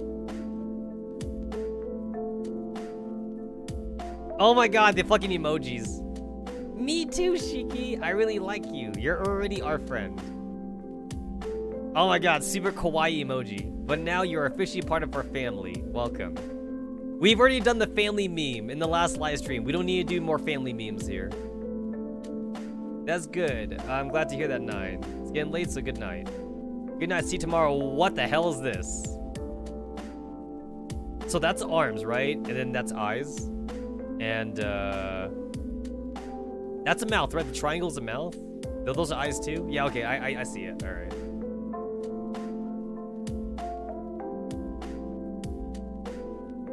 Oop, 9 in a show. This is always room for family. Hey there, G11. I hope to get to know you better. ... This is 416. Stop toxing G11 and spamming her phone with notifications this late at night. Ah, shit! Bro, 416 is like G11's mom. I guess if you guys want to go the G11 route, I guess you also need to be friends with 416 as well. So 416 is like a helicopter parrot. Guys, I need someone to distract 416 so I could get with G11. Who wants to volunteer to distract 416 for me? I hate that flying dead ringtone so much. I should have expected this. This is not a big deal anyway. I can talk to her at school tomorrow. Alright. I'm a little disappointed that like G11 didn't pick up. Hey there, 416. You're bearable, incompetent, but stop pushing your luck. I want to sleep. Okay, good night. No reply. I guess she already went to sleep. Alright. So yeah, 416's the mean one. It's gonna at least Open 45 is kind of nice. It's gonna take a while to get 416 to like you. Oh, thanks, Shiki. I want to be better friends with you too. Unless you wanted to be more than friends, winky face. You know I didn't mean it that way. Yeah, I know, I'm messing with you. Are you alright now? Will you come to school tomorrow? Yeah, I'm perfectly fine now, and yes, I will. See you tomorrow then. Good night. Good night. And then, Railrod. Railrod has been with me ever since I came here. She has selfishly worked for me all along, expecting nothing in return. I put my phone down. I should go to her room and tell her in person. Oh shit, this is different. Is Railrod the canon ending? Making my way to her room, I knock on the door. A moment later, Railrod opens it. Master, did you need something? You should have called me. I would have. No, Railrod, I just wanted to tell you that it was great to meet you after coming here. I hope that we get to know each other better in the future. Railrod is surprised at my words and stammers for a moment. Master, what are you saying? Thank you. Blushing Railrod. I think Railrod blushes the most in the big first 7 days. She seems flustered. I have to try a different approach here. You are the best apprentice a powerful wizard like me could hope for. Her composure immediately returns. Thank you, Master. I would do my best to aid you in your journey. No matter how many demon lords or evil mad scientists we face, we shall obliterate them all. You know what? I feel like Railrod's gonna be very important in like the next update because we know that Paradius is a thing now. And I guess KCCO high school now. Great. Although the night is still young, I have school tomorrow, therefore I need to rest before we train in the morning. So good night, Railrod. Good night, Master. For now, I bid thee farewell. I come back to my room and check my phone one last time. Yes, I already set the alarm. I set my phone aside, turn out the lights, and get into bed. It doesn't take long for me to fall asleep. Alright, cool. Alright guys, the Forever Alone. That's the true otaku commander ending right there. Only real Chads do the Forever Alone. I think maybe no one comes to mind. I wonder what that feeling was then. Well, whatever, the single life is the best life. There's no need to get involved with anyone. At least not enough to text them at night by myself. The single life is the best life, my broskies. You don't gotta worry about your wifey getting mad at you. That's sad. That's so sad. Like, don't pick that option. Is there any? Okay, it's time for me to go like way back at the beginning now. So anything like I wanted to reload? What's this? Okay, so this one doesn't matter then. Because you still end up joining the club anyway. I'll join the club, Sopma. Sop 2's drugs committee cuts me off. It's decided, Cheeky. Yeah, no, like, it's basically like the same kind of dialogue. So yeah, for the most part, like, most of the dialogue choices don't seem to really affect the eventual cutscenes later on, it seems. At least not in this update, because maybe it will happen later on, I guess.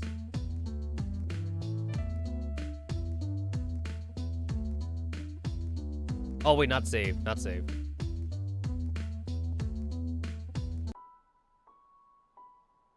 Like, I don't think this means anything. Last time I think I did more power, but I don't know how different control is. I think we should focus on muscle control. There's no point in strength if you can't use it properly.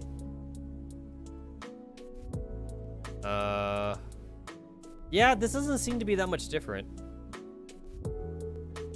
Yeah, no, it's about the same.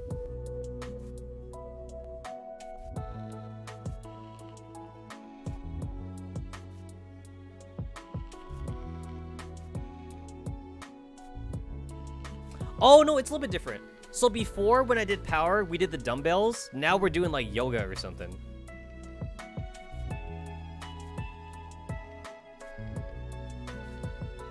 Let us greet the day by starting on a mighty foot.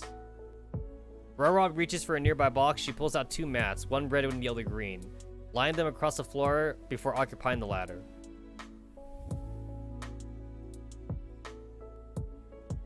Alright, so like breathing exercises? Breathe master, yeah. So like this is basically what the control exercise looks like. And then now we're doing yoga. It's pretty much like stretching and like doing yoga poses.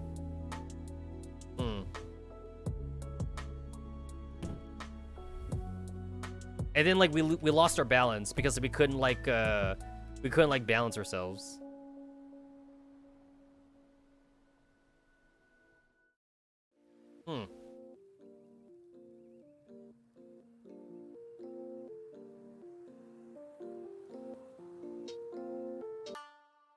I was talking about Student Legends. I was offering to her a broken phone. I tell you, but I'd be talking to a brick wall. I mean, that's just gonna piss off Star.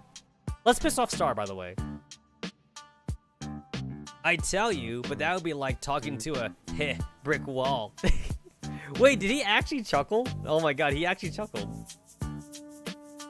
M4 visibly gasps and covers her mouth. If looks could kill, the glare the pink-haired girl is giving me would erase me from existence.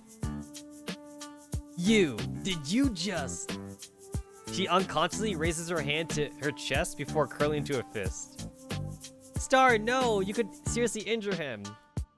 Unforgivable. Simply unforgivable. Guys, don't make chest jokes at Star. I can feel the murderous intent from Star. I brace myself, but instead of punching, she kicks me right where it hurts the most. My vision goes white, and my mind goes blank from the pain first. Oh shit, she went for the fucking nut shot. And then darkness. Voices, hushed whispers, talking fast. I concentrate on the sound. He was encouraging me when you rushed him like that. Then why did he just say that instead of making fun of my chest? I'm sure Shiki didn't mean it. Given how angry you were, you wouldn't have listened. He probably didn't mean it in a literal sense. I recognize these voices. The memories become clear. I remember what happened. I open my eyes to find myself curled in the fetal position. I stand up and the scene comes to focus. As I stand up, M4 rushes to me. Shiki, are you hurt? Do you need to go see Miss Persica? I'm fine. I'm not even injured, actually. There's no more pain. Oh, that's at least Star. Apologize to Shiki right now. Shiki, I explained the situation to her while you were unconscious. You'll be fine. Star looks at me. Her expression can still be softer. Okay, so like now it's all the same now. Okay. Well, that was fun. Who else can we piss off? So this is where we play hooky with Kalina. So it's like, let's not play hooky. Let's go back to class. Kalina pouts. Come on, Shiki, we've already come this far. No turning back now. Okay, cool. So she still makes us ditch school no matter what. We have no choice. And then this is the IDW thing. I wonder, is this like a joke? Or like, does this actually mean something in the future? I don't know if this actually means anything or not. The only thing that happens right now in this game is that like Kalina gets angry at you for hanging out with IDW. I don't know if this actually means anything. What do you do? We don't have all day. It was a weird cat. And it's like, we still hang out at the mall anyway. Yeah, like, we still end up hanging out at the mall. It's secret protagonists that were foiled the Church of Paradius. Oh my god. So wait a minute, I just thought about something. So guys, Naito capture is also a thing. So that kind of makes me wonder if we can also, like, capture a Naito. Maybe make them transfer over to Griffin High.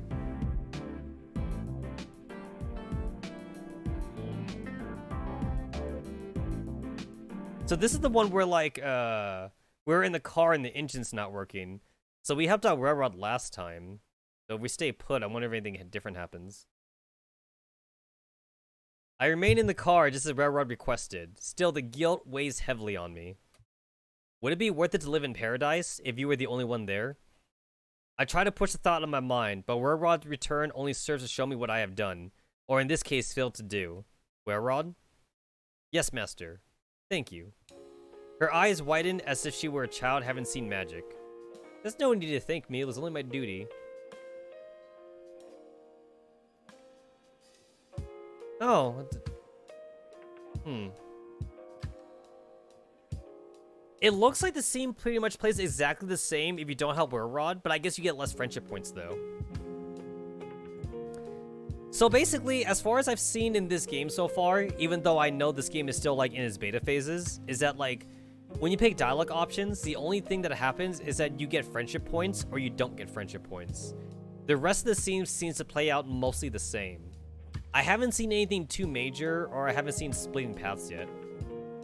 How was the donut? I haven't tried it yet. It's still in the Krispy Kreme box. I've only eaten like a couple chocolate donuts for some energy, but I haven't tried the Thanksgiving donuts yet because I was gonna do a separate recorded video for that. So like, I should be doing that maybe sometime a little bit after the stream while they're still fresh. I have not tried the Thanksgiving donuts yet. I got a lot of chocolate donuts, but I'm saving the other ones.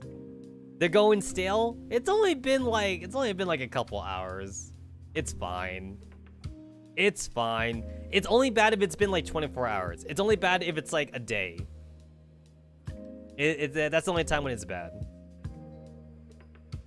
And then we've already like done all the Springfield. We've already done all the Springfield ones.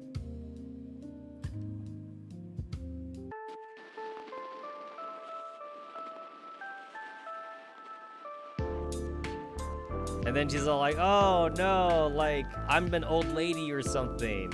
Or I'm an old T-doll.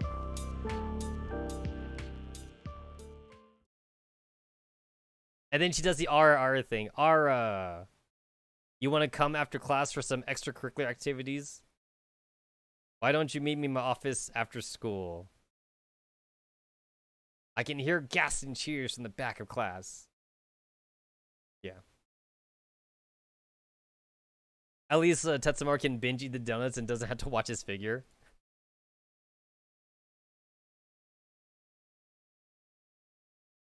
And then what was this one?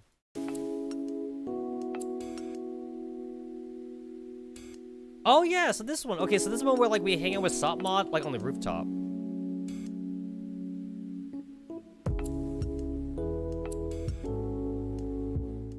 Oh shit, wait. Fuck, I think I gotta do it from here.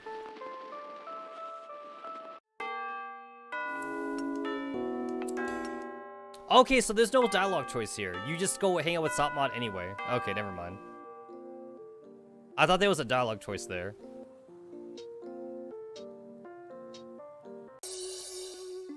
So this one doesn't seem like it does anything. This one seems to have no purpose. Cause like when you click on the other rooms and when you click on the Trolley 416, nothing happens.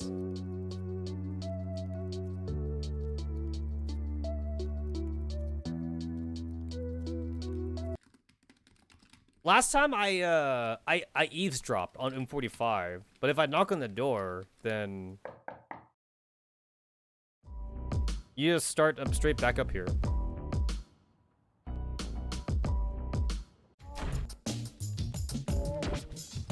It was doing 45.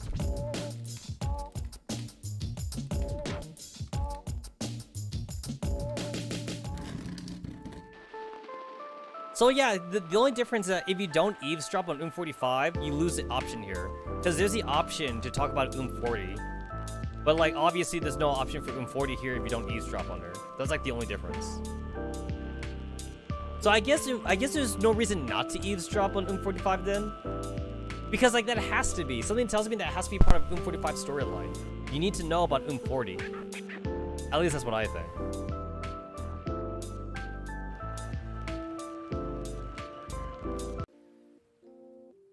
Here's a part where like 45 trips you, and then like she wants you to come over to her table.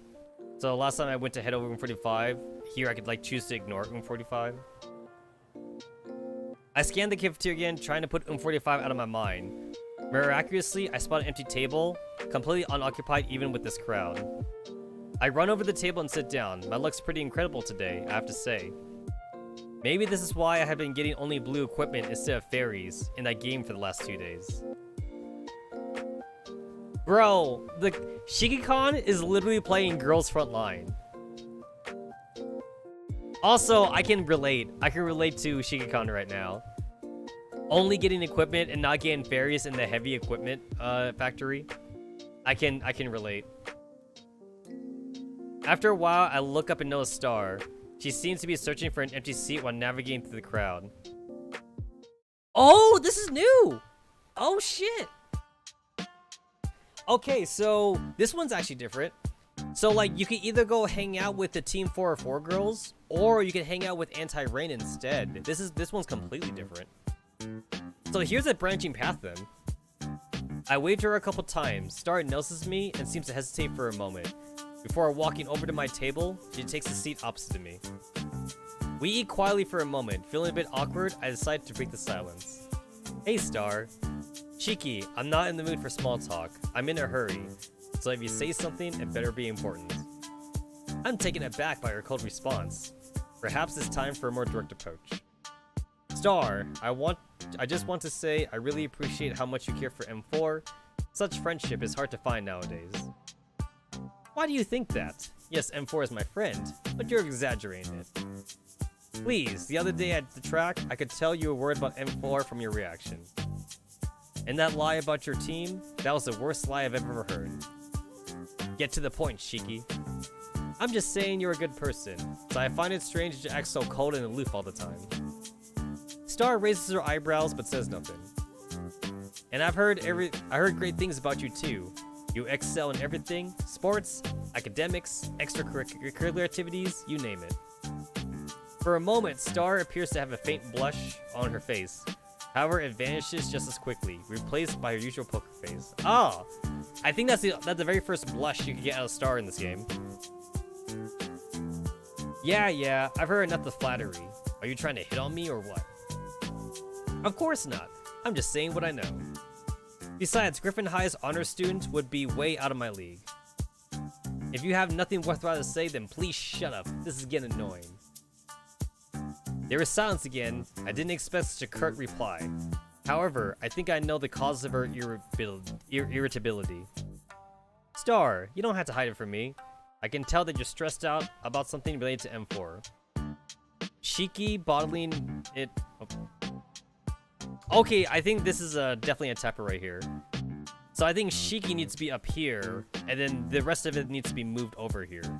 Yeah, because he's definitely saying it. Yeah, it looks like somebody fucked up the like the tagline in Renpai. Following up does no one any good. Even if you don't feel like sharing it with me, at least share it with someone else, someone you could trust. ...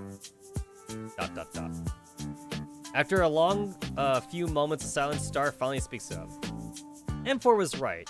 You really don't know when to give up. Star sighs. Yes, you guessed it right. I'm worried about M4. She's running for the student council election, and while I want her to win, I'm worried if she could do it. I can help her with her campaign, but I can't help her with everything. She needs to be more confident in herself. M4 has what it takes to win. She's perfect. She's just soft-spoken and timid. But she wouldn't be M4 if she wasn't.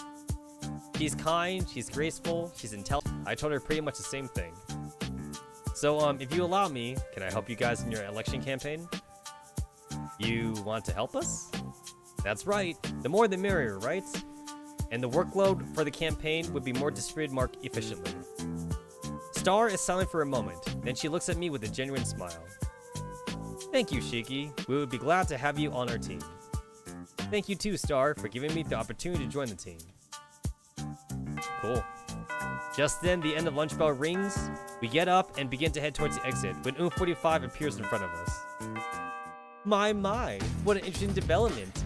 Getting Shiki to help you with M4's election campaign. That's really sweet and wholesome. Good for you. Man, it really does feel like Doom 45 is like the mean girl of like the high school. And remember, guys, Team 404 in this universe is a journalism club. So like, I literally they deal in gossip. That's what journalism is, right? It's all gossip. Oh my god. Did you hear about Negev? Negev is always going around being a specialist. I hear she's a specialist, alright. A specialist in the other kind of thing. Like I bet that's what like they write stories about, right? You bitch! I'm gonna, oh damn. She already called her a bitch. Yeah, I can definitely see Star 15 and M45 not getting along. I wonder who would actually win in a fight between the two. I feel like it's always M45 though. Like if I think about like the original timeline, I mean. Because M45 is like the hacker and Star 15 is just like a physical fighter. Basically, like Star 15 should always be going down to M45 no matter what then. Because M45 would just hack Star 15 at the very start. M45 wags a finger at Star and smirks. Now, Star, are you really in a position to threaten me? Especially after that time when... Star growls. Alright, stop. Don't bring that up again. Shiki, I gotta go. I'll see you later. Star quickly leaves. I turn to M45. 45, are you gonna tell me what that was about? 45 gives me her enigmatic smirk. You want to know? Maybe some other time. Now, we should get going too. Don't want to be late for class now, do we? 45 walks away humming to herself. I'm intrigued, but standing here won't give me answers. I head back to my classroom. I guess you need to ignore 45 if you want to go the Star 15 route. Because I guess 45 and Star 15 are opposite routes then. Well, however, this means I'm not hanging out with Team 404 though. So that means I don't get friendship points with Team 404 then. So basically, you sacrifice Team 404 just to hang out with Star.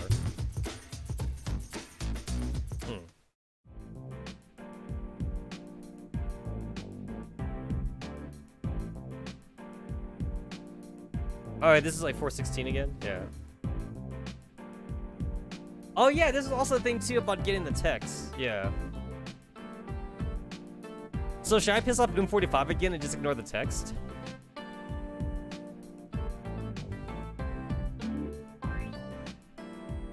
Hey, you there. I blink and look up from my phone, only to find the raging doll from earlier standing right in front of me. Her eyes are cold green, and is that a bloody teardrop? Oh. Okay, so it turns out even if you ignore the text, 416 still approaches you then. So like, this doesn't actually matter. Alright. Yeah, none of that actually matters.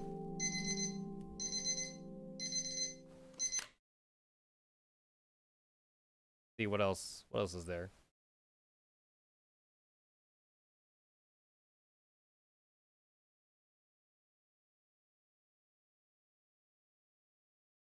What is this? I don't remember this one. Oh, this is the part where it's like, oh, he doesn't want to go. It's the 6th day of the week, right?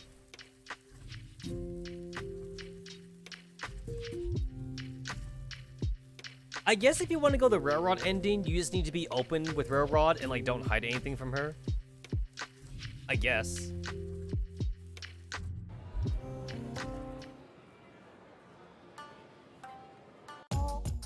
Okay, so last time I did speed. Will it be any different if I hit for more power? I choose a stronger diner gate. You can never go wrong with more firepower, right? Just as I thought. Come on.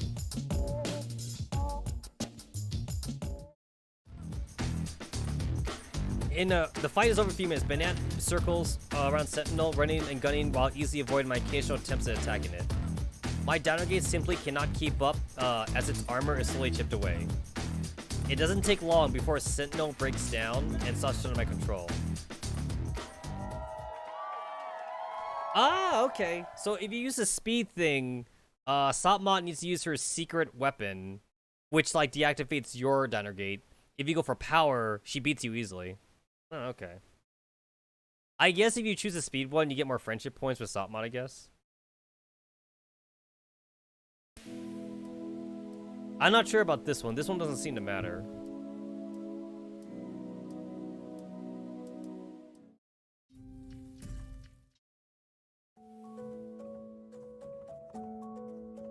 I'm going to assume that this might be updated. Like, if you go to the classroom, you might hang out with a different chick. And if you go to the corridor, you might hang out with a different chick. Like, the rooftop is hanging out with M16. But I guess maybe they haven't, like, added in that part of the game yet. I mean, I guess that makes sense.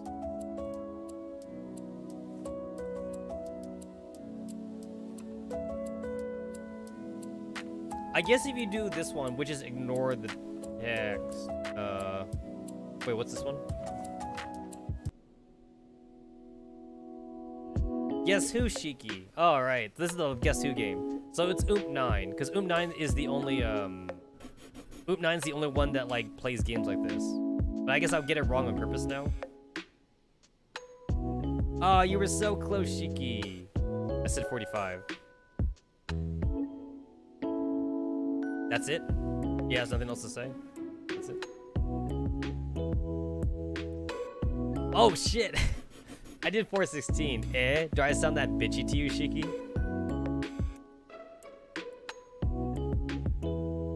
So I guess 416 sounds bitchy in this universe. I guess, to be fair, she does sound bitchy in the original universe too, I guess.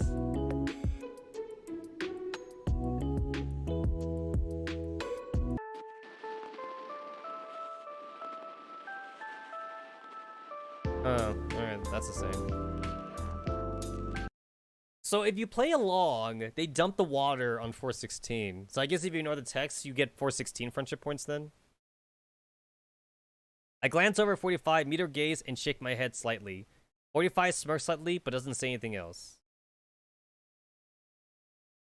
Over 45's shoulder, I catch a sight of the time on the clock. Wow, it's getting pretty late.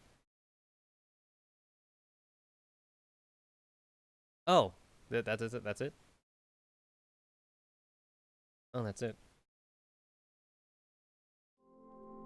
So, if you don't dump the water on 416, I guess you don't get negative points with her, but I guess you don't also get positive points. You just don't get a negative point. Because I'm assuming that, like, if you play along, they dump the water on her, and then 416 probably knows you played along, so, like, she might think you were a part of it, I guess. To be fair, that's also a part of the game too, though, right? Sometimes you're playing not for positive points in these dating sims. Sometimes you're also playing not to lose points. And in some dating sims, some girls are harder to get points for than others. Especially characters that, like, initially hate your character from the very start. I remember actually in like one of the old school dating sims I played, Snow Sakura, there was like the best friend of like the main female lead character, and she was also like a waifu. And like she initially doesn't even like the main character, if I remember right. So like you have to like make sure you're not friends with everyone else.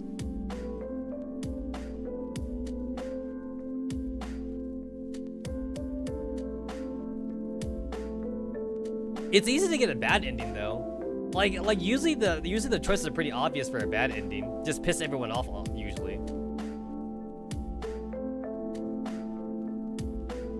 Some games even give you the bad ending really early too. Like you might not even need to play through the whole game. You could just play through like half the game and then you already get the bad ending. Alright, so what if I tell him to put a shirt on? ... Mr. Kagura leaves and comes back a few minutes later in his usual uniform. Oh, is that it? Is okay, that's it. Oh, okay. Alright. Okay. You know, when you think about it, actually, there's no reason for Kagura to actually have to put on his uniform, though. He's at home, right? So, like, you could have just put on a shirt, I guess. You didn't have to put on a fucking suit.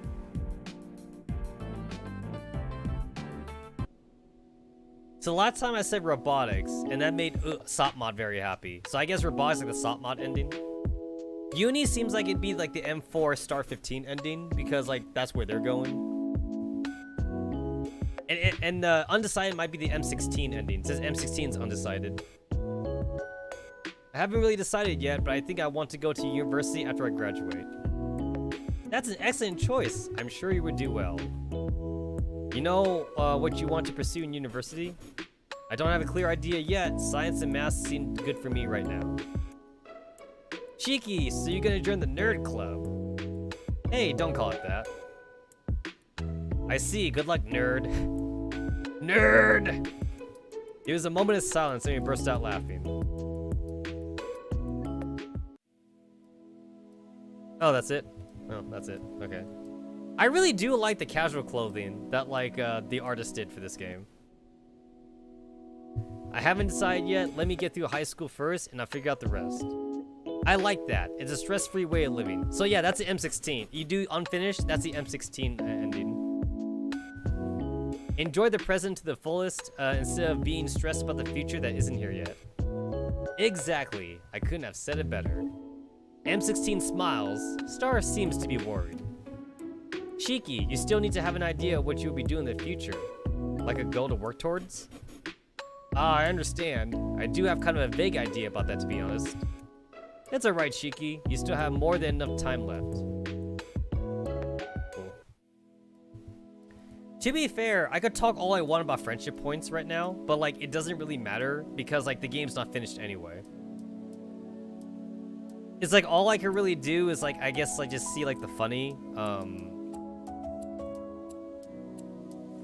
see like the funny choices, I guess.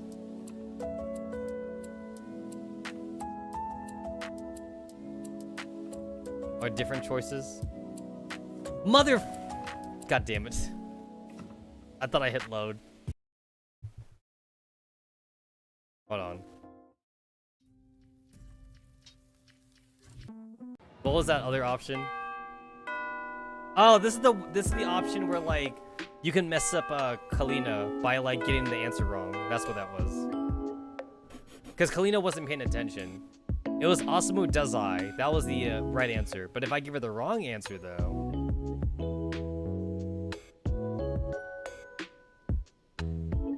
Kalina, would it really hurt so much to pay a little attention in class?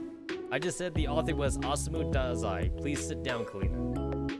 Kalina takes a seat with a dejected look on her face. Kalina, I'm sorry. I wasn't listening to Hellion either. It's not your fault, Shiki. I should have been paying attention. Don't worry about it. Alright, cool. So basically it's like, do you want to get friendship points with Kalina or not? That's basically what that is. And Kalina doesn't even get that mad at you. She doesn't get all bitchy or anything like that. Yeah, she doesn't get all mad at you.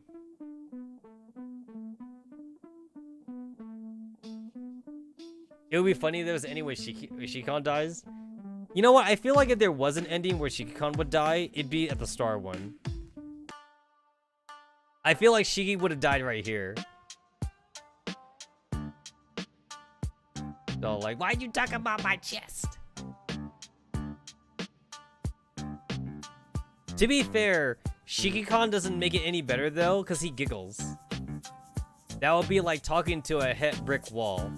So yeah, like I feel like Shiki-Kon doesn't make it any easier.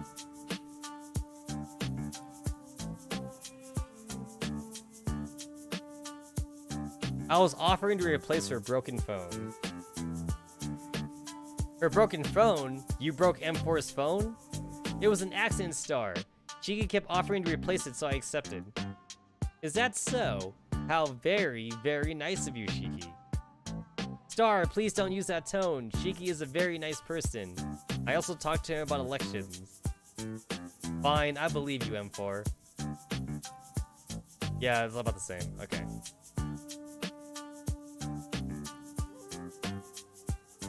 So basically for now, like, it's just kind of like just thinking about like more of like a numbers game, like how you can get like the most friendship points with everyone, I guess. The question I have now for the developers is whether or not they intend to do a like a harem ending. Would it even be possible to get a harem ending in this game?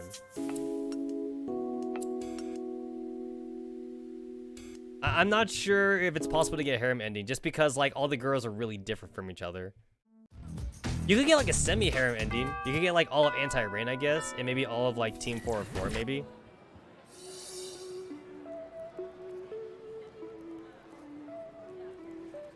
Where's my Springfield? Where's my Springfield ending? Now, no, remember, they're not related in this universe, though. At least from what I understand, they weren't all made by Persica in this universe. I guess they were all, like, just made normally, maybe. So, it seems that Persica has, like, no relation to the girls in this universe. So they're not actually sisters.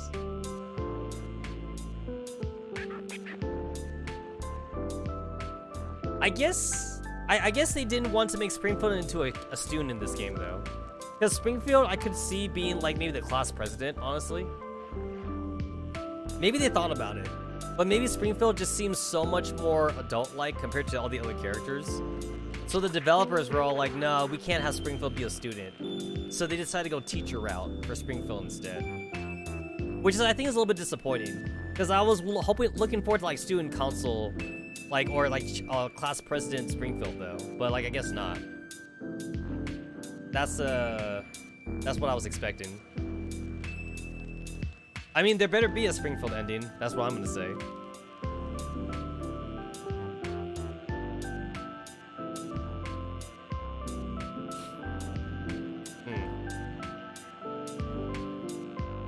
Mission failed. We'll get him next time. It would be like Marine wearing young stuff. I don't know. I could picture a younger Springfield.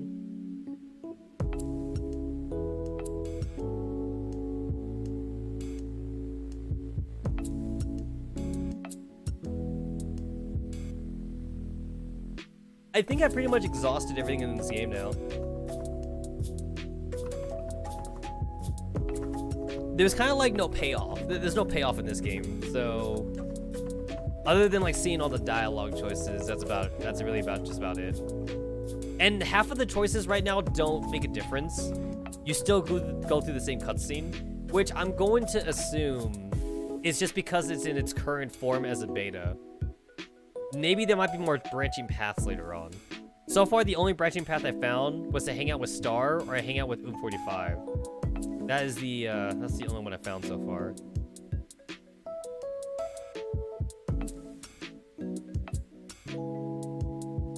You choose not to dump the water on 416, but like you don't even like hang out with 416, unfortunately, which kind of sucks. Also, like this seems kind of like a weird thing about telling Kyriger to put on a shirt. So, do you get friendship points with Kalina if you tell Kyriger not to put on a shirt? I don't know. I wonder if Kalina is used to other girls telling her that her dad's hot. They'd be like, Kalina, your dad, is he single? Blah, blah, blah, blah, blah. And Kalina would be like, girl, stop talking about my dad.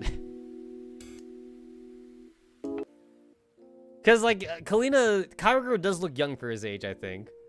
I mean, he looks, like, rugged. I think that's the best way to say it. I don't think he looks young for his age. He just looks rugged, and some girls go for that.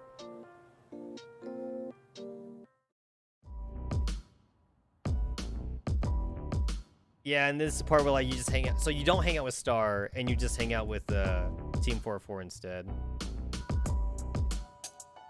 And there's no visible difference between choosing any of these two choices, but I assume one of them gives you friendship points with OOM45, but like I have no idea though.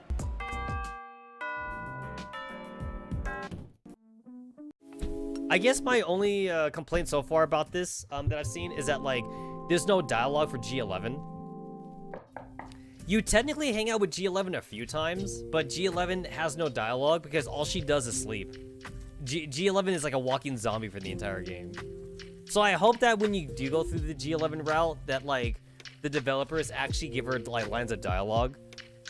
Or maybe like you give G11 like Red Bull. You give her Red Bull or something, and then like she like be awake or some shit like that. Maybe. Hit the sleep club.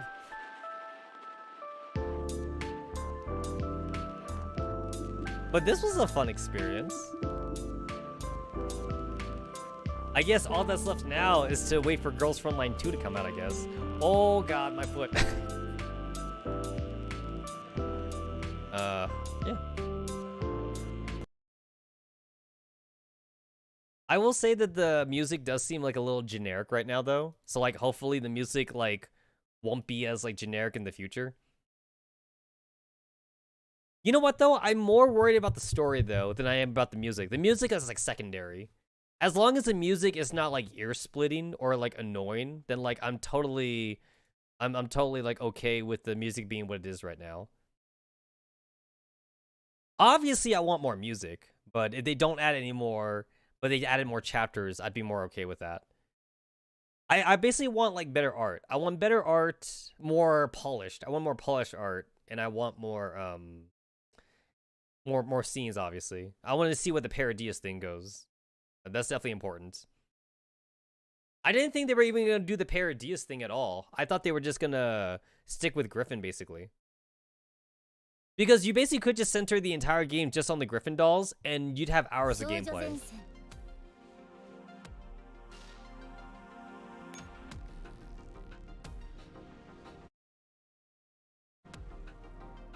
My Devil Jashin-sama. Blue Archive, please. You know, I'm still deciding on whether or not I want to give Blue Archive a try. I'm still deciding that. I've seen good animations of Blue Archive, but yeah, I haven't really settled on that yet.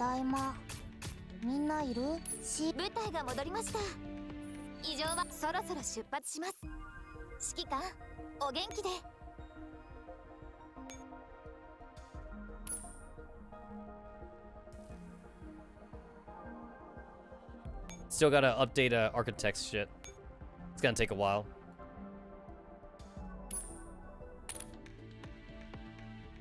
And I think I've actually already decided, like, that I did want to get a costume for one of the Jashin girls, regardless of whether or not the Jashin girl is meta or not. I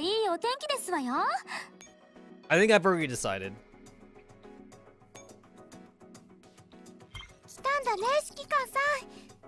I think I want to get Minos. I think I'm going for Minos costume.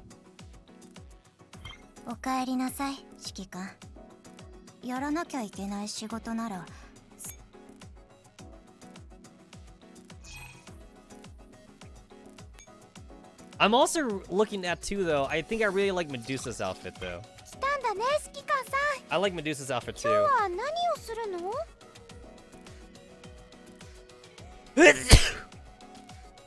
Without tickets, like 2 weeks for Archie to be max level skills.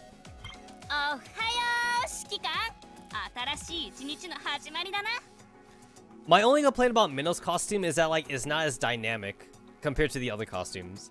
Like, I feel like Minos' original art is also pretty good. I like this though.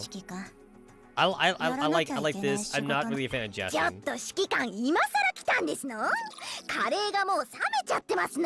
Oh, wait a minute. Oh.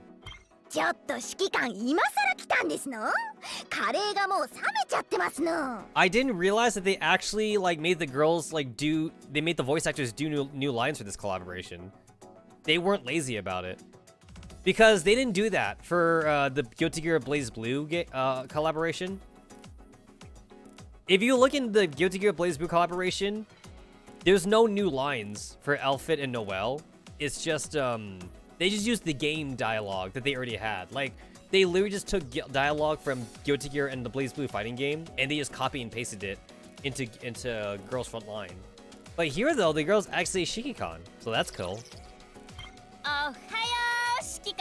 Shiki-Kan. Cool.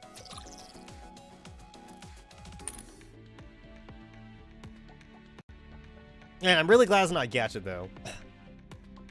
Because the Valhalla, I hate that the Valhalla event was gacha. Wrong one. I mean, I get why I get why Valhalla was gacha, though. The Valhalla one was gacha because Because there was furniture, right? There was furniture with a Valhalla collaboration, so that's why that one was gacha. But I hate it though. I hated that Valhalla was gacha. おはよう指揮官。今日の資源をチェックして任務を進めて。 I hope not. I feel like it probably will be because people also want the furniture though. People are gonna want the furniture for the Valhalla rerun collaboration. So yeah. おはよう。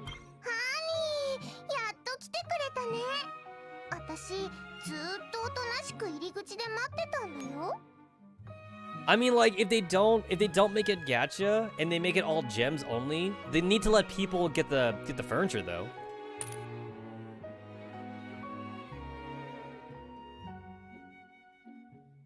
I mean, unless they want to move the furniture to like the cafe, but like, or not the cafe, to the forward base camp, but I feel like that's not gonna happen.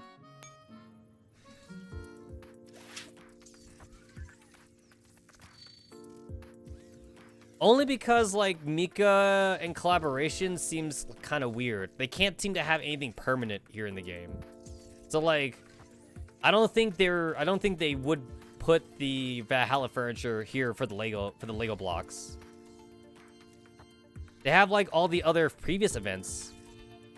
You know, they have all these things in here, which they slowly add permanently, but I don't think Valhalla's happening.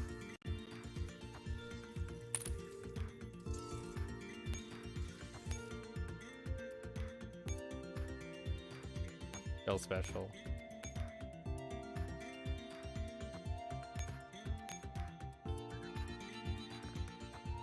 Outfits, Noelle, like, I did this by acquire sequence. I got Dorothy last? I must have got bad luck, because Jill you get for free. You get Jill for free, so that means I had to grind for Dorothy then. You also had to drive for Stella, I remember. A lot of people were grinding for Stella. I got Stella pretty early. I got Stella like on my second try, I think. And then you got Elfit and Noelle for free. You didn't have to grind for these two.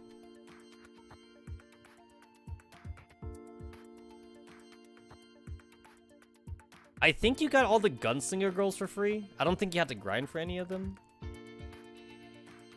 I can't remember Gunslinger girls that well. You got Fail and Clear for free, and I already got them down here.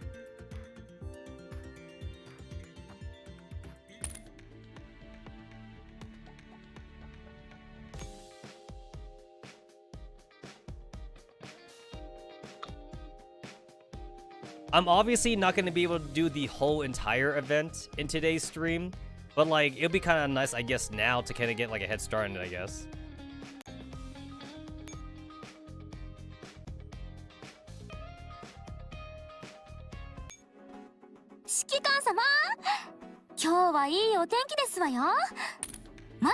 I did my Mistrain gacha at the very start of the stream. Spoiler alert, I didn't get it, but you're free to look back on the stream though if you want to see me fail. I didn't get good pulls at the start of the stream. My pulls were not that good. Don't you mean Raisin? Raisins ain't no mama. She ain't no mama, baby. Ohana be the mama, baby. There only needs to be a single main female character in a new TV drama. Chapter 1. Oh shit, I see Ouroboros' face on here. That's cool. I gatched in both Machikami and in Mistrain Girls at the start of the stream.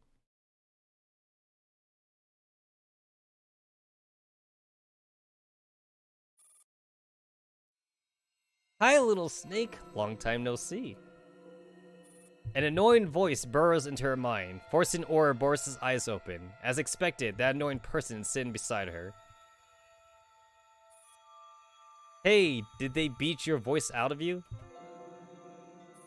Get lost. Haha, it's a relief to see you this lively.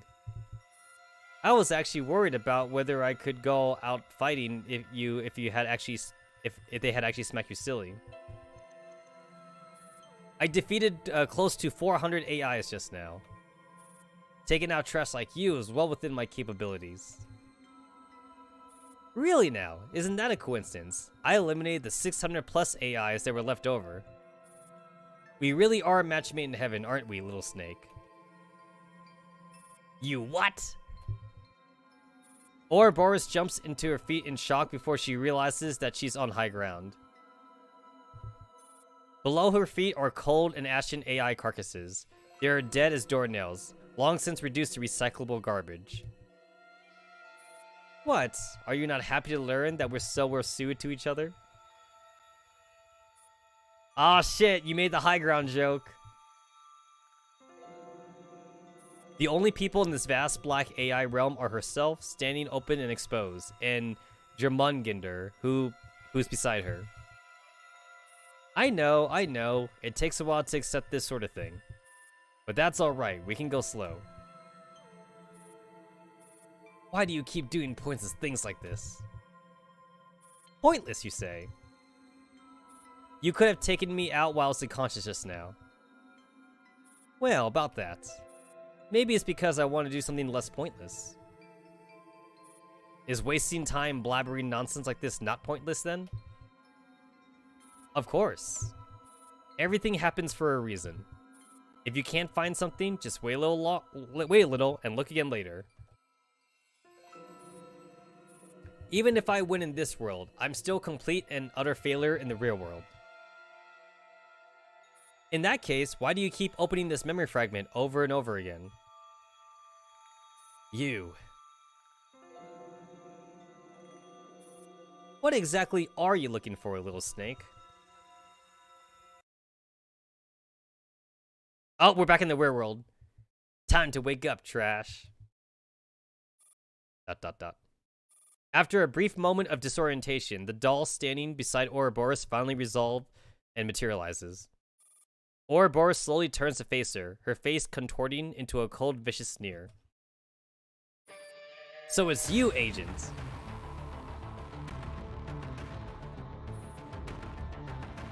But you have to understand, we are different from Griffin. Second chances don't come that easily. You're getting rid of me, aren't you? Oh, this is a flashback. I simply understand your thought process quite well. Do you have any last words? Curse you. Curse you, Samus, Griffin, Squad 404. Ha ha ha ha ha ha. The moment she pinpoints Agent's exact location, Ouroboros scoops up a tool lying beside her and leaps up from the repair tank, lunging at Agent. You betrayed me! Then you dare bring me back to life? I'll make you pay for the humiliation I have suffered. Die! I don't think so, because like, this is Agent coming to rescue her. So, like, this is definitely afterwards. Because she was a core. So, I don't think so.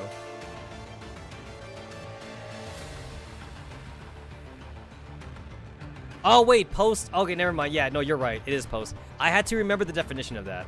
No, you're right. Yeah, this is after. Yeah. Basically, as far as I'm aware from what the development team said, when they do a collaboration thing, the collaboration usually tries to take place at whatever chapter it comes out in, basically. So, on the Korean and Chinese servers, they're like past chapter dual randomness, right? Chapter 13.2 or something, 13.5. So since this collaboration is happening after 13.5, I believe this is happening after dual randomness then. At least from what I remember what the devs were saying. Collaboration events basically should be canon to when the collaboration event happens, at least as far as the Chinese server story thing is happening for. So basically, this should be happening after chapter 13 then. At least I believe so. Are you so scared you can't even move a muscle? Ouroboros swings at Agent's face with all her might. So who the fuck let Agent inside? And Agent easily catches her hand. I knew you'd do that. What did you do to my body? Oh, nothing much. I just removed your firepower modules and weakened you slightly. You weakened me? Otherwise, this place would be rubble by now. Agent coldly releases Ouroboros' hand. Do you know how long it's been since we last met? Let me rephrase the question. What is the last thing you remember? Yeah, so I think this is pretty much just... I think this is pretty much what I mean. Yeah, so... I believe this is definitely after Chapter 13. So that means that this is way after, like, Elisa abandoned Samus Ferris. So right now, Agent is the leader of SF. Because, Mastermind don't give a shit no more.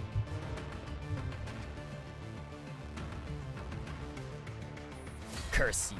Curse you. I have never been wrong like this in my entire life. G11, Oop 9, 416, Oop 45. You rats that only know how to scurry in the shadows.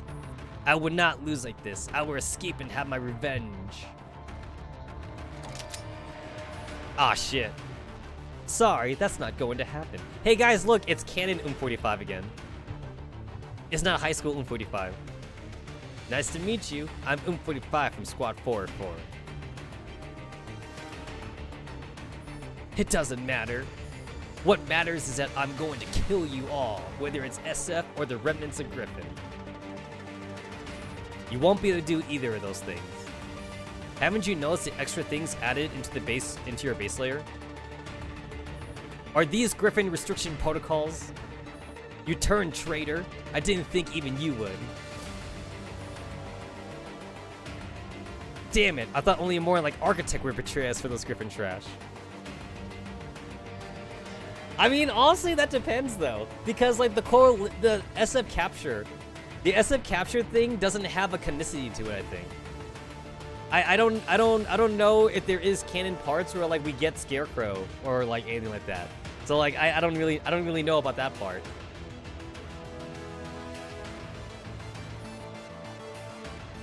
I'll make it simple for you. For now, all you need to know is the following.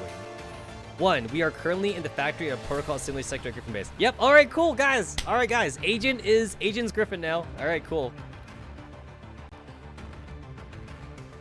We are in the Protocol Assimilation Sector. Yep, okay, cool. Agent is now Griffin.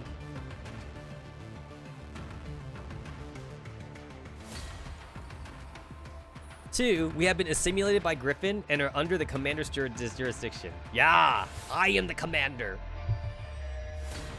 Canonically, Agent's been assimilated by Shigekon's D. Who do you think I am? Destroyer? You can think me a fool with that nonsense? Unfortunately, everything I've said is the truth. You can expect the contents of the protocols through your ribbon. Your training plan is in there as well. Say what? Ouroboros grabs at the ribbon on her uniform, and her features scrunch into grimace. Wait a minute, why am I reading it through my ribbon anyway? I think you should be more concerned about your own fate rather than the insignificant things that happened while you were asleep. I think you mean inseminated? I fail to see what fate could have in store for a powerless piece of trash. A doll can spend her long life doing many things other than fighting. You don't understand right now, but I hope you will someday. Guys, the oath rings, right? The oath rings. When we give them the oath ring, remember what the oath ring says? It says that we make them forget about their old life at SF. Granted, you've already been defeated once, and paid quite a heavy price for it. You're kidding, right? I'm not interested in anything apart from fighting. Then I'll give you a weapon to protect yourself. Once again, Griffin's squads dug it out of your old lair. It can only be used once, so please make sure you use it when it counts. Agent hands a crumpled picture to Ouroboros. You call this a weapon to protect yourself? Also, since when did Griffin have so much free time to idle away? Why would they run all the way to my base to rummage through the trash? Ouroboros disdainfully wads the picture up into a ball and throws it to the ground. Ouroboros, this is your last chance. If you do not pass Griffin's neural calibration exam, you will be scrapped and returned to the AI storage vault. If that happens, the next time we meet might be at a children's science fair 100 years later. Kids, do you see this AI? This is the oldest AI sample we have in storage. Everyone, wave hi to her. Dude, that's a burn right there. You! I've sent you all the information regarding the exam material and Griffin space. So Agent is kind of giving... Isn't Agent kind of giving Ouroboros a cheat sheet then? Agent's basically trying to help Ouroboros like cheat the neural exam test.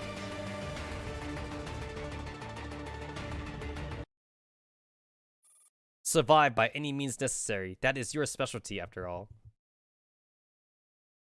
Agent devoted to Shiki-Con. Hey, do you guys think that Agent and the G36 have a rivalry at the Griffin base or something? They must fight over who gets to work like in the cafe or cafeteria. They must also fight like who gets to clean Shiki-Con's room.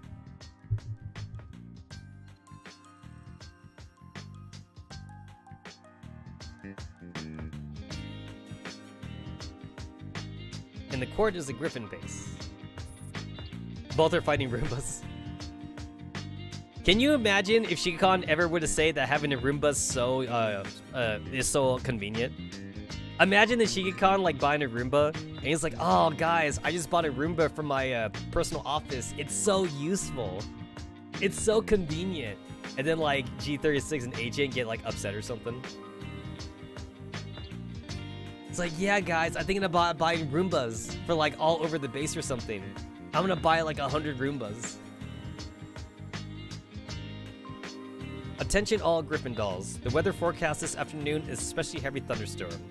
Please do not head outside for the time being in case your navigation systems go offline and you get lost. Oh look, we haven't seen CZ in a long time. E90, do you really know where this absolutely safe super secret would never be found out by the commander #1 best dueling spot is? Would never be found out by the commander. The commander knows everything. Don't worry, Miss 75. Just follow me. Hey, you guys remember when we were all trying to like get P90, only for her to like not be meta anymore? She was like useful for like a chapter or something. She was useful for like 2 chapters. Couldn't you just imitate somebody else? What's the matter? You scared, CZ75? Ah, shit. Wait, hold on. What's that? Oh, God. That's amazing. Bro, that's amazing. I like that. Is that Diner Gate? That looks like a Diner Gate. That legit. That's like the Diner Gate Mark 0. That's Diner Gate like 1.0 right there. I like it.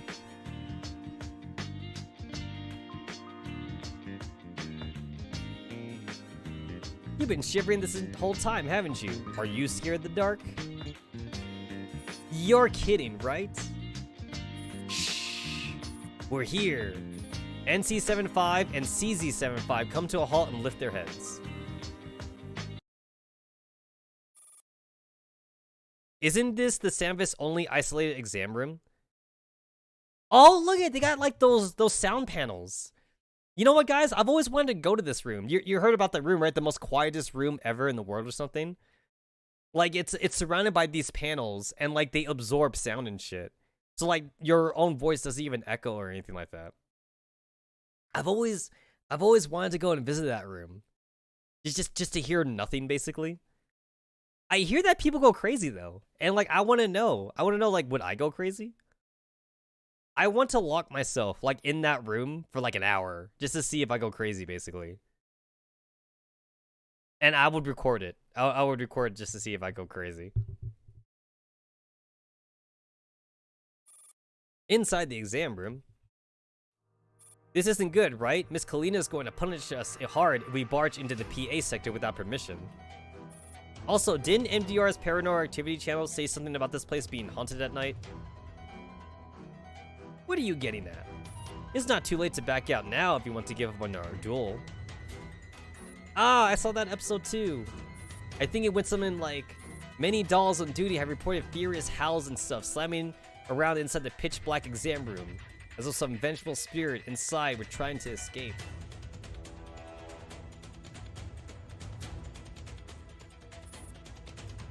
Stop, stop, stop. Don't say anymore.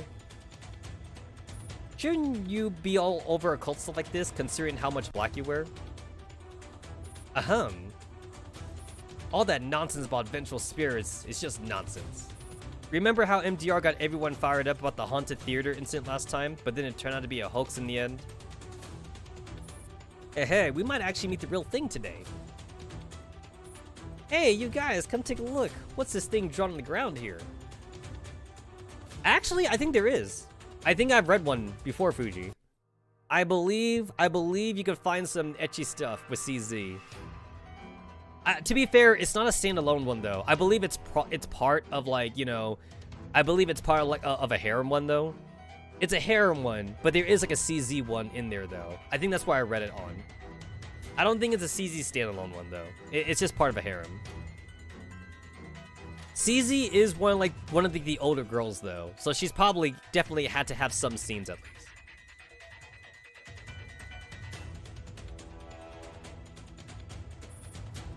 Hey guys, look! We're in a Jashin-chan anime now. On the clean floor is a massive circle featuring all kinds of complex and decipher runes. Oh, I haven't seen one of HS2000 though. I haven't seen that one. A strange snake-bodied girl is inspecting the circle while consulting a magical grimoire. Oh, isn't Jashin adorable when she's like not trying to kill anyone? He's cute. Everything is ready. Oh, now she's not cute. Jashin's not cute no more. Prepare yourself, Urine. Today is your day of judgment. Open toe gate to the other realm. Oh, is this how they do it? Okay, so they open up on the dimensional hole. So it's the same excuse as in Blaze Blue Guitar collab.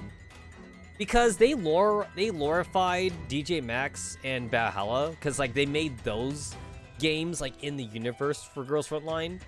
For this one, they're just gonna do like a whole dimensional shit thing. It's the same as Blaze Blue and Guilty Gear. The dolls squeeze together as they peer at the massive circle in the ground. None of the symbols make any sense to their inbuilt cipher recognition system. Could this be some kind of summoning circle? That would make it relevant to those reports about paranormal activities, right?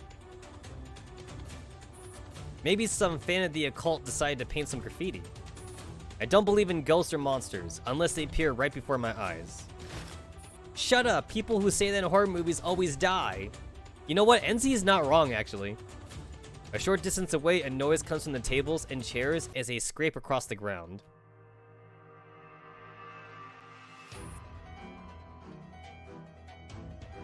Oh yeah, Gunslinger Girls. Gunslinger Girls did the same thing that DJ Max did. It was a server. Like, DJ Max was a game server, and Gunslinger Girls was like an old, abandoned server. Yeah, they were both in-universe. Who's that? Who's there? And then Valhalla. Valhalla, they did it. Actually, Valhalla, they double-dipped into Valhalla. So Valhalla, it was both 416's dream, but also Glitch City does exist in Girls Frontline. They also did that in Universe too, because 416 got drunk in Valhalla. So they double-dipped. They double-dipped for that one. 416 dreamed about Valhalla while she was in Valhalla. They actually went to Glitch City. Leaves outside the windows rustle and the snake-bodied girl appears outside. Bet, quit snoring. We could say that the GSG girls were the prototype for inspiration for the GFL girls. Yeah, I could see that. Or more accurately, you could say that the GSG girls was inspiration specifically for Lunacia. You could say that actually. Because to be fair, the regular dolls are just robots. And the concept of robots was already around before Gunslinger Girls' time anyway. So rather than say they were inspiration for T-dolls, there's an inspiration for Lunacia. Because like the concept of robots have been a thing since like what, like 1700s or something? It was like a novel, right? The idea of a robot came from like a book or like some shit like that. After ensuring everything is safe, the snake girl returns to the magic circle and begins chanting an ancient incantation. Oi, oi, oi! Why the hell are you griffin trash all so damn noisy? A tall black figure bellows in anger as it rushes towards the dolls. Ah, keep away from me! Wow! Like strands intertwine in keeping with the ancient pact.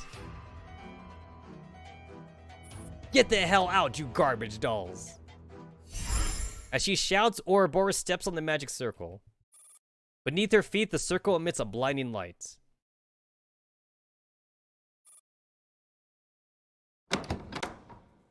K5 skips along cheerfully as she pushes open the doors to the exam room and enters. She stands on the edge of her painstakingly drawn magic circle and admires her own handiwork. What a lovely teleportation circle. How symmetrical. How exquisitely detailed. If it really did work, I'm sure it would send me to a wonderful otherworld. Unfortunately, the activation conditions are just too complicated. First, I need to gather 4 souls. And the really outrageous part is that someone in the other world needs to activate the same kind of magic circle on the same time, as if that would ever happen. Wow, seriously? That is very oddly specific. That is super specific. K5 sighs again and starts erasing the circle on the ground with a cleaning tool that she has brought along. Better clean this place up and get back before the commander finds out. As she carefully wipes the circle away, her hand touches a familiar item. K5 picks it up in confusion. It is a pair of amber-tinted sunglasses. Cool. So that was chapter 0. Hey, do you guys remember? Do you guys remember chapter 0? I remember chapter 0. I remember this. Do you guys remember when Agent was choking out M4? Yeah, those were the good old days, right?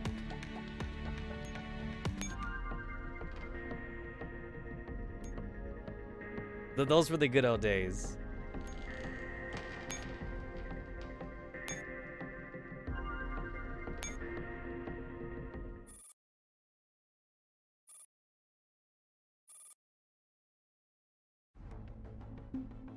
This chapter 0, and then like this is M4 before she got her Digimon.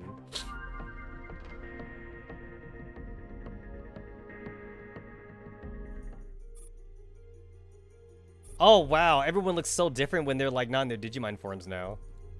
Hey, remember M16 when she was part of the group? Oh, that takes me back. If the Sampus is still alive. You know what? I wonder, would Chapter 0 have gone differently if M16 used the plasma cannon? It would have gone so differently, right? They could have totally taken out Agent, I feel. M16 never did use the plasma cannon. She had it, though. She had it on her. Anti-rain. The legend continues.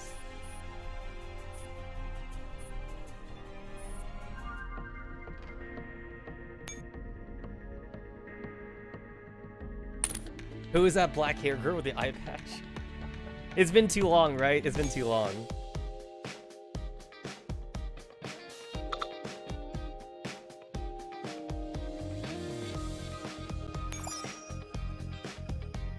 Interdimensional Commission. Yashin-chan! Jinbocho in another world. Hello everyone, I am Tangin-chan. Due to manpower shortages, I've been sent here to give everyone a brief recap on the story. Now then, let's begin. Last season, Urine summoned Yashin-chan from hell. However, since she was missing Volume 2 of the Grimoire, which contained the dismissal spell, she could not send Yashin-chan back. Thus, she was forced to keep her and let her run rampant in the mortal plane. Hey, do you even know how to do a proper introduction? However, not only was Yashin-chan terribly ungrateful for this, she even kept plotting to kill Urine and return to hell. It's all because she couldn't send me back. so I've got no choice but to kill her in order to go home. This time, she came up with a new plan. She would summon demons from another world to help her defeat Urine. Don't go blabbing my plan out loud, damn it. Oh dear, it seems I said too much. Please handle it in post. What? It's a live stream? I guess I can't be helped then. Well then, everyone, let's all pretend we didn't hear anything. Come back here, you!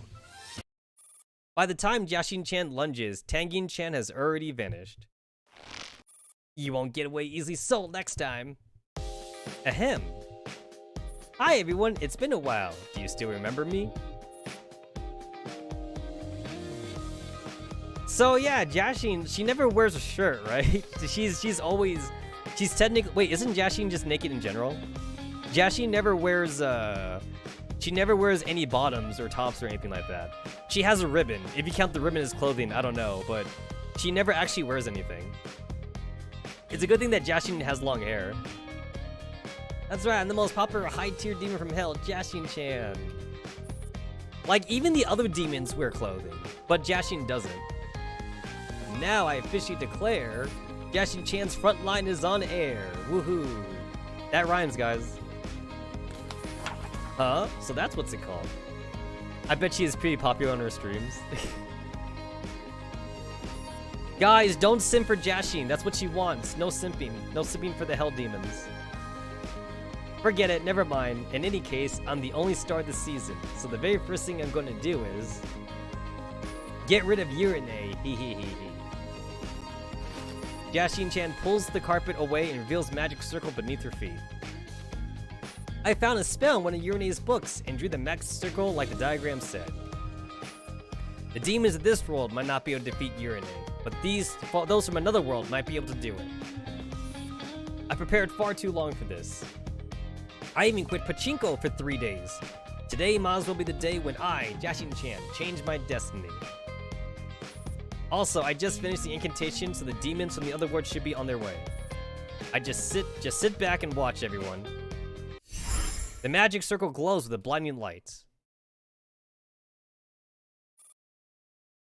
Oh wow! We're drifting apart!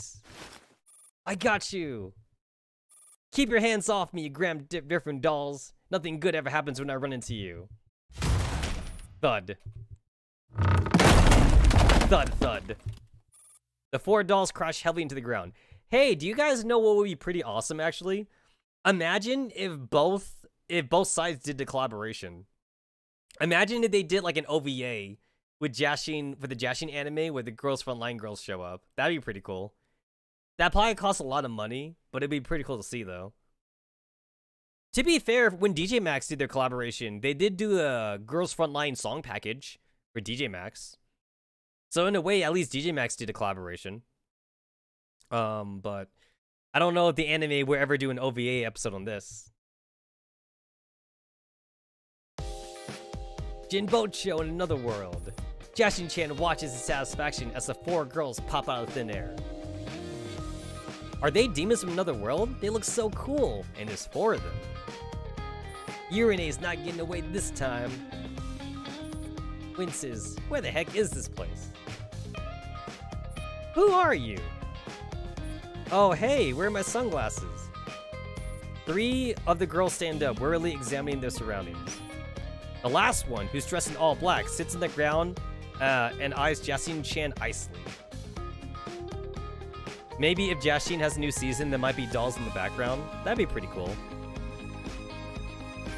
As I thought, they're still wary of everything around them, since they were just teleported from another world. They won't trust me easily if I casually reveal my identity. Well done, Jashin-chan, you're a genius.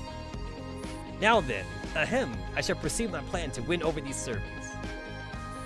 Are you demons that the witch summoned? Jashin-chan falls to the ground, her body trembling in fear. As the girls exchange confused glances, Jashin-chan grabs their attention by suddenly clutching at the carpet and wailing loudly. Oh wow! Don't hit me! Stop hitting me! My young, weak, fragile soul can't bear any more of this torment. What the heck? Is she a human, or Lamia in need of aid? What should we do? Wait a minute, why are you guys accepting the fact that she's a Lamia so readily? Commander? Commander, come in, we need help. Quit whining, our connections with the Griffin base have been severed. Hello, Miss Snake Girl, I am CZ7 Fine, a tactical doll from Griffin and Krieger PMC. May I know where we are? Are you some kind of custom-made doll? I've heard that there are some pretty outlandish examples of custom dolls, but I didn't know they were Lameroid models. You know what, guys? This does bring up a good point, though. If T-dolls can be anything that you want them to be, I mean, might as well get a custom-made one, right? If you guys are, like, into, like, monster girls, you could totally get, like, a Harpy T-doll or some shit. I mean, I'm not sure if I'd ever want a Harpy T-doll, but I guess that is something I could do. What are you talking about? I don't get it. I'm so scared. Why aren't you coming over already? Don't waste my refined acting skills. And what are you whining about? You should be calling for Jashin-chan rather than a commander or whatever. Come on, cry and gather me into your embrace, then hand over your credit cards. Please don't be scared, we won't hurt you. How should we address you, miss? My name is Jashin-chan. I used to be an innocent, pure, cute, and gentle little girl. Then one day, Urinate the witch kidnapped me. She locked me up in this tiny little room and tortured me in all various horrible ways every day, as I was performing all kinds of horrible experiments on me. She turned me into a half-girl, half-snake monster. Shikike already has like 10 custom-made dolls and they were probably expensive. I think they were, because I remember, I think Kalina mentioned that. Especially for DJ Max especially, they do talk about it. I think Kalina said that like Hellion was going to be super mad or something. And then like Commander would have to like do overtime or some shit. They definitely paid a pretty penny for like the Valhalla models. Oh my god, the music. I just read the music is like the sad one. It's the sad music for Jashin-chan. That's kind of half true about what Jashin says. Hey, why are you spouting your backstory all of a sudden? Even the background music changed. Also, since when did we have witches and monsters in our setting anyway? Wimples, I know it sounds ridiculous, but it's all true. I'm sorry you had to go through all that. Relax, NZ. Now then, Miss Jashin-chan, do you know where we are now? How can we get home? Hey, how come my nav system isn't working?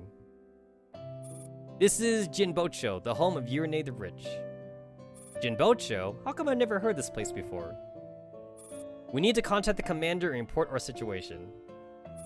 I've been trying to do that ever since you lot began babbling nonsense. It's no good. Not only can I not contact the commander, I can't even open my comms channel to you guys. Isn't that kind of cute that Ouroboros is trying to contact the commander? I wonder what she would say. He would like, oi, shiki cunt. I'm lost. But I still hate you. Also, like, I wanna kill agents. Please give me access to kill agents. But why? Maybe it might be because you're not in your original world. I think Urinate the Witch drew this magic circle to summon spirits from other worlds every now and then. Once the summon succeeded, she would bind these free spirits in cruel ways, berating and beating them, not letting them eat or drink, and performing all sorts of evil experiments on them. Just like what she did to me, sobs. Sorry about this, Urinate. Hope you don't mind sacrificing your reputation for me. Ha ha ha ha. Wait, I just realized something. Isn't this magic circle the same one we saw in the exam room? It really does look like it. What the hell are you looking at me for? I was sleeping and charging myself when you guys woke me up, and I ended up being dragged in this crappy place. I'm still having trouble believing this. Have we really been sent to another world? Ouroboros opens the window. Beneath the clear blue sky billowing from the dawn of the 21st century stretch all the way out to the horizon. The scenery is drastically different from the desolate wasteland surrounding the Griffin base, and it's most certainly not a cityscape that can be found in their own era. Isekai time? Yeah, definitely, right?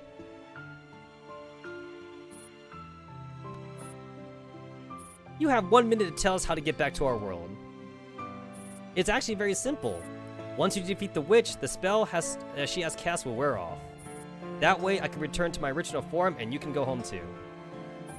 Noticing the uncertainty and doubt on the girls' faces, Jashin dabs at the corner of her eyes. I can't remember how long it's been since I went last home. I wonder if Mom and Dad are right. They must have been searching frantically for me night and day. Otherwise, why wouldn't they pick up my calls? I want to go home, back to Mom and Dad. You guys should know how I feel, right? After all, you must have people important to you like the commander or whatever waiting for you to come home. Dobbs, darling! Man, I totally forgot what P90's original personality was. So she's part of the Darling group, along with MK23. There's a few girls that call the commander Darling. So please, help me defeat Urine the Rich. Jashin-chan finds the perfect timing to execute a Dagaza. Please get up, Miss Jashin-chan. Please help me defeat Urine the Witch. Once the witch is destroyed, her magic circle will wear off and we can all go home. CZ, what should we do now? So basically, we can go back to original world once we kill this witch. Is that it? Or Boris grabs Jashin-chan by the head and stares her down menacingly. The look in her eyes is so scary. Is this what demons are like in another world? Yes, that's right. Don't be hasty, Ouroboros. We haven't figured out what's going on yet. Cling to your life and prove your worth to me. Ouroboros swats CZ75's hand aside and shoots her a murderous glare. I have a neural calibration exam in 3 days. Do you know what's going to happen if I don't pass it? What is the commander going to think when they found out I've gone missing with the 3 of you at a time like this? Do you think they'd be kind enough to be worried about how we got lost on the excursion outdoors? Or would they assume that I've gone berserk and killed you? Calm down. I forbid you to talk about honey like that. I don't have time for this. I need to get you troublemakers back before the exam takes place. It doesn't matter to me whether you're in one piece or it's just your neural cores. Until then, I will kill anyone who gets in the way of my continued survival. Ouroboros' Code Gaze has the 3 dolls transfixed. CZ75 knows that this is a look that can only have come from killing countless people. On the streets of Jinbocho. So, Miss High School Girl in Black, we've been talking for a while now, but I still don't know your name. Ouroboros. Oh, so you're the Ouroboros tribe then. That makes us distant relatives. We haven't heard from you ever since your people bit your tails and spun all the way out of hell. Wow. That's funny. We meet at last, little snake. Get lost, you stupid snake. I forbid you to call me by that name. Oh, that reaction takes me back. Go on, scold me some more. Well, I would punish her, but she might like that.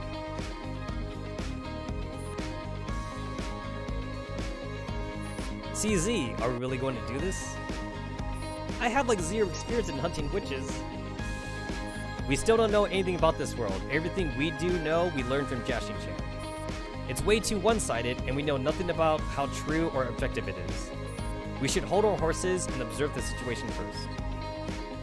Yeah, I got it. CZ75 stares at the back of Ouroboros' head and recalls the look in her eyes. Before this, she had only ever seen Ouroboros as simulated data during the combat sims. That version of Ouroboros was a cruel, ruthless killer, nearly perfect in combat, but with a terrifying madness when it comes to decision-making. Based on past experiences, insane killing machines like this often end up destroying themselves, but Ouroboros was an exception. She wanted to live. She would do everything she could to survive. See, that's Urine the Witch. Isn't that just a goth loli? Can I get a link to where she bought her dress? Are you sure she's our mission objective? This isn't like we were told earlier. We can't attack her if she's an ordinary human. All you garbage dolls need to do is draw her fire. I'll kill that witch. But your body's been weakened, right? You're nothing like how you were in combat sims. Charging in rashly isn't wise. What do you care? Enough, listen to me. Urine might look like an ordinary undergrad, but she is a sorceress of black magic, so don't be fooled by her appearance. Also, I wasn't planning on having you serve as meat shields for me. I just want you to go up and distract her while I deal a fatal blow to her. Urine is bound to get thrown for a loop by these otherworldly demons set in charge. Then all I need to do is seize the right moment and finish her off with a dropkick once and for all. And that is why the anime is called Dropkick Jashin-chan. Freedom is mine! Mwahaha. Jashin-chan nods solemnly at the dolls before circling around Urine. Ouroboros takes out a weapon she found in Urine's home and prepares herself. Maybe we should make a run for it now. But Ouroboros is already moving in. Let's just approach this mission deck first. Ooh. Enter the room. Wait. Is that one? What? There we go. I was clicking like the wrong parts.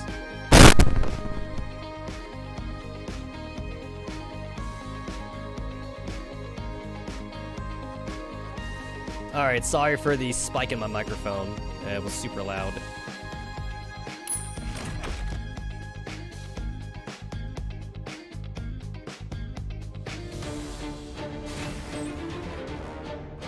Oof. Oof, 3,897? I don't know, guys. This might be a little bit too hard for me.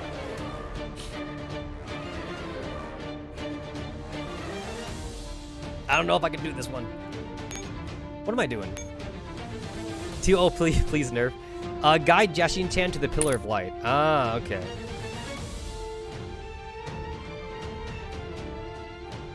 Sounds easy enough. Oh yeah, I should probably get rid of you. This was like a random T-doll that I had in the first slot when I was trying to do a daily mission. 了解。行かせていただきます。また新しいゲームがやれるの。これもみんなが望んだことなのか。Alright, Team Anti-Rain. Let's go. Team Anti-Rain.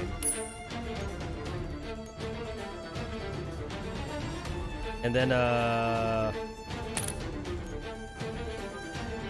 Team 404, let's go. Gosh, I am like so ready to Digimon G11 and Roll 65 already. I am so ready. I have, you know what sucks though? I have all the neural memory fragments ready, but it's like the longer I look at my neural memory fragments, the more I want to use them. Like I just want to use them up basically. I shouldn't though. I shouldn't use them, but I want to use them.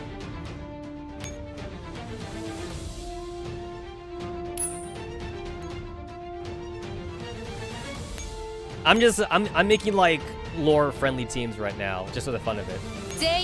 Alright, Team Palette. 3-star.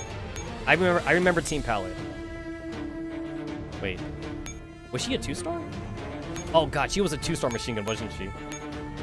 Oh my god, she was a 2-star machine gun. Okay. Team Palette.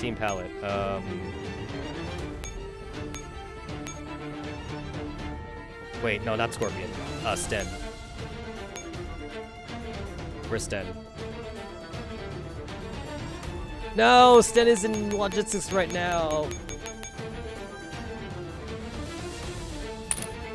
I already forget. Who the hell's in Team Palette again?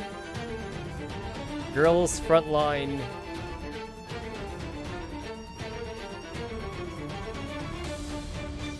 Who the hell's in Team Palette?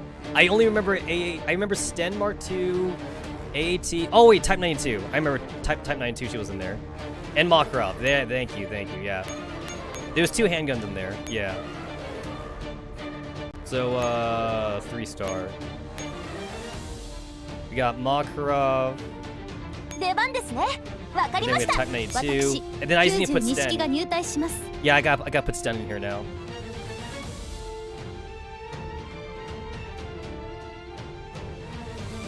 Hold on. Girls, Frontline, Team Palette. There we go. I think that was it. Type 92. Oh, according to what I'm reading on the wiki doesn't say Makarev's in here though. The wiki only says Row 65, Sten Mark 2, Type 92, and At 52.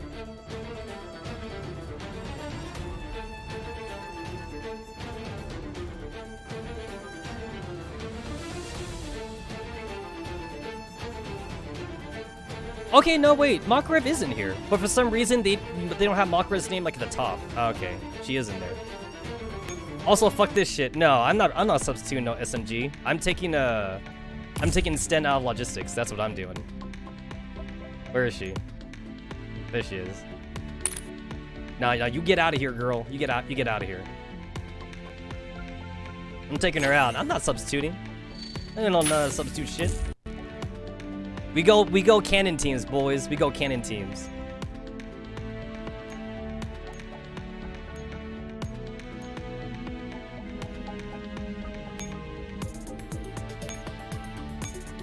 The resources, I got plenty of resources. I got plenty of resources.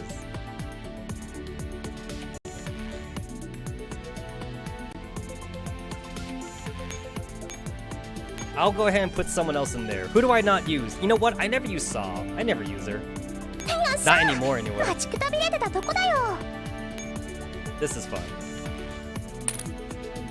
There we go. I'll just go back and send in the logistics team.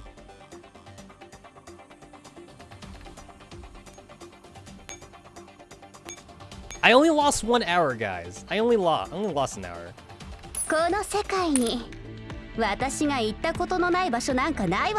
Obviously, I'm not putting M16 in Team Anti-Reen because M16's gone, obviously. You see, without M16, it's just these three. And then Row 65, she already have her own team.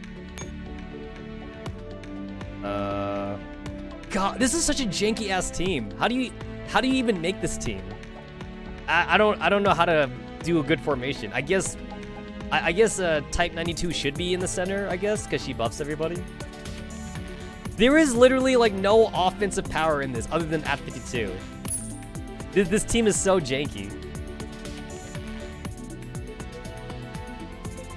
I think I need a taunt fairy for this team. This team is so dumb.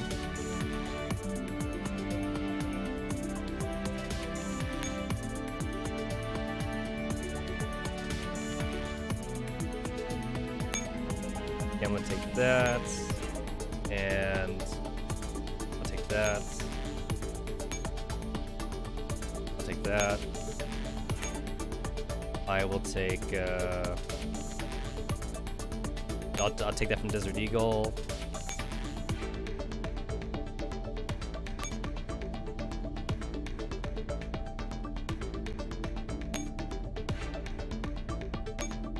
I'll give you one of these.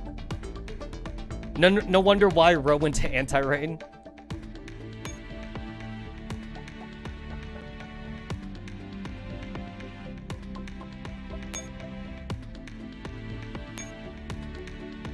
That. Is it obvious that I never use these girls? But damn, does the wedding outfit for Makarev look amazing though? That does look great.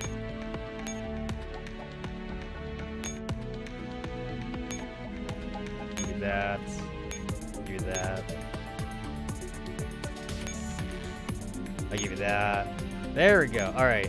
What other teams? What other teams? Oh, Team Defy. We gotta do Team Defy. Right. Team Defy.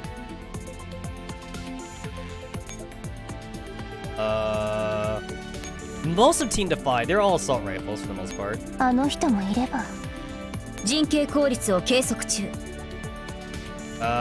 Where the hell are the other ones? Oh, here it is. AK-15's only level 15. Hey guys, AK-15's level 15. That's funny. That's funny. RPK. Here we go. 指揮官様は一緒に来ないんですか？ Yeah, no, and Team Defy works great actually. Tremendous. Team Defy is awesome. Wait, I put it on top. There we go. I put it on top. Who tanks? I guess AK-12 is tanking. I guess she's tanking. I don't know. Because I don't want to put her in the back. I don't want to put AN-94 in harm's way. I guess I'm gonna give them twin fairies. I guess that works. I guess I should give her EXO. I should give her an EXO thingy.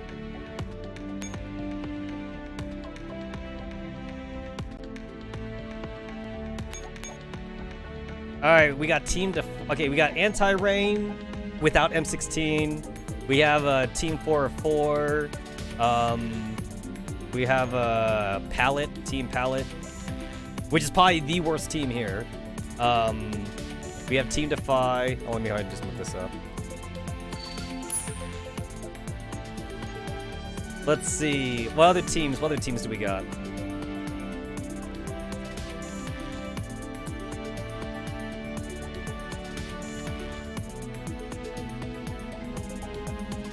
I'm too lazy to like unequip like a good plus 10 EXO from someone else.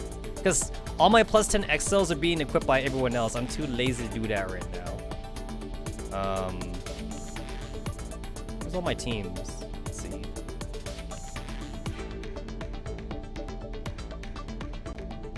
There was also like Railrod's team.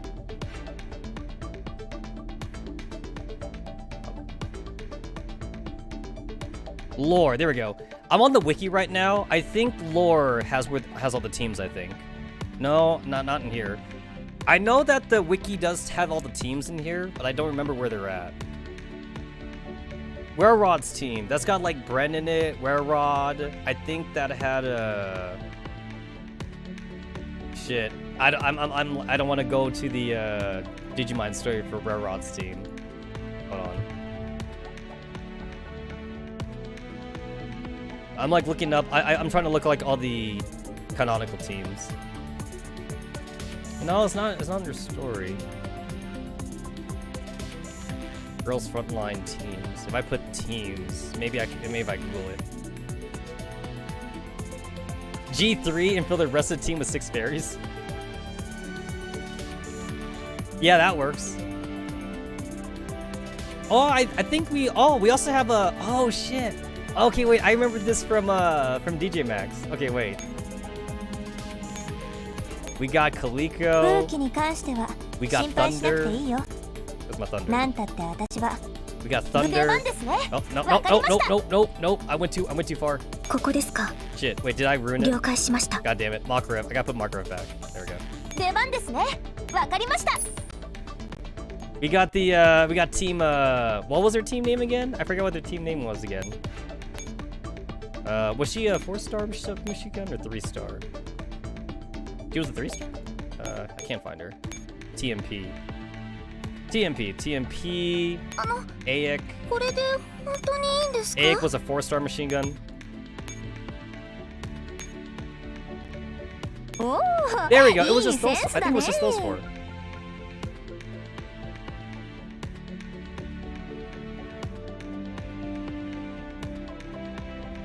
Let's see. Oh, K2? Yeah, okay, got it. Yeah, because like I'm trying. Oh, I found it. I found all the teams. Team Palette, Team Negative, Team FN Squadron. Hold on. Go ahead and show this off. Oh, that is way too big. That is way too big. I mean, you gotta get the picture. I found all the teams.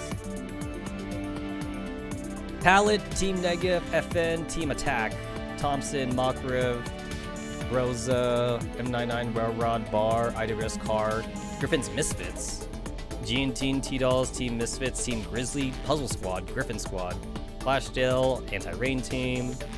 Wow. Oh, wow. That's a lot. So Team Attack. K2. Oh, K2 was a leader? Dang. DJ Max had like Kaliko as like the main character. So like, I thought Kaliko was the freaking leader for a while. Oh, clear? Oh, clear counts? I can put her in here? Wait, 1, 2, 3, 4, 5, 6. Oh. I mean, like, I guess clear counts now. According to this, clear counts.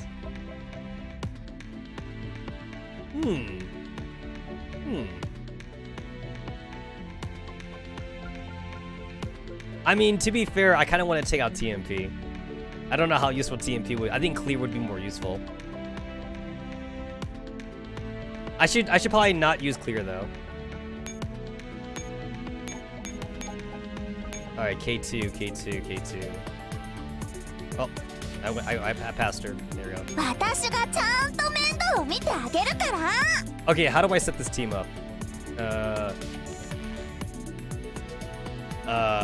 Like this?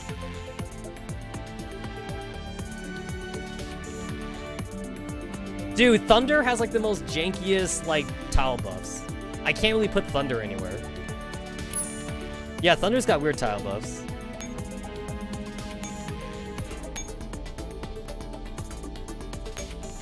This is like a handicap when you think about it, because none of these teams makes like any meta sense for the most part.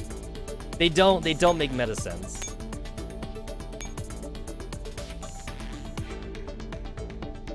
This is fine. I don't expect TMP to take damage. At least I hope she doesn't take damage. That's the idea anyway.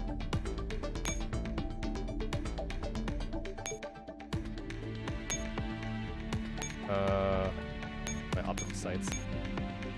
I'm out at plus 10 sights. Go ahead and take a green scope. That just happens to be plus 9 for some reason. Oh god, I'm running out of shit. I need to steal from somebody. Stealing from you, I'm stealing from you. Okay, there we go. That works. These are all my logistics teams right here. Those are all my logistics teams. Alright. Alright, we're good. We got our team. We got our team set up. Team Defy. I mean, technically there is technically Angie's part of Team Defy, but like I can't really put Angie in here.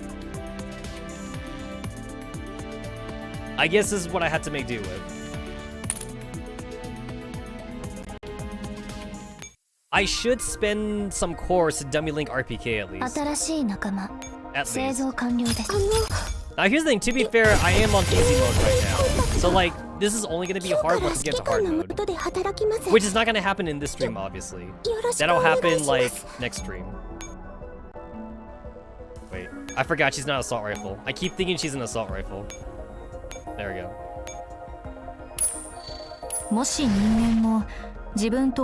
I only have 275 cores. I need to like get my core count up because I need to make sure I'm ready for Route 65 and G11 Digimon. I need to stop spending my cores.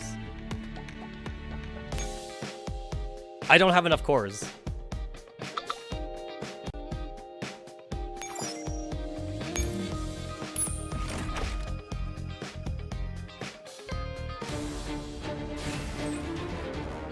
Alright, Team Anti-Rain, go. You know, I remember when I thought 100 cores used to be a lot in this game, and then I found out just how little 100 cores actually is. Like, bro, 100 cores ain't shit. And the thing is, like, even like 300 cores isn't a lot, because 300 cores barely gets you a Digimon.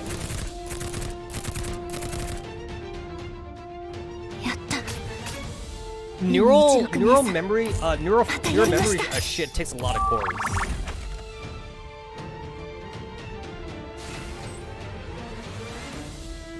Is my auto resupply on? It's not. Team 4-4, let's go.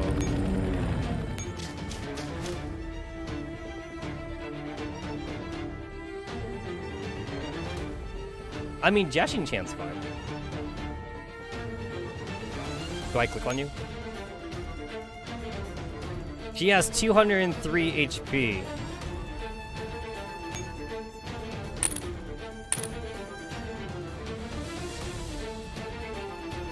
Yeah, alright.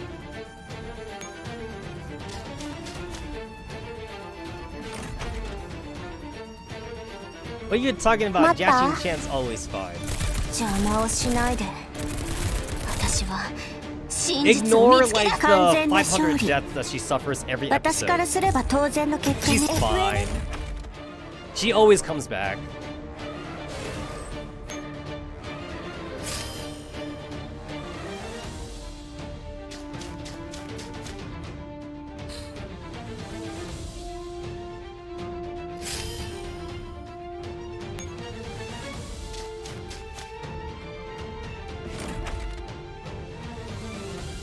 Mata? 待った哀れね、虫けらが。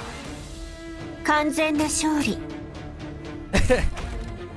I told you she was fine. She was okay.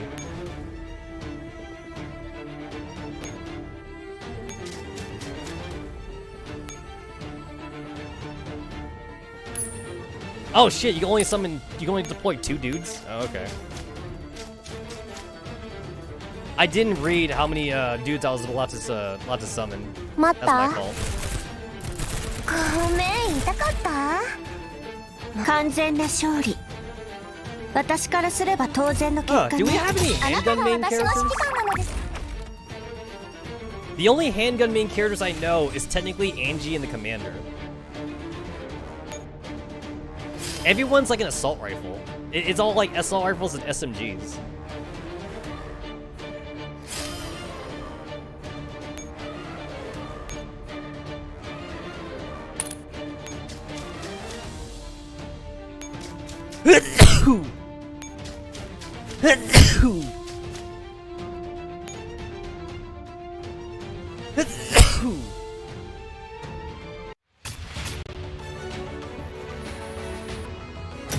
Easy. Not an S rank, but we don't need S rank. はじめまして、指揮官。 Hey, I got 他の子の紹介 LWMMG. はしなくてもいい。私一人で十分よ。We need to clip all my sneezes for the VTuber sneezing clip compilation. Oh, we're finding Jashin. Oh, that's a cutesy icon. That's a cutesy icon. I like that.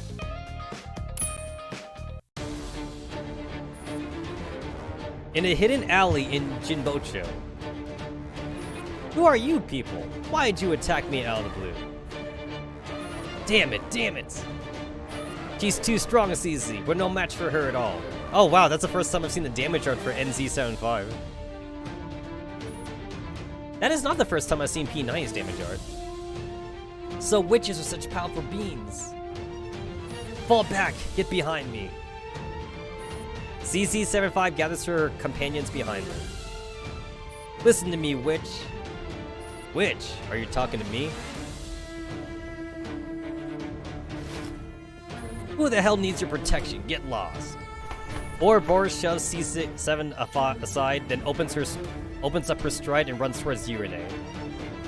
Die, witch! I smell something different. You're not from this world. Urine easily evades Ouroboros' attack. Someone who's about to die doesn't need to know. Ouroboros attacks grow more ferocious. Urine doesn't dodge her anymore. Instead, she steps in and grabs Ouroboros in a pit. Although I don't know why, you seem to have made up your mind to kill me, even if it means putting your weak body on the line. Shut up! Nobody asked you! Are you worried I'll hurt your friends? Or is it because... Who the hell will be friends with these rejects? Oh, I get it. Is this one of those things where like Ouroboros just ends up being Tsundere at the very end of the arc? And then she's like, you know what? Griffin dolls aren't so bad. But she won't say it out loud though or something. Or she'll say it by herself. And then like Architect walks in and Architect's like, aha, you have made Griffin friends. Like Architect will have like this biggest smile on her face. A suspicious figure appears behind Urine. Now, you stupid snake.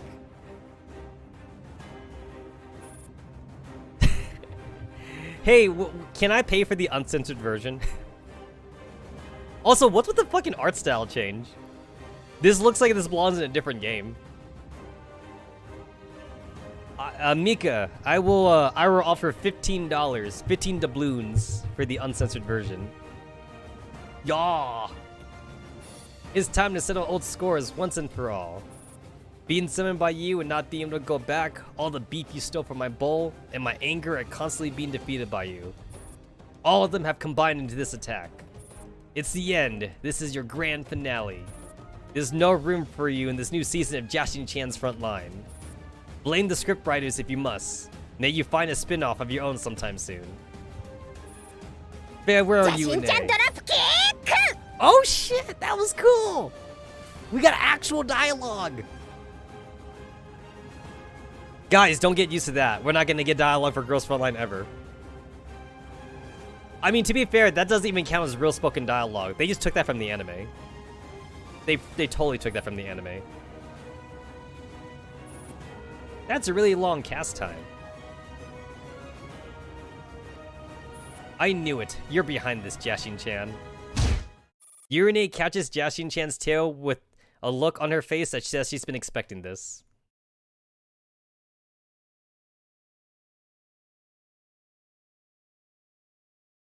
I'm waiting. Scene transition?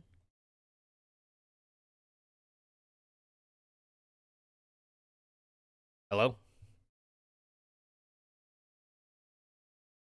Hello? Oh, you gotta be kidding me. Come on. Oh, come on.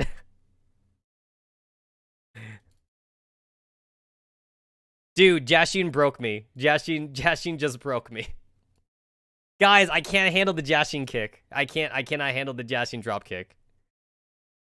Now my OBS is still streaming, so it's the game. It's not me.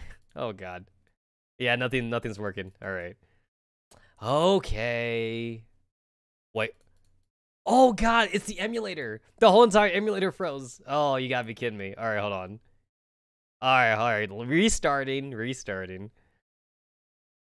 The whole entire thing froze. Okay, let's try this again. Realistic responses. Jashin-chan, she killed me.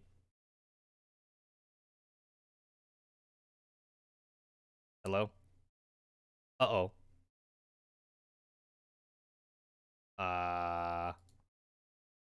Hold on. Pretty sure I can,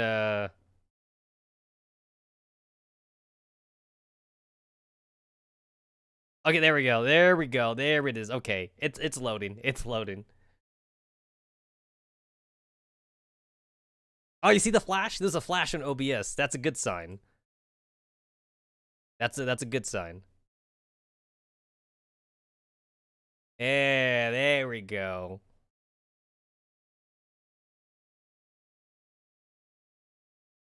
Hello? Game? There we go. See? There we go. M4. M4 is back. We'll just see if Jashin-chan freezes me again. Maybe that scene is unwatchable.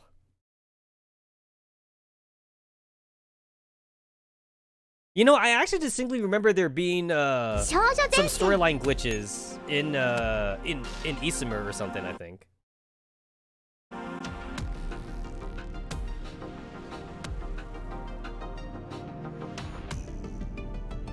I remember there's some broken cutscenes. It was either like in Isomer or like the one after Isomer.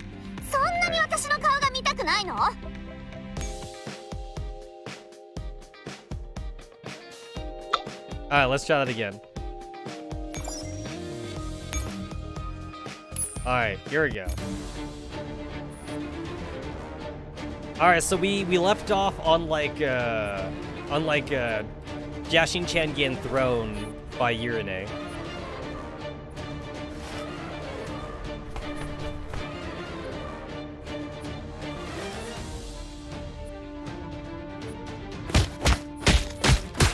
Bruh, those sound effects they sound meaty.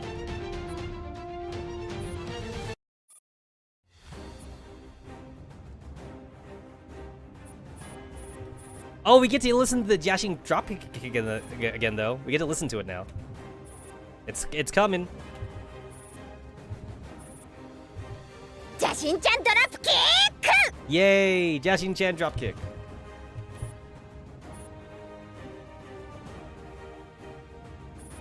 You're behind this, Jashin-chan. Great weather we're having today. Ah, so it is. I'll send you into the sky and you can take a closer look at it then. Still holding Jashin-chan by the tail, Urine lightly spins her around a few times to build momentum and throws Jashin-chan into the air. I'll be back. Oh dear, it seems I used too much force.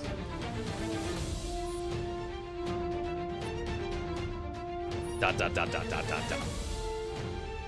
Now then, let's take care of you guys. You got me into trouble in the first place. You go first. Hey, you are the one who dragged us into this.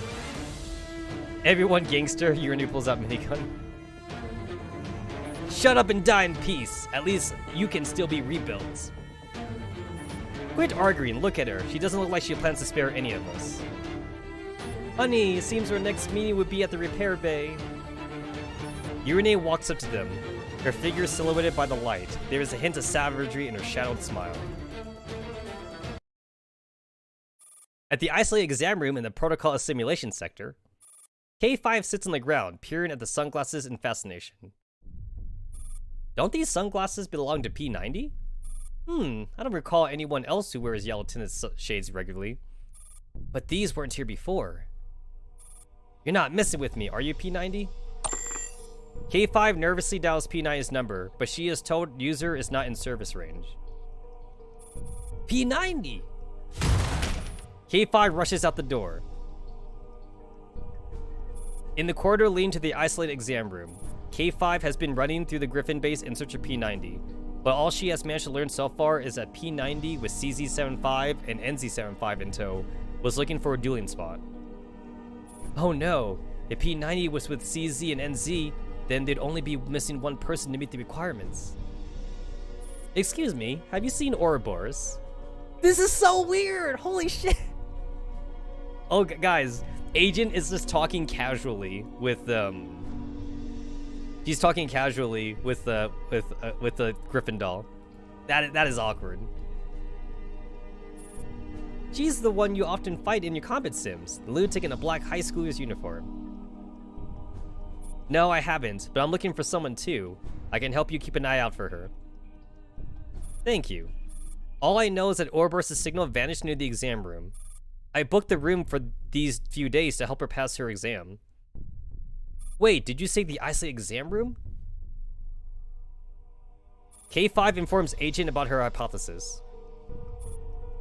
While I barely understood what you said about magic circles, it seems there's a very high chance that Ouroboros and those three dolls were teleported somewhere else. Is that right? Yes. Let's report this to the commander first. That is so weird. In the commander's office, the commander is browsing boredly through various videos looking for something interesting. A heavy downpour is expected today, along with strong winds. Residents in the following sector could be advised that the contamination index today will rise to some extent. The commander skips over the weather report and their finger settles on a familiar splash image. Have they updated Jashin-chan's Frontline? Wait, I thought the series was called something else. Wait, what? Wait, you're telling me that in their universe, Jashin-chan Dropkick is also an anime? That's hilarious. So the commander is a follower of Jashin-chan Dropkick anime. I bet you he watches it for Minos. Forget it, it's not important. I heard there'd be new characters in this episode. The commander clicks the thumbnail and opens the latest episode of Jashin-chan's Frontline. Now then, let's take care of you guys. You got me into trouble. Oh, look, now the commander found out. Yeah, so basically, like, they're watching, like, literally, like, an interdimensional TV thing.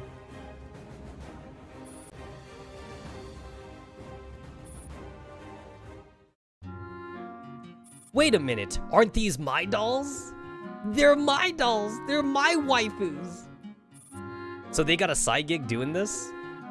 Aha, I better take a good look then. The commander settles into her comfortable position and watches with interest. The door to the room is flung wide open. Bro, wait.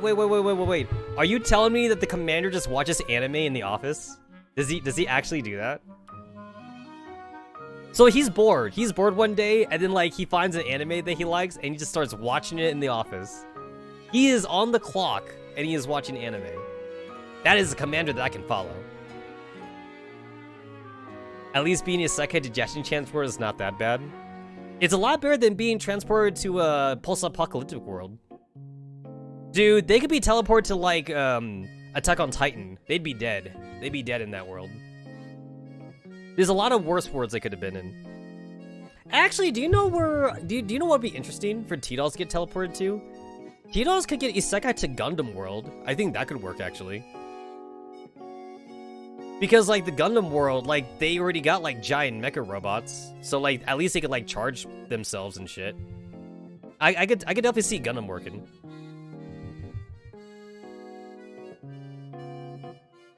Commander, what's wrong? As they see the contents of the commander's screen, the two dolls' faces go pale in unison.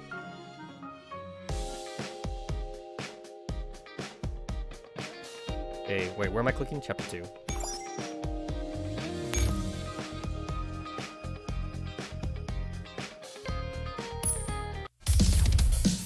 Oh shit, wasn't expecting that.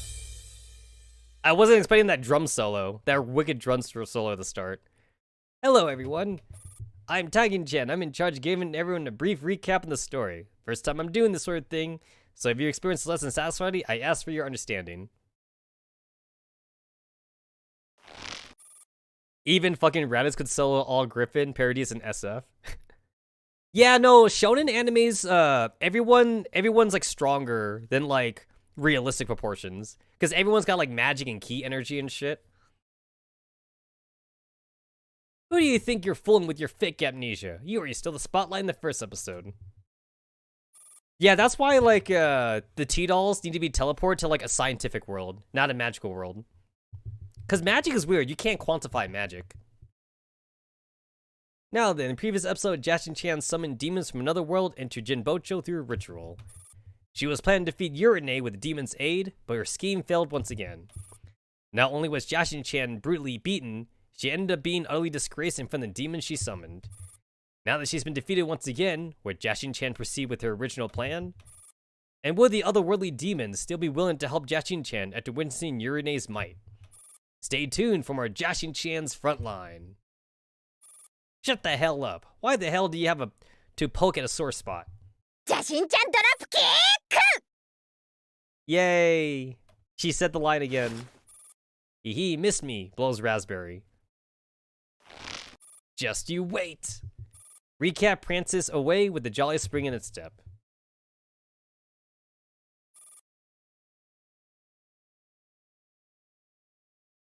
There we go. I needed to lock something on OBS. In Urine's room, the girls from Griffin explain the situation to Urine. I see. So Jashin-chan made up a pack of lies to deceive people again. Urine sips her English tea as she shoots daggers at Jashin-chan, who has been strung up to the ceiling off to the side. Oh shit, Urine talked. That's cool. If you could call that talking. Allow me to clear things up. First of all, I am not a witch or anything. I really am just an ordinary female undergrad. Secondly, Jashin-chan is not some ordinary girl who is transformed into a half-demon, half-snake creature, but a high-ranking demon from hell. It's true that I summoned her using a spell from a grimoire because it seemed fun at the time. However, I have not been able to send her back to hell because I haven't been able to find volume 2 of the grimoire, which contains the return spell. As for being able to return to hell upon my death, that part is true. It is probably one of the few truths Jashin-chan has told you. And finally, regarding how you were summoned here, I believe that was Jashin-chan's doing. She went and used an incantation from one of my books do so. You stupid snake, you played us like a damn fiddle. C75 stops Ouroboros before she can completely fly off the handle. So, Miss Urine, how can we return to our original world? Just call me Urine. Under normal circumstances, only the summoner can send summoned creatures back to their rightful place with the appropriate spell. In other words, only Jashin-chan can send you back. A razor-like glare perforates Jashin-chan's trembling body. Whimpers! I questioned her just now, but it seems she has generally forgotten which book she used for summoning the incantation. And in a sneaky move, she even removed all traces of the magic circle. It's your fault for quite literally wiping the floor with me. So, if we narrowed down all the summoning conditions, would we be able to find the spell that Jashin-chan used? Urine looked pensively at the pile of books which towers above her. That would work in theory, all we would need is time. If only there was some way we could help. I'll think of something. After all, this was all Jashin-chan's fault. Until then, I'll have to ask you to stay here and bear with it for a while. Jashin-chan, lay out bedspreads and some household items for our otherworldly friends. Okay. Jashin-chan reluctantly opens a cabinet and reaches inside. Ah! What happened? Jashin-chan pulls out a trembling hand, revealing that mousetrap that snapped shut on it.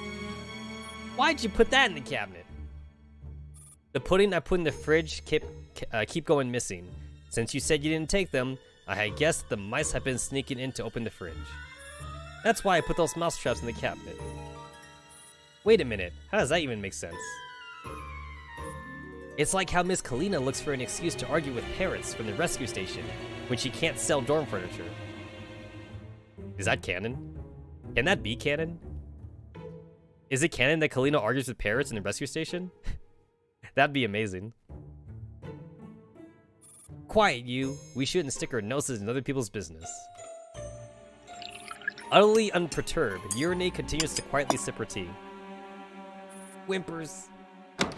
Jashin-chan sniffles as she extracts her hand from the trap before reaching up the top shelf of the cabinet. Huh? Slam! An Iron Maiden opens up and gives Jashin-chan a lethal embrace. Wow!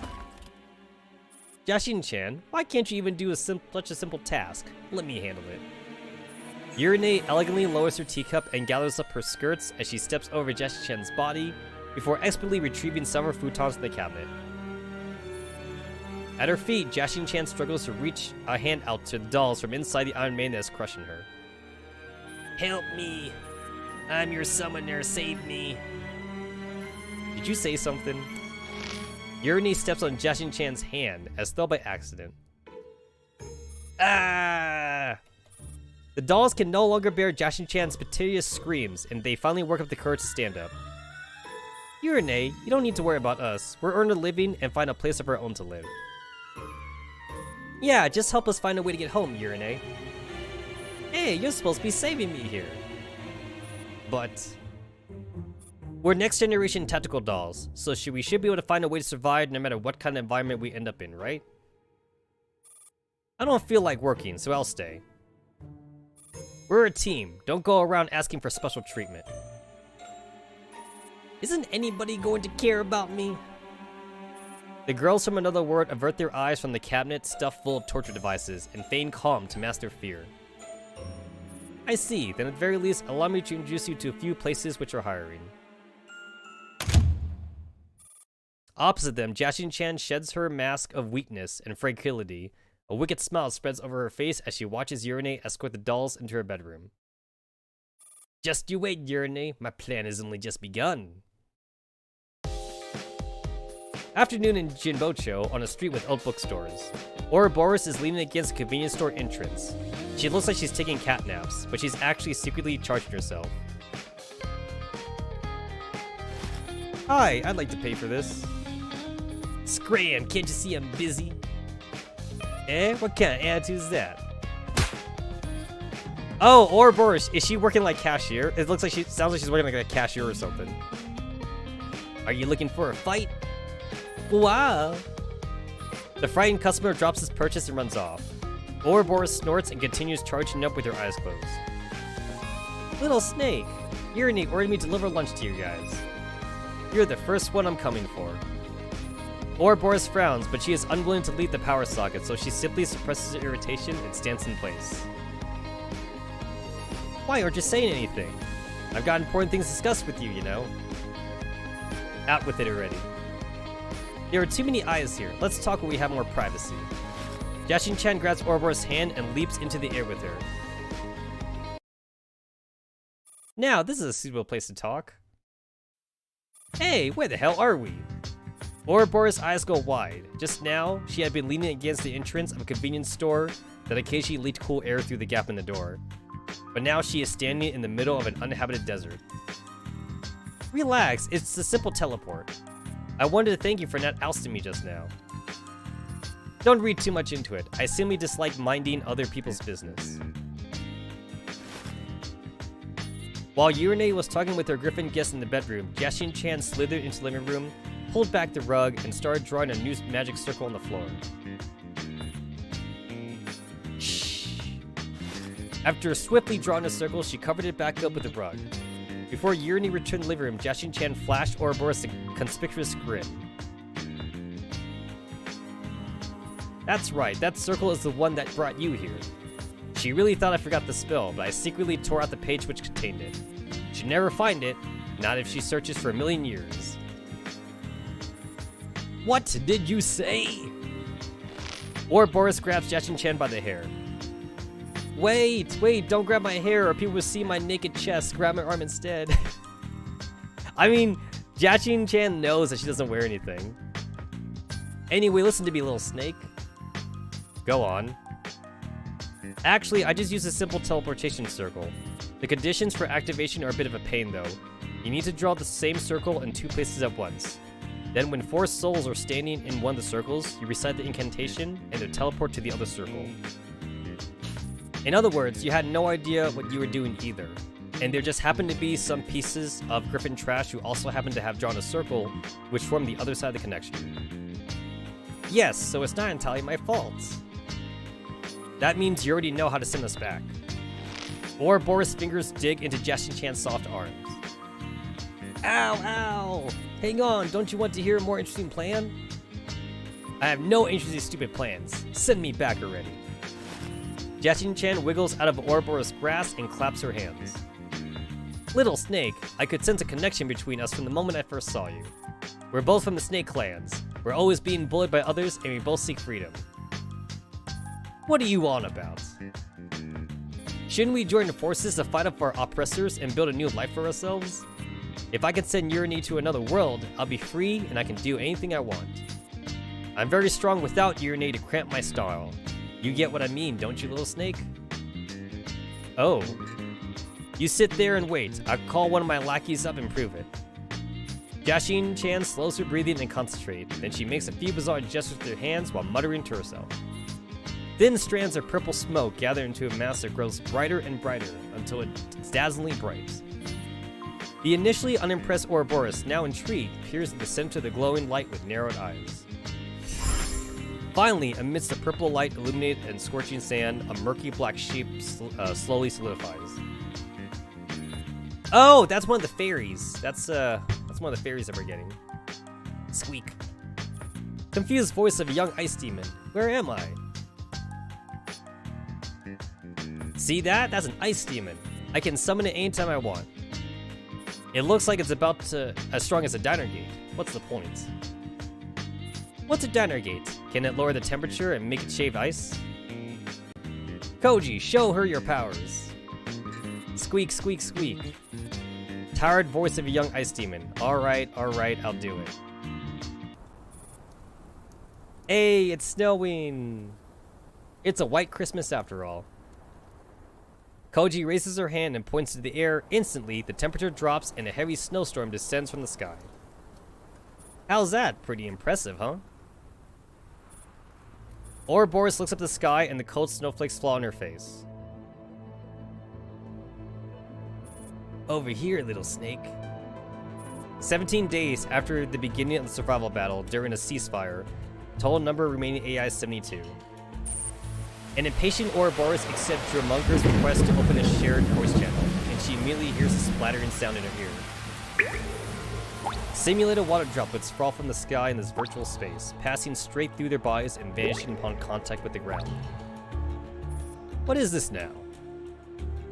It is called rain in the real world. Rumble. A terrifying roar rings in her ears. It's fine, it's just thunder. Lame. Ouroboros turns away to reveal her combat logs, but now snowflakes are drifting from the sky. Little snake, how does it feel to live? You want to die? I can help with that right now, you know. I'm just asking, what is it like to feel? I mean, we're just incorporeal virtual AIs. We can't feel anything. But if we win this battle royale and earn bodies of our own, we might be able to feel the gusts blow into our faces, the snow falling on our shoulders, taste the rich flavor in rainwater, experience the needness sharpest pain. Ouroboros turns around just as a snowflake passes through Jamunger's raised palm. It's the first snow that has ever fallen in this virtual realm. Stop, Koji. The snow stops and the heat immediately rolls back in. Ouroboros wipes away the melted snow from her face and looks at Jashin-chan. How about a little snake? If the plan works out, I'll even be able to found the Jashin-chan Empire. You can do anything you want in my empire. Huh. So I can have a griffin base that I get to blow up every day? I'm not too sure what you mean by that, but if you can imagine it, then it shouldn't be a problem. So, it's like that damn virtual realm then, using computational power to simulate things from your imagination. With your processing power. Ouroboros looks up at the scorching sun. The rough grains of sand below her passionately embrace her feet. It just might work. Looks like there are plenty of things to do before I return to the Griffin base.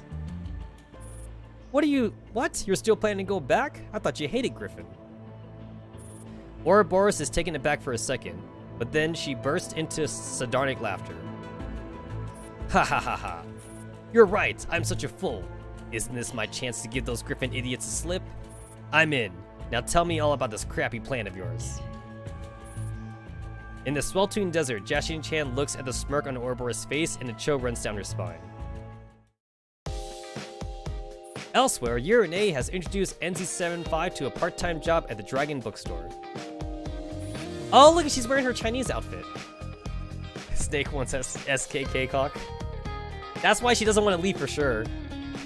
She heard that her other fellow ringleaders also got, they also, like, fell to the evils of the commander. Scarecrow, Architect, Destroyer, Agent. They all couldn't handle it. Hello, that would be a total of 750 yen.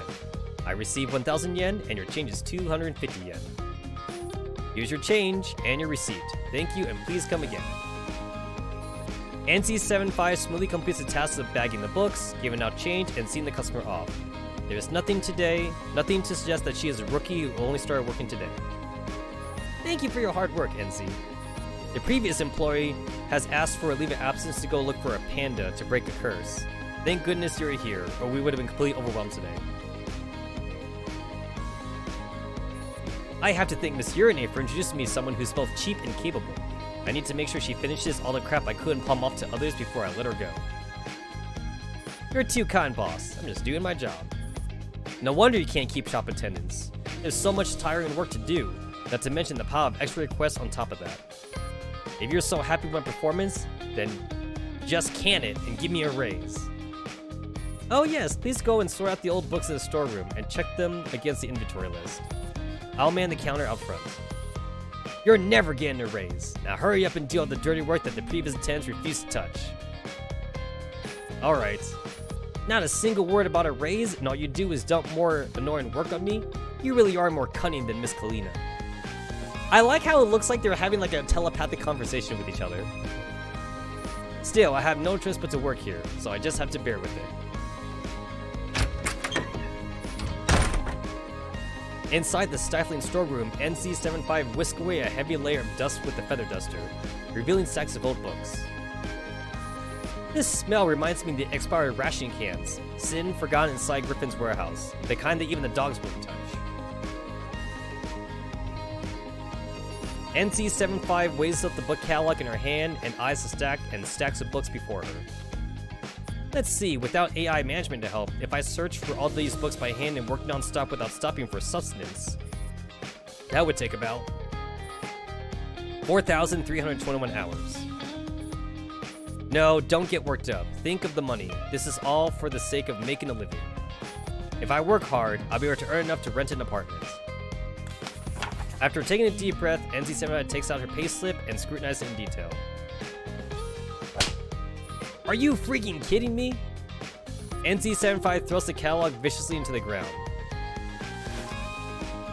She numbly proceeds to dust the storeroom and starts cross-checking each and every book against her catalog. The occasional starter rat skulls about, but NC75 is used to them by now. When will I be able to get back to the base again? Miss Kalina's a real miser too, but at least we had free room and board. When I remember, 64 mentioned she was going to make salty lapchons this morning. I wondered if the others managed to stop her. An old book falls to the ground, throwing up a puff of dust. Its cover is tattered, almost beyond recognition, but NC75 can just about make out the title. Grimoire Volume 2. Wait a minute, isn't this the book that Yurine was talking about? Well, there's no way that this is canon. But at least we found the second grimoire now. How did I find this so easily? It makes no sense. NC75 anxiously opens the book at the table of contents, her fingertips grazing over all kinds of spells. A spell to turn someone into a pig, a spell to turn a heartbreaker, shorten that. What's all this rubbish? Maybe I can try out the pig spell in CZ later. Ahem, back to business. Oh, there it is, the return spell. Rustle, rustle, rustle. NC75 flips to the last page. The return spell is extremely complex and would not fully fit in this volume. The rest would be included in Grimoire Apocrypha. Apocrypha? Apocrypha? Are you freaking kidding me? Once again, NC75 throws the book into the ground in anger. Well, so much for the second grimoire. After earning a short break, NC75 steps out of the bookstore and into the busy streets. There is a long queue forming in front of a shaved ice stand not far off. Oh, she's adorable. Shaved ice, come get your shaved ice. It's a tasty shaved ice in the mortal world, you know. I'll have one too then. Covered in dust, the mentally exhausted NC75 walks towards the shaved ice stand. They hate us in the first half? They did have us in the first half. Oh, it is an NZ. Despite having been hanging around for who knows how long, Yashin-chan pretends that they have happened to meet entirely by chance and warmly claps NC75 on the shoulder. Oh, it's just you two. What are you guys doing here? Oh, Yashin-chan thought you were working really hard and wanted to buy you some shaved ice. Yep, that's right. Wait, it's my treat? Are you serious? 3 shaved ice, please. Thank you. Sure, what flavors would you like? I want the Mandragora goes on the sky today is a good work today, so annoying Yashin-chan for all she's worth shaved ice. Yeah, the most expensive one. Okay. Wait a minute, not that one, is too expensive. And how come my name is in there anyway? Panicked, Yashin-chan begins counting the number of zeros on the price list and runs out of fingers even after reusing them several times. Okay, then I'll have the Neo Cyclone Armstrong Jet. Not that one either. Yashin-chan rips up the menu. The important thing when eating shaved ice is simple flavors. You don't need to add all the crazy fancy crap to it. 3 of your cheapest sets, please. What is skinflint? Alright, this is your total. Yusa shows the figures on the calculator to Yashin-chan. You Shylock, this is daylight robbery. Oh my, I seem to recall my little sister telling me that some jerk summoned her to a desert and dumped her there. Oh, I get it. It's all Yashin-chan's fault again. Now, how shall I settle this debt? I guess I need to discuss things with Yurine after all. How dare you try to rip me off in front of my lackeys? You really are a conniving wretch. Humph. Don't think I'm going to fork over the money just like that. I'm gonna make you pay for trying to scam me. Alright then, I'll pay you later. Okay, Koji, go drink some more water. Several minutes later, the girls receive their shaved ice. This is delicious. I know, right? The stuff I recommend is good, isn't it? You're no good at anything else, but you have a good sense for delicious food. NZ75 takes a thoroughly emptied shaped ice bowl from Ouroboros and walks up towards a rubbish bin nearby. With NZ75 away, Jashin-chan blinks at Ouroboros, signaling that it's time to carry out the next stage of the plan. And that's the plan.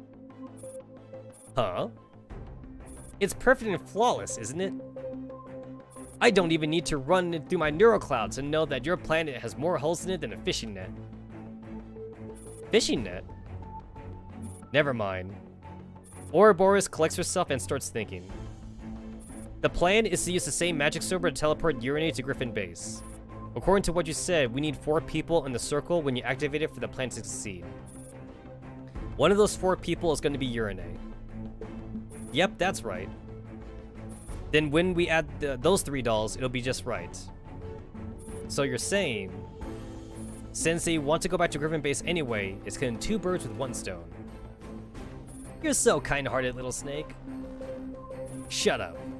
So when the time comes, I'll make a small talk with them to lower their guard, then lure them away by telling them that Urine has found a solution. We'll lead them to a deserted place and forcibly shut them down before hauling them back and putting them together with Urine. That's right, it's a perfect plan. No, there's a critical flaw in it. What is that? I've been stripped of my full power. Right now, I can't hack into their neuroclouds, nor am I capable of shutting them down by force.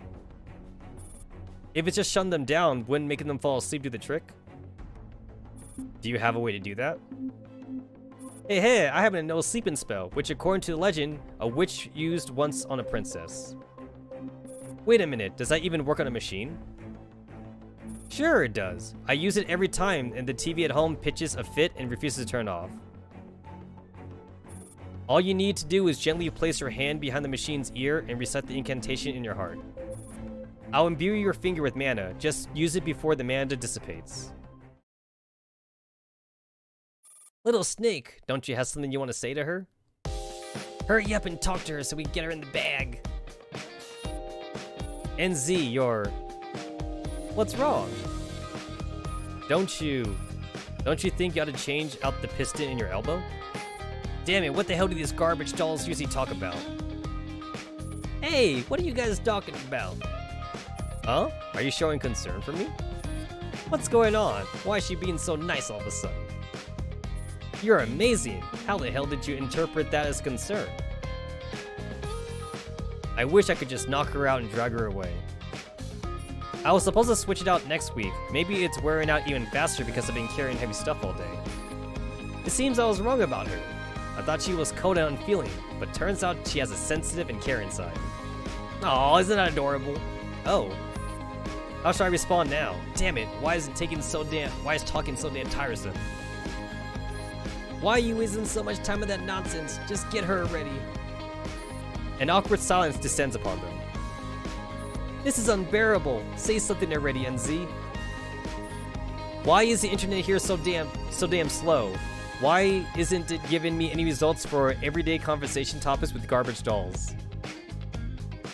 Actually, Urine said that she'd made some progress towards sending you back. Looks like I need to step in after all. Really? Miss Urine is amazing. Then we better go find ZZ and P90 and head back to the apartment. Thank goodness we can go back to the base at last. I wonder if I should invite Ouroboros to dinner or something when we get back. Good. The hell are you so anxious for? I don't need you sticking your nose in this, you stupid snake. Let's go then. This is great. That approving look that little snake just gave me must mean she's secretly praising me. Leave KOing NZ or whatnot to me too. As the 3 of them proceed into the alley with various things on their minds. Excuse me. Yusa blocks Jashin-chan's path. Are you trying to get out of paying your tab again? What? Why would someone of my esteemed stature still need to pay their bill? Cold voice of a young ice demon. You must also pay for what you did before. You little mole, getting cocky now, aren't you? You want to fight, is that it? A mole? Did you just call her a mole again? A blizzard gathers in Yusa's hand. I'm not afraid of you. I'm not alone this time. Please go on, Miss Yusa. I'll support you in this. It's none of our business. Let's go. Ha ha ha! I distracted you. Jashin-chan! Humph, bring it on. I'm ready. Drop kick! Or not. Ha ha ha. Jashin-chan fakes a flying kick, but instead she rolls into the Kui in front and of the shaved ice stand. I'm confiscating your shaved ice. With incredible speed, Jashin-chan devours all the shaved ice in the hands of the customers near the shaved ice stand. What just happened? This must be the work of an enemy stand. It has to be.